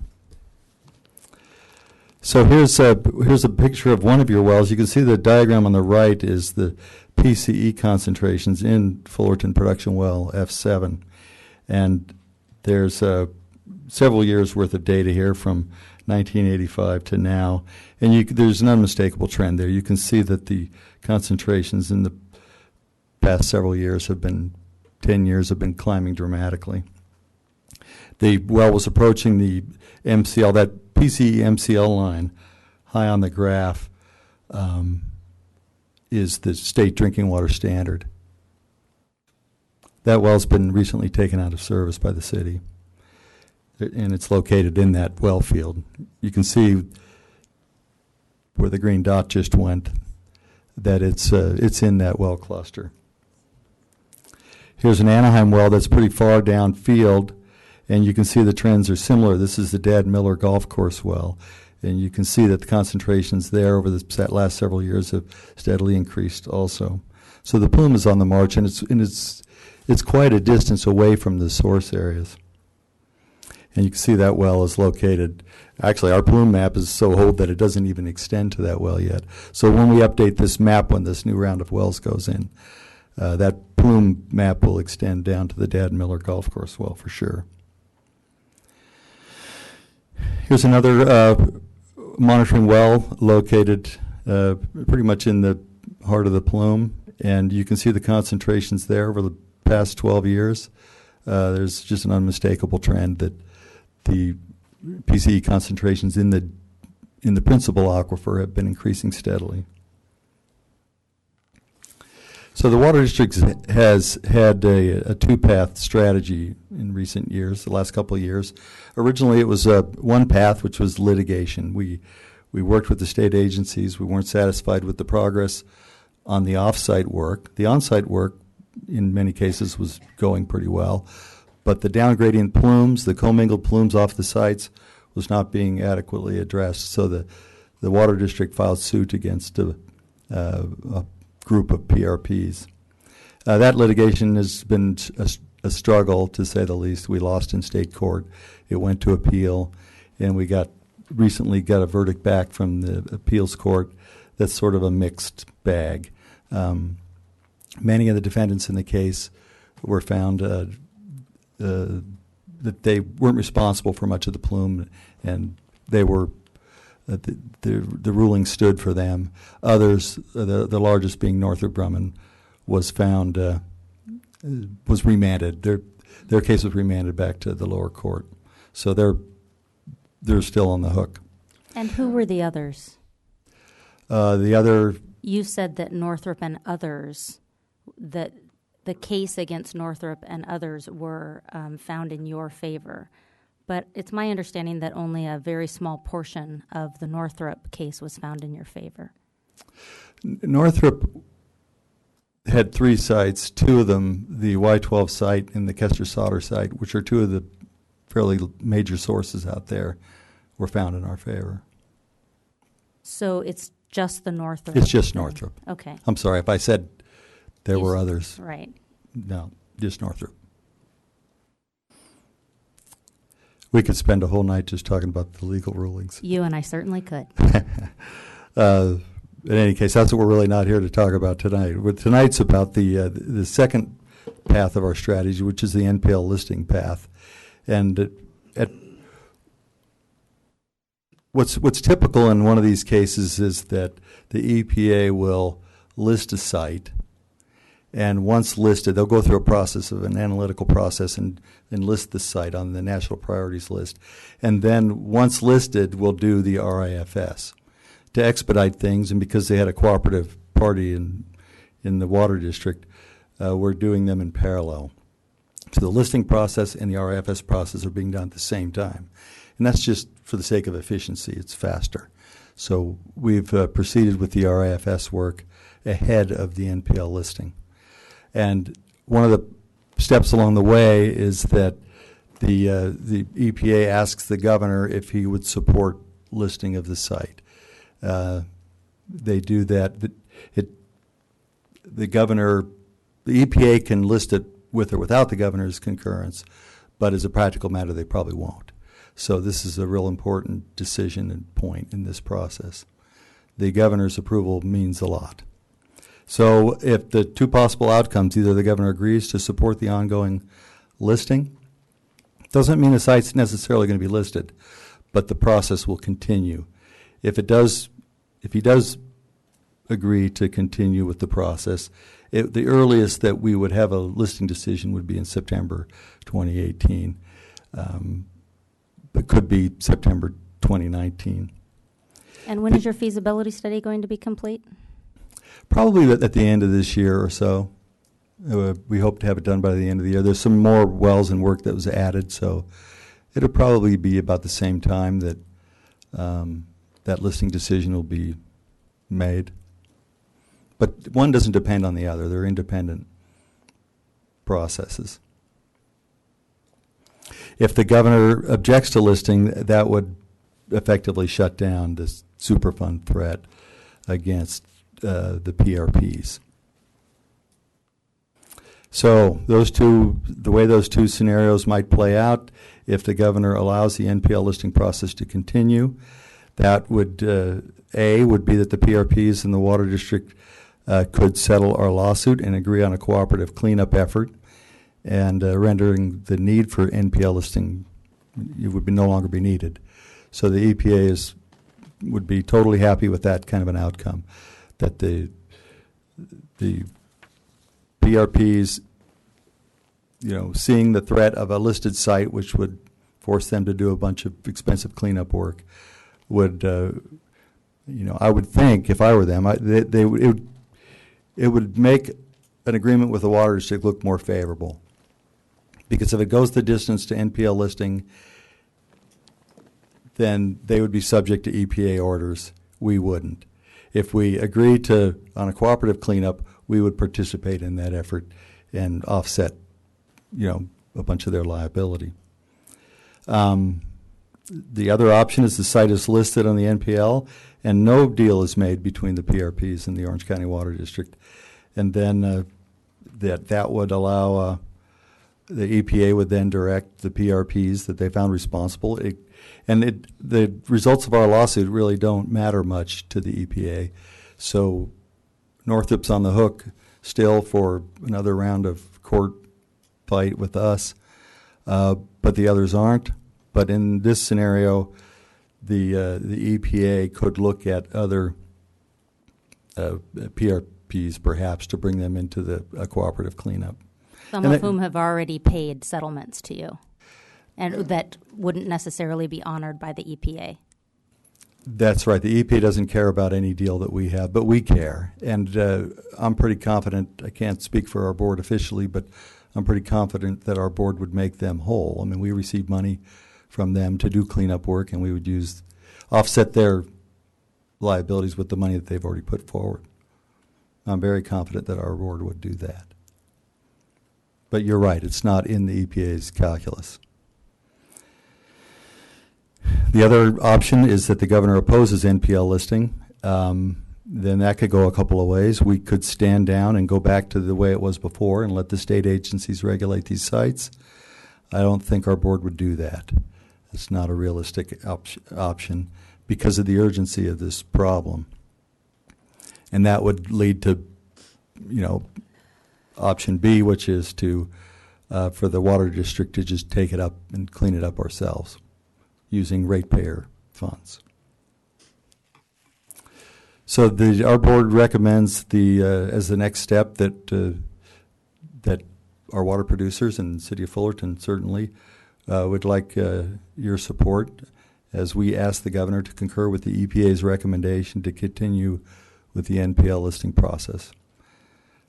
The option to avoid Superfund status still exists, and it will up until the day of actual listing. With regard to the negative stigma that goes with having a Superfund site in Fullerton, there are studies out there, and the EPA is pretty confident about this, that actually shows that property values increase when a site is listed, when a known polluted site is listed, because people in the community know that something's being done. The ongoing threat of listing is the best way to bring the PRPs to the negotiating table.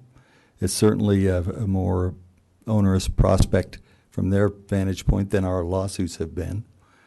We haven't been very successful with those. And it protects our ratepayers against the full economic risk of the cleanup. And most importantly for Fullerton is that we've talked a lot about the remedy up to now for the interim remedy, the control of the plume in that hot area. What hasn't been discussed is the possibility that contamination impacts Fullerton's well field eventually. When that happens, that's a big project.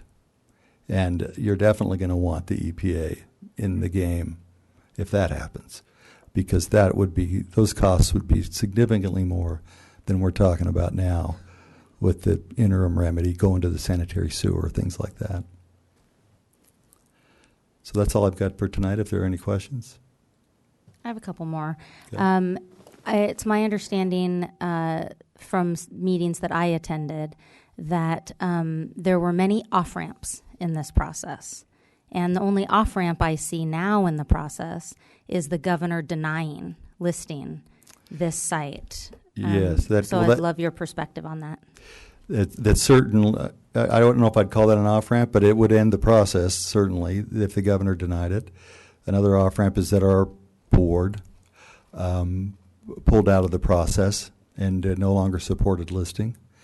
Another off-ramp would be for the PRPs to, form a voluntary working group with us and whoever else was interested. For instance, Pitney Bowes has now recently agreed with the DTSC to get involved and do cleanup work. They're major, and they got the Chicago Musical Instruments site, so they're a major player.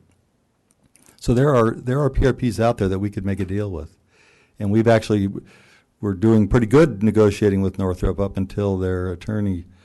We had Elizabeth Brown was their attorney that we worked closely with. She was wonderful, but then she took a job at Southern California Edison, and our process kind of stalled after that. But I'm confident that the PRPs will see that it's in their own interest and that of the community to do a voluntary cleanup, and that might avoid NPL listing, but not necessarily. Well, and then I had understood that you would not seek NPL listing until you were done with your RI and your FS. It's been my understanding from the beginning that it was a parallel process. Normally the listing process occurs, as I said, before you do an RIFS. We were doing the RIFS way ahead of schedule just to get it done. But I never understood them to be sequential, but the conversations back in the early days, it could be that there was murky communication in that regard. So I'm not denying that might have been said, but that's not where we are now. I have a quick question for you. So if you could walk me through the treatment of the VOCs. My understanding is the plume is pretty much all VOC related, and the treatment's relatively easy. Yeah, most of it's the most worrisome of the constituents are VOCs. They're chlorinated solvents, which are degreasers, like dry cleaning fluid type, what they call denapples. And those can be treated fairly easily using activated carbon. So you put big carbon containers out there. But in certain parts of the plume, we also have perchlorate and we have nitrate. Perchlorate's a salt. It's not as toxic as VOCs, but it is. There are sensitive populations that, like expectant mothers, they can't be exposed to it. That requires ion exchange normally, or some other treatment like that, which is actually very expensive. But a lot of the PRPs aren't responsible for that perchlorate. So who's going to clean that up? I mean, there again, beg your pardon? Perchlorate, I mean, that we get that in our Colorado River water, don't we? We do. Mm-hmm. Well, we did. I'm not sure we still do, but there was a time from the Henderson. Mm-hmm. Yes, perchlorate did come with Colorado River water. Mm-hmm. It also comes from agriculture, and some of it's naturally occurring, but not much. But the treatment, the initial treatment that we're right now, we've installed EW1, the most important of the wells that we've already put in the ground. We've gone ahead and completed that. We're nearly complete with constructing that well and the pumping system. That's out in front of the EPA process. So we really are we're not officially approved by EPA for that work, and cost recovery on that might not happen because of that. But we felt it was important. We collaborated with the Orange County Sanitation District on an interim option there where we put that water to the sanitary sewer. It goes down to the OCSD, gets treated there, and then it goes to our GWRS facility, gets recycled there. All of it finds its way back into the ground. So there's no water wasted. And we'd like to do that with more of that additional wells, but that will depend on the EPA. It'll be their call. Right. Thank you. I wanted to add that it was clear from the outset on this, with the EPA making us aware by the letter that Fullerton had the most to lose here in the near term, that we've already experienced 3 wells being knocked out because of too high concentrations being had. And so I met with interim city manager Roeder and with Mr. Hoppy and with Hagen from our water utility, and we all concurred that we had a lot to lose. I mean, this is the very significant source of our local drinking water, and there's been many year delay in this process. And the problem's only going to make itself more evident. So we had a near-term deadline to get a letter to Governor Brown to urge his concurrence with this process. We've received buy-in from most local legislators very rapidly. I think Fullerton has the most to lose in this, and the fallback option is to, in some way, stick all of our ratepayers with the entire cost of the cleanup. Potentially, that's a fallback. So it's not really a scare tactic. It's just really that's the alternative here. Mr. Mayor, may I? Just one question. Why would, I guess, the Orange County Business Council be opposed to us sending a letter or listing it, listing the plume? Do you have an idea? I can't speak on their behalf. I did read their letter, and we responded to a lot of it. I don't know. They represent business interests. They're from what I've been able to gather from them, they're worried about the negative stigma of having a Superfund site. They're worried about the fairness question with regard to us having settled lawsuits with many of these PRPs and them re-exposed to environmental liabilities with the EPA, and so issues like that, I think. Okay. So they have real legitimate concerns also, but it doesn't change the fact that going forward, having the EPA here really is the right thing to do, in my opinion, and that of our board. Thank you. Thank you, Mr. Hunt. Mr. Hoppy, is there anything additional to add or correct or refine based on what's been said so far? Thank you, Mr. Mayor. The only thing I'd like to clarify is that we are still able to pump clean water, healthy water for all of the residents. We did lose a couple of wells, but we have more than enough capacity to meet our requirements in terms of the basin pumping percentage that OCWD sets for us. As anecdotally, the wells at that particular site, the main plant, are quite old, over 70 years old, and we actually are having more problems with back T markers coming up when we test it and have to shut it down and flush it with chlorine. So as part of the CIP process this year, we included looking at installing a new deeper well at the main plant, which would two benefits. One, it'll be a more robust well, and it'll be brand new, and it'll be deeper. It'll be probably around 1,500 feet instead of 500 feet. So all of that is currently in the process and planning to add more robust and more ability to meet the challenges that may happen in terms of what would occur at the shallower wells that we have at that site. And it is a very significant amount of water that we get from that site. Great. Thank you for the addition. If there are no other questions by council at this time, we could invite public comment.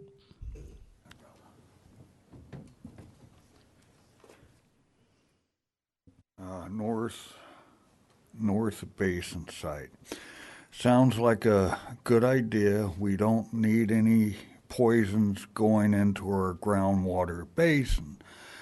I had followed something. I saw a Superfund site on the item, and there was a site in San Bernardino or Riverside called Springfellow or Ingfellow, the acid pits that were approaching the Santa Ana River, and it was going to come rushing down here and destroy our groundwater. And I was at a meeting of the water board at the Santa Ana Council Chambers, and I brought that up. And he said, oh, well, that was put on the Superfund site. They cleaned it up. It's no longer an issue.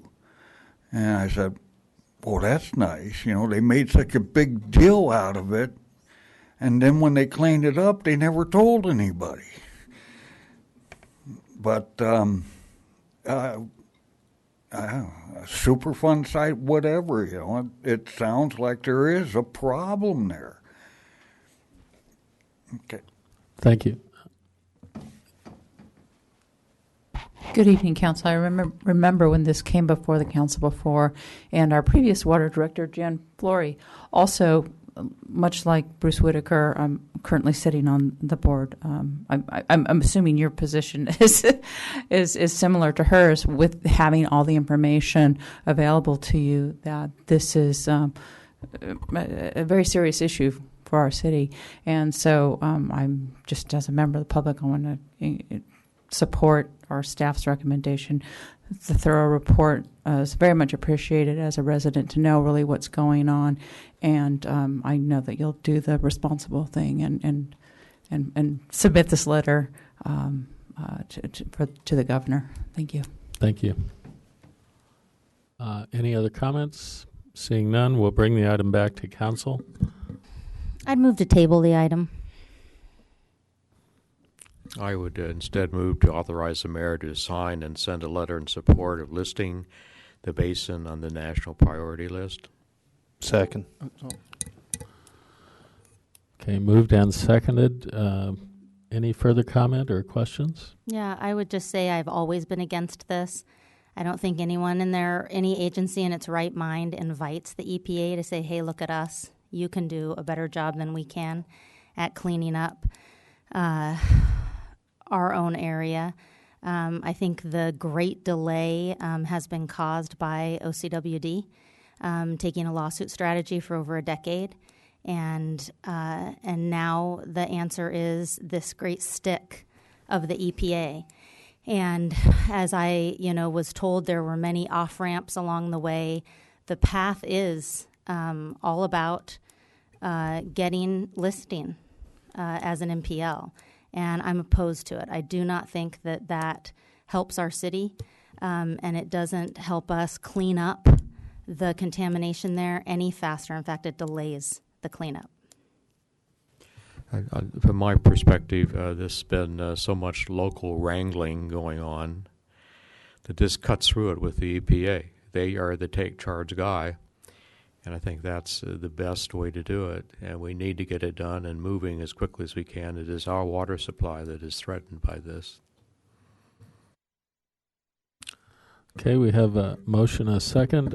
All in favor signify by saying aye. Aye. Aye. Aye. All opposed? No. 4-1. It passes. Now we are at the remainder of our consent items, and we had requests to pull. We dealt with item 15. So we have 13, 17, 18, and 19. I'll move the balance. Oh, and we had a request to pull number 12, since I gave you that list. Oh, okay, didn't have that one. All right, 12, 13, 17, 18, and 19. We have motion to move the balance. Correct. Seconded by someone? Okay. All in favor? Aye. Aye. Any opposed? Unanimous. Item number 12.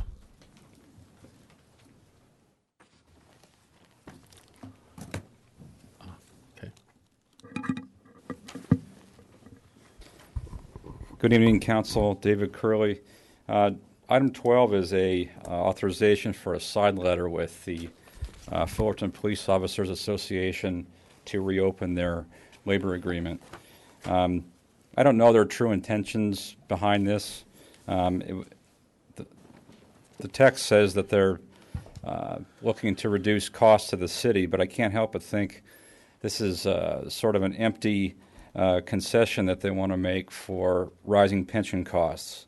If their 2% pay increase were deferred or renegotiated this year, in this next fiscal year actually, that would result in a cost savings of maybe $3,000 to $5,000 per officer when you factor in overtime Meanwhile, over the next few years, their pension costs will go up $20,000 to $30,000 per year per officer. So, if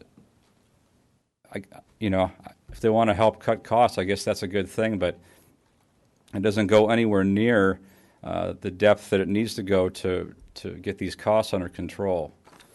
So, with that in mind, I would ask you to remember that in the future, that this is not an acceptable trade-off. I mean, there's more concessions that need to be made on their part. And it also goes for the Fullerton Firefighters Association as well. Thank you. Seeing no additional speakers, we'll bring the item back to council. Ms. Beatty, do you care to address the comments? Thank you, Mayor Whitaker. I would just comment that this action is really kind of a pause button. All we're doing with this side letter is temporarily deferring the increases that were scheduled to take place on July the 1st, so we can have a discussion with the members of the POA board. It doesn't alter any other terms. It doesn't implement any changes in the long term.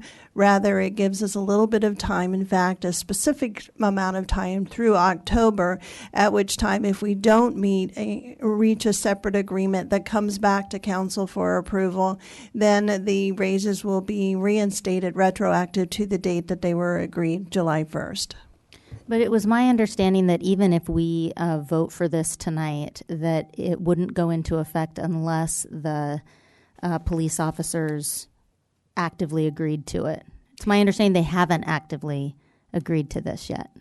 The police officers board, the president, has agreed to it, and we've had conversations with the president, who's here this evening, as well as their legal counsel. And given that this is a side letter with a temporary change to the terms of the negotiated agreement, they believe that they have the ability to enter into the side agreement without a vote of the membership. So it is correct that it has not been taken to a vote of the membership of the POA. If I may comment, I would compliment the police officers here taking the initiative and showing their concern over our budget issues. It may not result in anything, but it does set an example to other employee groups that they are concerned and trying to help us. I support the item. So is that a motion, your support of the item? Let me make that a motion, yes. I'll second it with the understanding that this is an opportunity to have a discussion about things that we can both come to terms with to deal with a really bad economic situation that just continues to be exacerbated with every MOU, it seems, and looking for some relief. And I'm certainly open to talking about that. With that, if there's nothing further, call the question. All in favor? Aye. All opposed? No. Okay, 4-1. Passes. We have item number 13. Healthy Eating Active Living Program grant from St. Jude Hospital. Mr. Imbriano had pulled that item, and I don't see him here anymore, so he may not have any public comments. Okay. Barring any public comments, I'll move to approve. Second. Okay. Moved and seconded. I saw no action on that. So all in favor? Aye. All opposed? Unanimous, 5-0. Item number 17. You had several people pulling this one. All right. You were waiting here all this time for this item, huh? Oh, yes, and we've been waiting 15 years for this item. My name is Leilani Hernandez, lifetime resident of Fullerton, and I work with a nonprofit in Fullerton called Solidarity. I've also lived in this neighborhood called Garnett or Gem District for the last 4 years and have been heavily involved with community development, after-school programs, all those things in the neighborhood. So we have been working for 15 years or seen different efforts put towards turning this empty lot into a park. And so we're really excited to see this and to see Council Member Fitzgerald kind of advocate for this and, take a tour of the neighborhood and see it for herself. This is a very densely populated neighborhood with minimal open space for our kids. There's roughly 2,000 people, 40% of which are 18 or under. And, you know, I know families all in the neighborhood, specifically around that lot, and the families are longing for a safe, positive place for their kids, a place for them to grow, and that reflects the dignity and value of our community members in that space. So Solidarity, and also Laura Macias and Hoya scholars, who she had to go a little early, we're just really excited to see this, and we hope to see, you know, this come to fruition. Every time the kids kind of hear about, oh, we might build a park, they're like, not even saying that. Like they, you know, there's a frustration there. So I'm really encouraging council members to continue to pursue this. And just to care for this little pocket of Fullerton that's, you know, kind of off to the side. So thank you guys so much. Ms. Hernandez, real quick. Yes, Mr. Silva. Did you go to Nicholas? Yes, I did. And you taught my brother. I was just texting him. I finally did.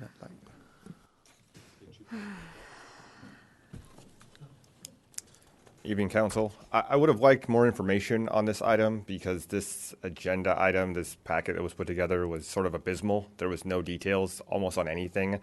There was a 2-page appraisal. It didn't talk about why the property is being, I mean, we're buying it for best use, but we're turning it into a park. We have a $300,000 estimate for building the park, but no details on that. It's been more than 10 years in process. I think it was 2007 when Nelson was on that dais. They talking about trying to eminent domain the property. Talked about how the agenda item talks about how we how the property fell into disrepair and was taken apart essentially, but it doesn't talk about how the city itself paid $19,000 to remove the cabana that was there on the property. It also doesn't talk about how I can't pull up the agenda from 2007 because it's not on the website because transparency is not a huge thing in the city, but at the register's notes from that meeting where they talk about that $19,000 allocation that the city paid to clean up that little area, it also said we were going to spend another $19,000 to do a soil contamination study and a study on the area, which the agenda item says wasn't done, but we're assuming that it's not contaminated. It's abysmally put together. We're paying, $1.2 million for a park that's only going to be used by a neighborhood because a couple people held out and didn't want to sell it back for 10 years now, longer. It seems really, really expensive. Now, my biggest complaint about the whole idea is it's not going to be maintained. Where's the money? Where's the allocation in this for maintenance of this park? Walk down the street, or when you drive home, go down the street right here, turn on Wilshire, drive to Ford Park, look at the playground, and look at the piece of wood, the piece of plywood that's been up there since my wife took a picture at April 27th. That's when she noticed it, not necessarily when it was put there, that's been sitting there that kids have been playing next to this whole time. Notice and go look at it, and you'll see that it's actually cracking, and it's just not safe. So 2 months, we can't replace a piece of plywood at a park that a lot of kids in the area play at, and we're going to build a new park, the most expensive park that we could possibly build based on land rates, and we have no allocation in this to pay for it when it's done. Is that going to be the continuing thread? I'm really just I'd like to see more effort put into the agenda items so we know what we're paying for. You know, again, $300,000 for what? $300,000. The estimate will be revised once the community meetings happen. So it'll be higher than that once we decide what we're actually doing. We've been talking about this and planning this for over 10 years, and we can't show the public where that money is going. Why is it that price? It's not fair to the people in the area. It's not fair to the people in the city. It's not fair to the people who care about where our tax dollars go. Thank you.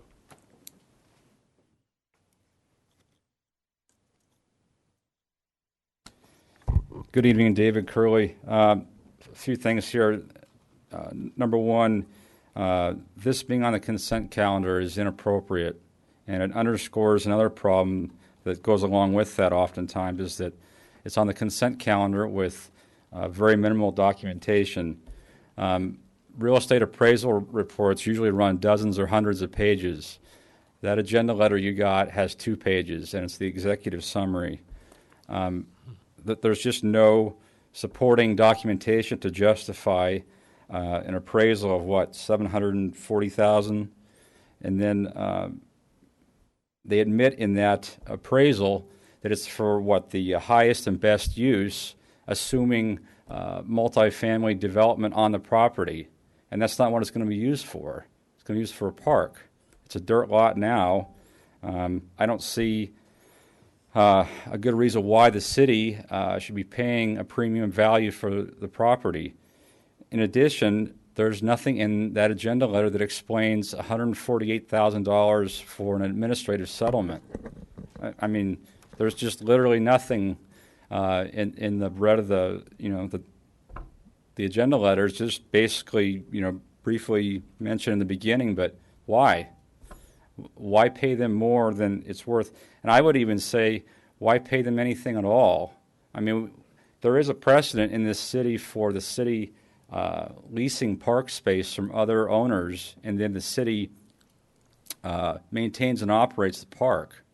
We don't have to own the park to build a park there.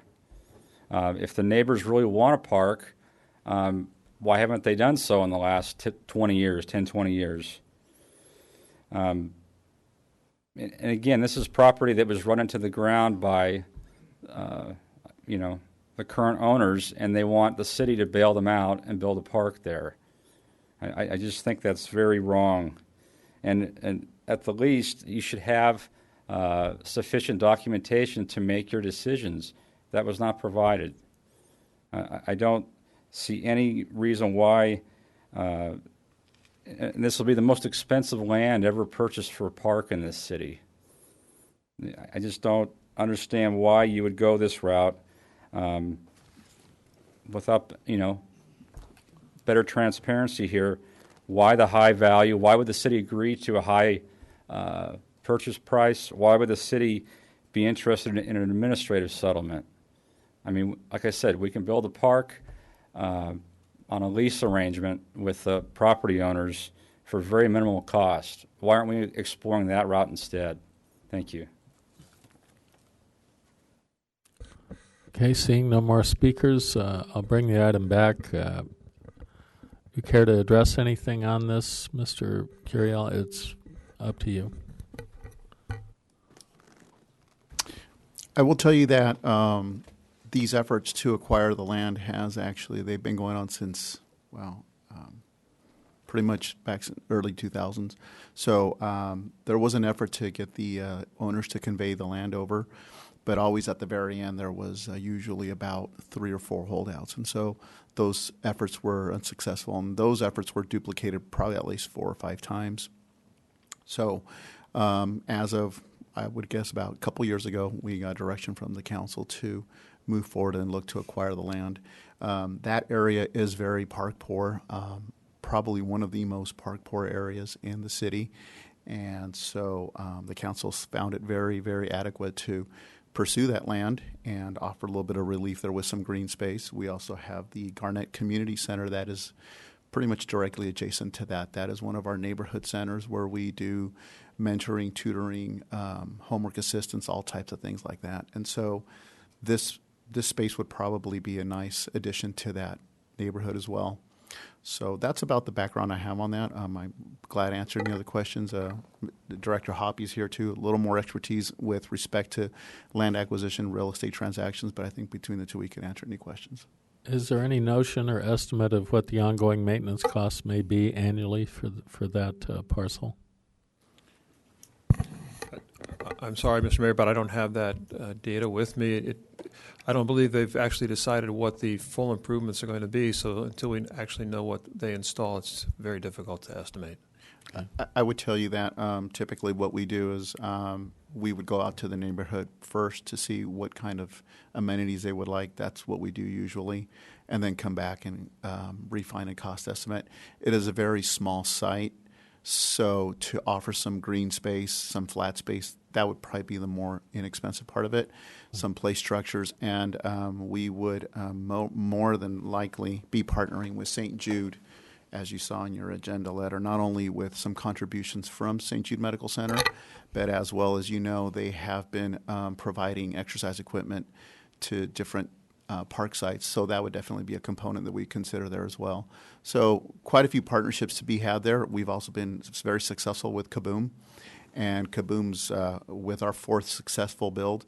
they've actually taken an interest and asked us to notify them once we're close to that process. So we would be looking at all the partnership avenues. Mr. Curiel, Leilani had said that they've been dreaming about this for 15 years. It's my understanding that they had community meetings, that they actually named it Pearl Park, and that they designed it. So since it has been so long, it makes sense that you'll go back out and reconfirm what that community needs. Absolutely, and there are records of some of those wish lists, if you will, that were developed back then. Councilmember Silva, did you have something? I thought. No, I was just going to move the item. Second. Okay, that's long overdue. Okay. Moved and seconded. I have some questions and comments. Sure.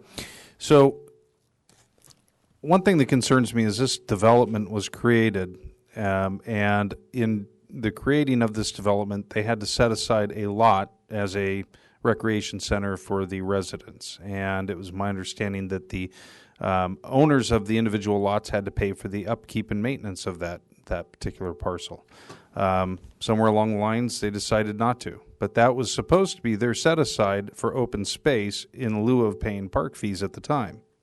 So if that is the case, and I have no reason to doubt the folks that have been telling me that, then it stands to reason that either they should be paying for it to be a park, meaning the property owners, or we could, and perhaps this is a way to deal with the ongoing maintenance issue, create a park assessment district. I mean, it's easy to say we're park poor in that neighborhood in Fullerton, but it's literally a stone's throw from Topaz Elementary with large ball fields and play equipment. So I don't know that there is no place to go over there, but there may not be a place in Fullerton in that neighborhood. It's actually in Placentia. But I'm not opposed to obtaining the property. I am opposed to it at this price. I think it is exorbitantly high, and I don't necessarily fault the appraiser, but I don't know that I could or could not, because there isn't that information on the appraisal. I'm more concerned with all the other fees and administrative costs that are associated with this. It seems very high, and I am concerned about that, which leads me to be more concerned about if it has such a high administrative cost now, what will be the cost to maintain it?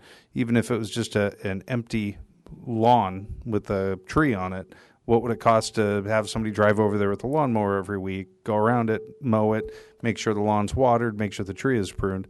What are those costs? And that would be pretty minimal. But there's still going to be a cost, and we should be able to look at what kind of a minimum cost might be and what a maximum cost would be. A maximum cost being something like Janet Evans with a pool and equipment that needs to be maintained, and something low would be, like I said, a passive park. So I think we could come up with some of those numbers.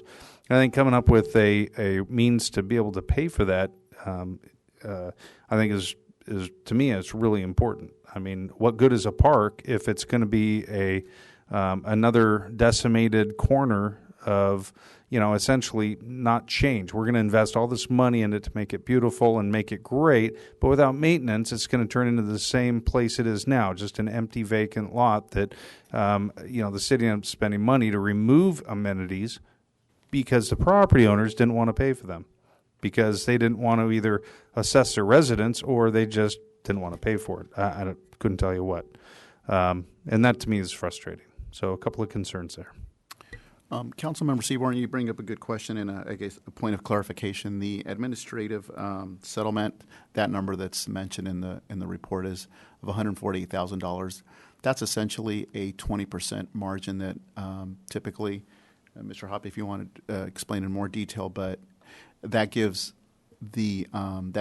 staff the ability to negotiate 20% above the $744,000.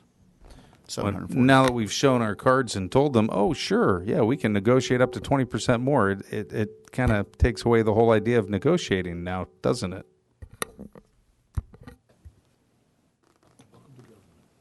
I mean, as a government agency, I don't know that you can do anything else. I mean, I think it's really important to point out the state grant that we got and all the years of work that our staff has done with this community. And if we were having to eminent domain this, we would be paying an even bigger price.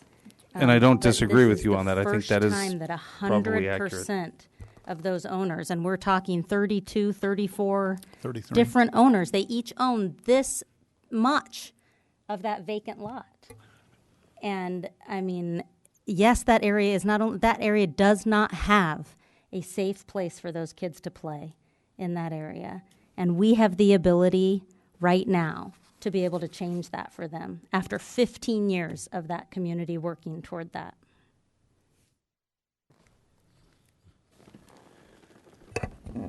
If I may, I'm surprised at the cost. However, the needs of the residents and the welfare of the people, to me, come first. We need to get this done, and it's, to me, kind of exciting that St. Jude wants a place to come in here. And so I'd like to see this done. Well, I believe a lot of valid points have been made, and I do have concerns about our ability to maintain the parks, at least cost-wise, going forward.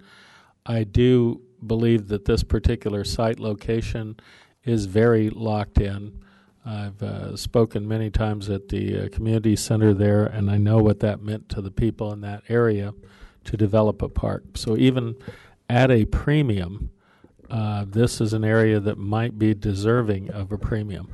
But I think there have been a number of other valid points brought up here, especially the initial situation with that property that you're responding to, Mr. Seaborn. So I don't know. I've seen a lot of public money spent well and some not spent so well. And this, I was willing to go ahead and support this even at a premium. And I guess in a humorous sense, it is very expensive, maybe the most expensive parkland in the city, but it is in the gym district, right? But I do see often where we will extend in areas where public benefit is involved, and I did see a clear public benefit in this. But I also concur that even though we've seen this over time in different iterations and with different details, that when it comes the time for a final decision to authorize, that we do need a fairly complete packet that encapsulates all the information, because often that can preclude a lot of questions from the public. I think a lack of information actually generates a lot more curiosity and sometimes suspicion. And if we do lay all of our cards out there, I think that's very helpful. But that's just where I'm coming from. So I'm prepared to support it, even in spite of all the flaws that have been pointed to. And you made a motion, right, Second. Mr. Silva? Yes. Second? Yeah, I okay. seconded it. We'll Yeah. call the question on this item then. All in favor? Aye. Aye. All opposed? Okay. Unanimous. Somehow. And we have item number 17, right? That was 17. Or, yeah, 18. Sorry. I have a sketchy note here. Yes, item number 18, which is Hughes Drive, no stopping anytime.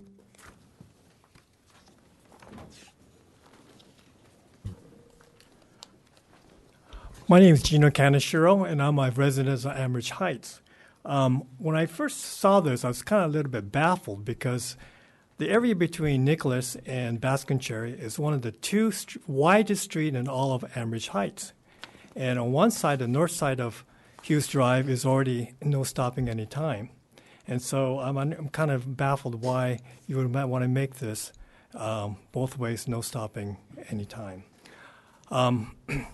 I proposed that the council members defer this voting to a future time. In the meantime, I would like to request that someone from the Fullerton Public Works meet with the board members of Amherst Heights. I have to be one of the board members because this is the first time I've heard about this. And so someone from the Public Works can meet with us and discuss what the impact would be, because if you do this, it will affect 115 homeowners that lives within the other side of Raytheon. And if you do make this no stopping park anytime, you're going to push cars up onto Nicholas between the roundabout and to Sunny Hills, which is a much, much narrower road. So therefore, I request that the council members defer this voting until a future time where the members of the Amherst Heights board members can meet with someone from the Fullerton Public Works. Thank you. Oh, sir, just one quick question. Had you written us on that? You had written me a letter? It seems that I recall. No, I have not. I came here to discuss something else, but this was on the agenda, and what I came here to discuss was not on the agenda, so therefore I'm addressing this. Thank you.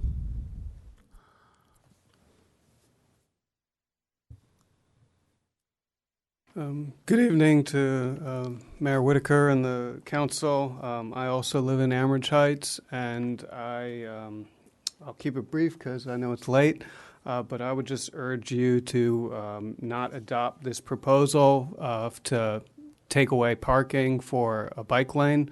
I know that throughout the night it's been a theme that parking is a concern to a lot of people. Usually it's that there's not enough parking. Here there is parking, and there's a proposal to take it away. I don't know what the reason for that is. I like biking as much as the next person. I own a bike, but I go to the park when I'd like to take a bike ride. There's ample parking there, which is used every night, and I just don't see a reason to be taking that away and causing parking trouble. So I appreciate your time and listening to me, and I think my wife wanted to also comment on that. Thank you. Hi, my name is Natalie Doe, and I'm a resident of Amherst Heights. I urge you to vote no on taking away our parking, because if the parking is taken away, then it will make it very much a hardship for family and friends to come and visit us, and beyond just having visitors, for the homeowners to also live there too. Because there is such, it's such a dense housing tract that we live in, that there isn't street parking within our neighborhood. So a lot of us have to park outside on the Hughes Street. I actually grew up in Tustin, and I'm kind of reminded of the city motto there, which is work where you have to, but live and shop in Tustin. And I kind of feel that way about Fullerton. I really enjoy living in Fullerton, and where I work, it's a good distance for me from my house. But if there continues to be like this crunch where it's not where we live is not livable anymore because of the parking situation and whatnot, then I think myself and some other people in that track area will have to maybe consider moving to a different city, and with that we'll be taking business out of Fullerton. So that's just something to consider, but it would really make a very negative impact on the residents' everyday living if that strip of parking was lost. Thank you. Can I ask you a quick question? Mm-hmm. Do you have a garage? We do, yeah, and we do use it. Mm-hmm. But the 2-car garage? It is a 2-car garage. And but you keep both your cars in there? It's really tight, and some of our, the vehicles that we have are kind of oversized, and so one will fit very comfortably, but two, I do worry about scraping. Yeah. Okay, thanks. Did you have a question? Plus, for me? yes, one of your concerns was about guests or visitors, or right? Yeah. I just had a question. Do you believe most of your fellow residents were aware of this action? No, and so I don't think so, because I do think that more people would be here, to tell you the truth. if you were to come and see where we live, and it's lovely, we would like to stay. I'm very aware of it. Okay, then I think you would see how needed the parking space is. I don't really want to move. I like it too, and I think I was telling my husband tonight, I can't believe we're going, and we've been here for he's been here for 5 hours, and we don't even own what we live in, we're just renters, but it would affect us so much that, we really would consider leaving. So. Mr. Mayor, I have a question for staff. Sure. Thank you for addressing us. Appreciate it. It seems like the reason for the removal is to put in what we call a Class 3 bike lane. If instead, if we amended the master plan of bikeways to provide for a Class 3 instead of a Class 2, I hope I'm getting these straight, would parking need to be removed? In other words, can't we accommodate both parking and a bike lane? I don't know who can answer that. I can give it a shot, Mr. Mayor. Could you put the overhead up?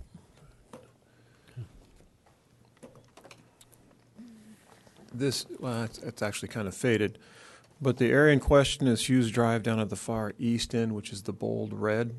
Mm-hmm. That when the project was originally designed and approved, the Class 2 bike lane did not exist on Hughes. It was added later as part of the update of the city's general plan. And so the contractor and developer was originally going to just put in the original parking, and then it was determined that, nope, it's now actually a Class 2. In order to put in a Class 2, which is a separate striped bike lane, you cannot retain the parking on Hughes Drive. More importantly, moving forward, if you look to the west on that exhibit, west of Nicholas, all of that has parking on the south side. And in order to accommodate a Class 2 bike lane there, you would have to remove the parking there as well. If you go back and look at this photograph here, you can see the parking is gone here on this side. But in order to have a striped bike lane here and a striped bike lane here, which is a Class 2 bike lane, that means that you will not have parking on either side of the street. And that's where we are. And the recommendation from the Transportation and Circulation Commission was to move forward with the general planned element, which created the Class 2 bike lane. And the issue that was before them that night was the segment that's right in front of that, the current development that the residents live in, which is right here, it's a very tight development. If you haven't been out there, they're relatively small lots, somewhat dense, and visitor parking is somewhat limited. And I can see their challenge, but you had a good question. Do they all use the garage for storing their cars? It's the same question that we What about a Class? A Class 3 would not require that. A Class 3 is just a signed suggested bike route. There is no striping on the pavement, and the parking could remain. And did you explore getting rid of that middle turn lane? The center left turn lane? Uh-huh. We would do that in order. You could. You have one business there, and I understand it's an employer, but you're talking about. If you got rid of that, this part down here, right? Well, yeah. So you've got that left turn lane, right? Right. So if it was one lane in each direction and you got rid of that, you could still do the Class 3, right? You could do the Class 3. I don't think you can do the Class 2. I'm not sure. I don't believe that's a full 10-foot wide center left turn lane. That's just a double yellow with, I think, about 3 or 4 feet in between. It looked bigger down the road to me, but yeah. I don't know. My traffic engineer told me that you couldn't have both. You can't have the parking and a Class 2. There's not sufficient width to accommodate all of them. Well, I'd like to see him go back and see if he can't rethink that. Maybe find a little more creativity in his head in which he could accommodate both. We can certainly look at it again. We'll see what we can do. If you'd like, we can bring it back. Then, in other words, we might continue this. Is that the thought? You do have one more public comment before you get too far along. Right. We've had public comments, so we have one more. One more. Okay. Oh. One more. Okay. Please, we'll finish public comment. Sorry, Ms. Rands. Oh, no, it's okay. I'm actually here to speak for Vince Buck, who is on vacation. When this item came before the Bicycle User Subcommittee, I was not at that meeting. I was busy working on a referendum. So what Vince is asking is that we preserve the integrity of the Bikeways Master Plan, which defines a bikeway network that is only as good as its weakest link, and he asks that we not dismantle the plan 1,000 feet at a time. He says that often we build bicycle networks that way, as funding becomes available or roads are improved a bit at a time, but we can also lose our network in the same manner. So this route provides a vital link, in his opinion, between potential routes along Bass and Cherry, linking Valencia Mesa, ultimately providing a border-to-border route through the city, and a route along the UP right-of-way, and it's a much safer place to ride than Malvern. A striped Class 2 bike lane compared to a bike route will better encourage less experienced riders, which I think that aspect would benefit definitely the community with the park there, the schools. The Bikeways Master Plan was the first professionally prepared bicycle plan in the city of Fullerton, and it went through an extensive preparation and review process that included approval by the General Plan Advisory Committee, the Bicycle User Subcommittee, the Planning Commission, and ultimately the City Council. Also, as part of this process, the city had hired consultants, RBF and Ryan Snyder and Associates at the cost of $77,000. So these streets are designed to move traffic, including bicycles. Parking is secondary. Much of this parking this is Vince's opinion, not mine, seems to be illegal overnight parking. He went out and saw where people were parking on the streets. And it looks as though you've already sort of concluded there's a parking issue where the way this project was designed. And then the adjacent houses, he states, have room for 4 cars. I would assume 2 in the car, in the garage, and then 2 in the driveway. And he believes there's not a parking deficiency. It seems to be for convenience rather than necessity to be parking on the public streets overnight. Thank you.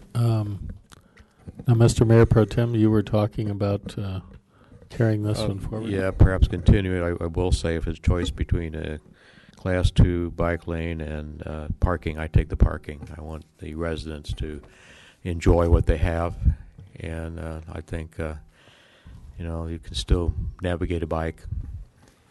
So, but if it's inconvenient, so that the residents have a chance to have their board act on it, have other people comment. I'm not sure we need to continue it, but I would simply deny the item if that's one course.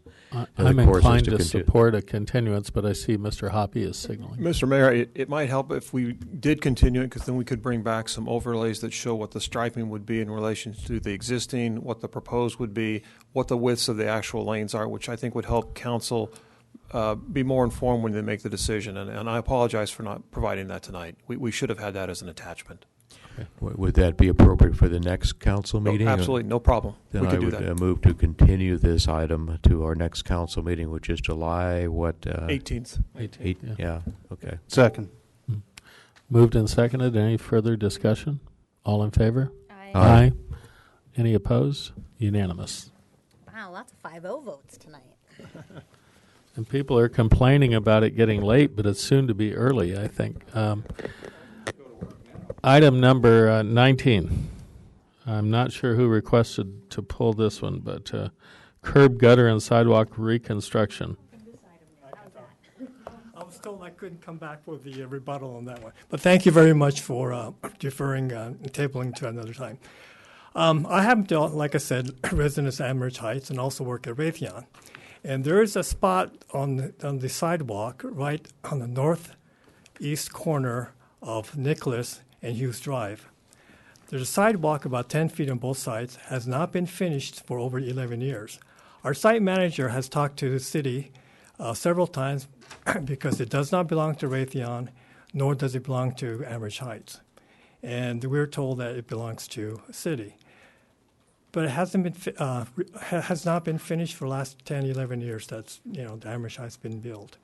And so with this proposal that you have a budget on, I request that the city may look into the fact that they complete the sidewalk of about 10 feet on both sides of Nicholas and Hughes Drive. The total area, you're talking about maybe 2-car garage, the driveway equivalent to 2-car garages. So anyway, if this is a budget being approved, please look into the fact to complete the sidewalk. I know that that the people in residence at Amherst Heights has to walk through this unfinished portion of the sidewalk, and employees of Raytheon, like myself, when we have to walk through that roundabout, we have to walk through an unfinished portion of the sidewalk. Thank you. Thank you. I'll move the item and just direct Public Works to address that and get the sidewalk installed. I'm going to second the item. Moved and seconded. Any other comment? I think Director Hoppe has a... Just one quick caveat. Oh, please. We'll be happy to include it once we determine that it actually is City of Fullerton right-of-way and it's our obligation. Yeah, it's a good idea. And assuming it is, we'll add it to the contract. If it's not, could you come back and let us know some Yes, particulars? I will happily do that. Yes, sir. And where is it? I mean, I'm down there all the time, and I don't know which part. I'm going to give him my card so he can contact Yeah. me. I'm not exactly sure. I don't remember seeing it, so I'll find out. Okay. Moved and seconded. All in favor? Aye. Any opposed? Unanimous. With that, we will be adjourned to our next regular meeting on July 18th.